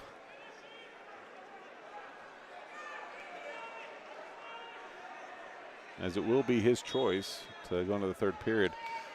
So 3 points were taken off. Now the Desert Hill coach comes for an explanation.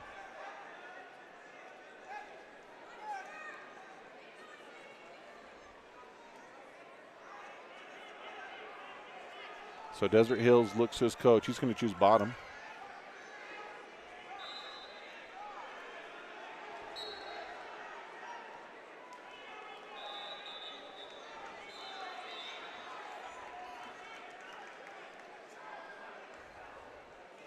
Okay, 1 point escape.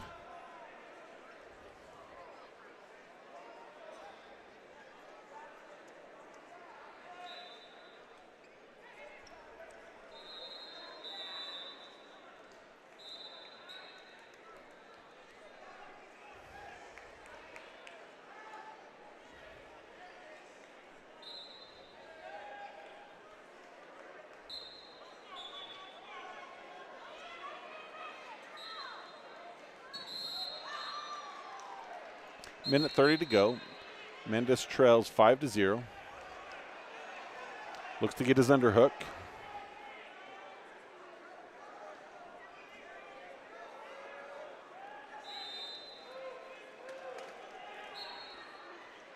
Minute 12.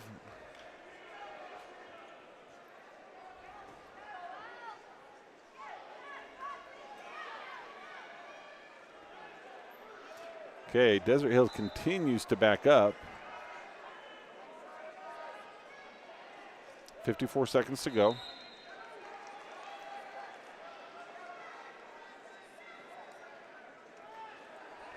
Allen wants to get that underhook.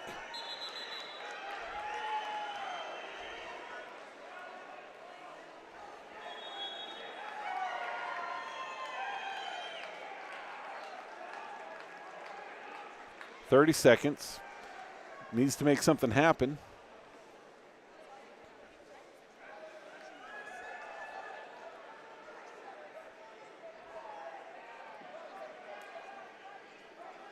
.15 seconds. Finally a stall called, but it's probably going to come a little too late.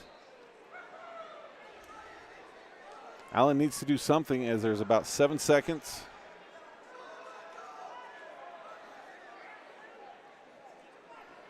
And time's going to expire with that as he was never able to get the underhook that he was wanting.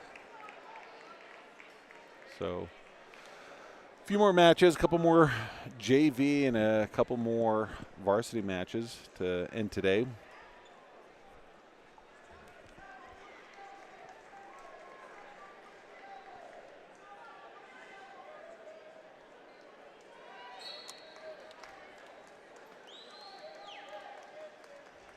Anthony Suarez, he is on deck at 190 pounds, so he'll be on mat number 6 coming up here shortly. So we'll just go ahead and get that stationed.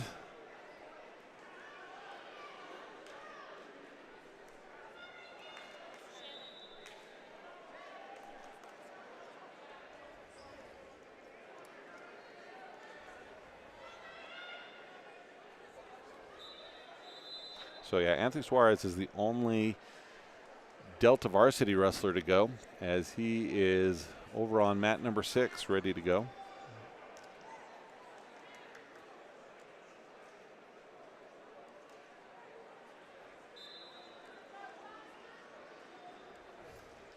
And that was the last JV match. So here we are with Anthony Suarez. He is our final Delta wrestler. And when he's done, we'll go through a breakdown of how Delta ended up throughout the tournament, both for varsity and JV. This is our 250-pound match.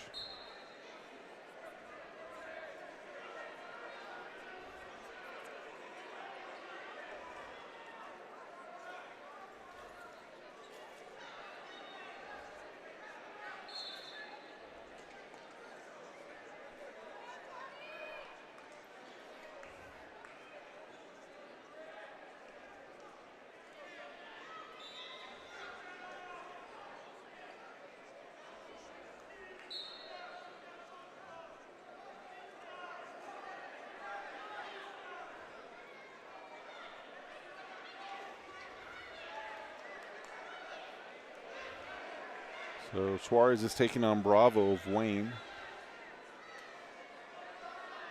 Oh, has a good underhook, throws him. Lands on top, near fall.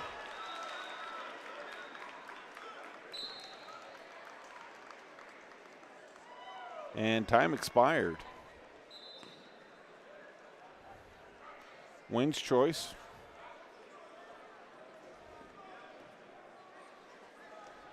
So Suarez will be bottom.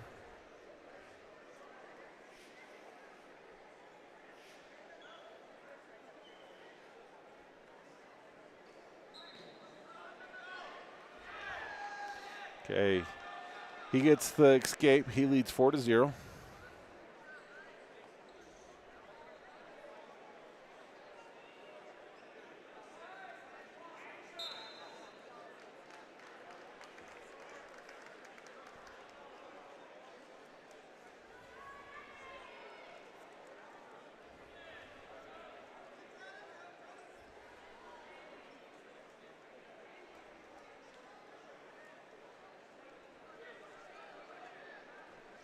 About 1:30 to go in the second period as he tries to get him by.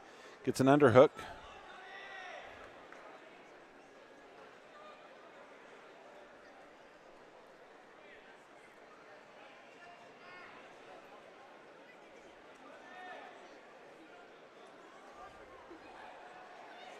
Okay, if he can get behind, takes him down straight to his back.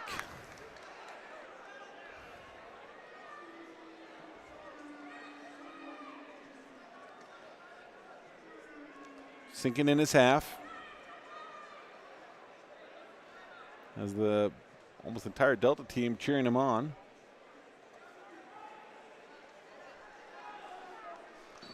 And he gets the fall. So good win for Anthony Suarez, first-year wrestler and senior on Delta High School squad. So that's the last Delta match. So there's still some other matches going on, but a lot of the mats are empty. And actually, to take that, that was the last match of the entire tournament. So we'll give you a little rundown of how Delta ended up here at the tournament.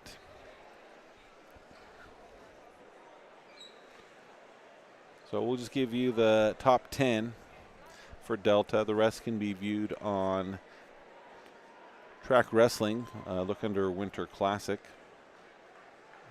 So for the team results for Delta, at 106 pounds, Trayton Manus placed 4th.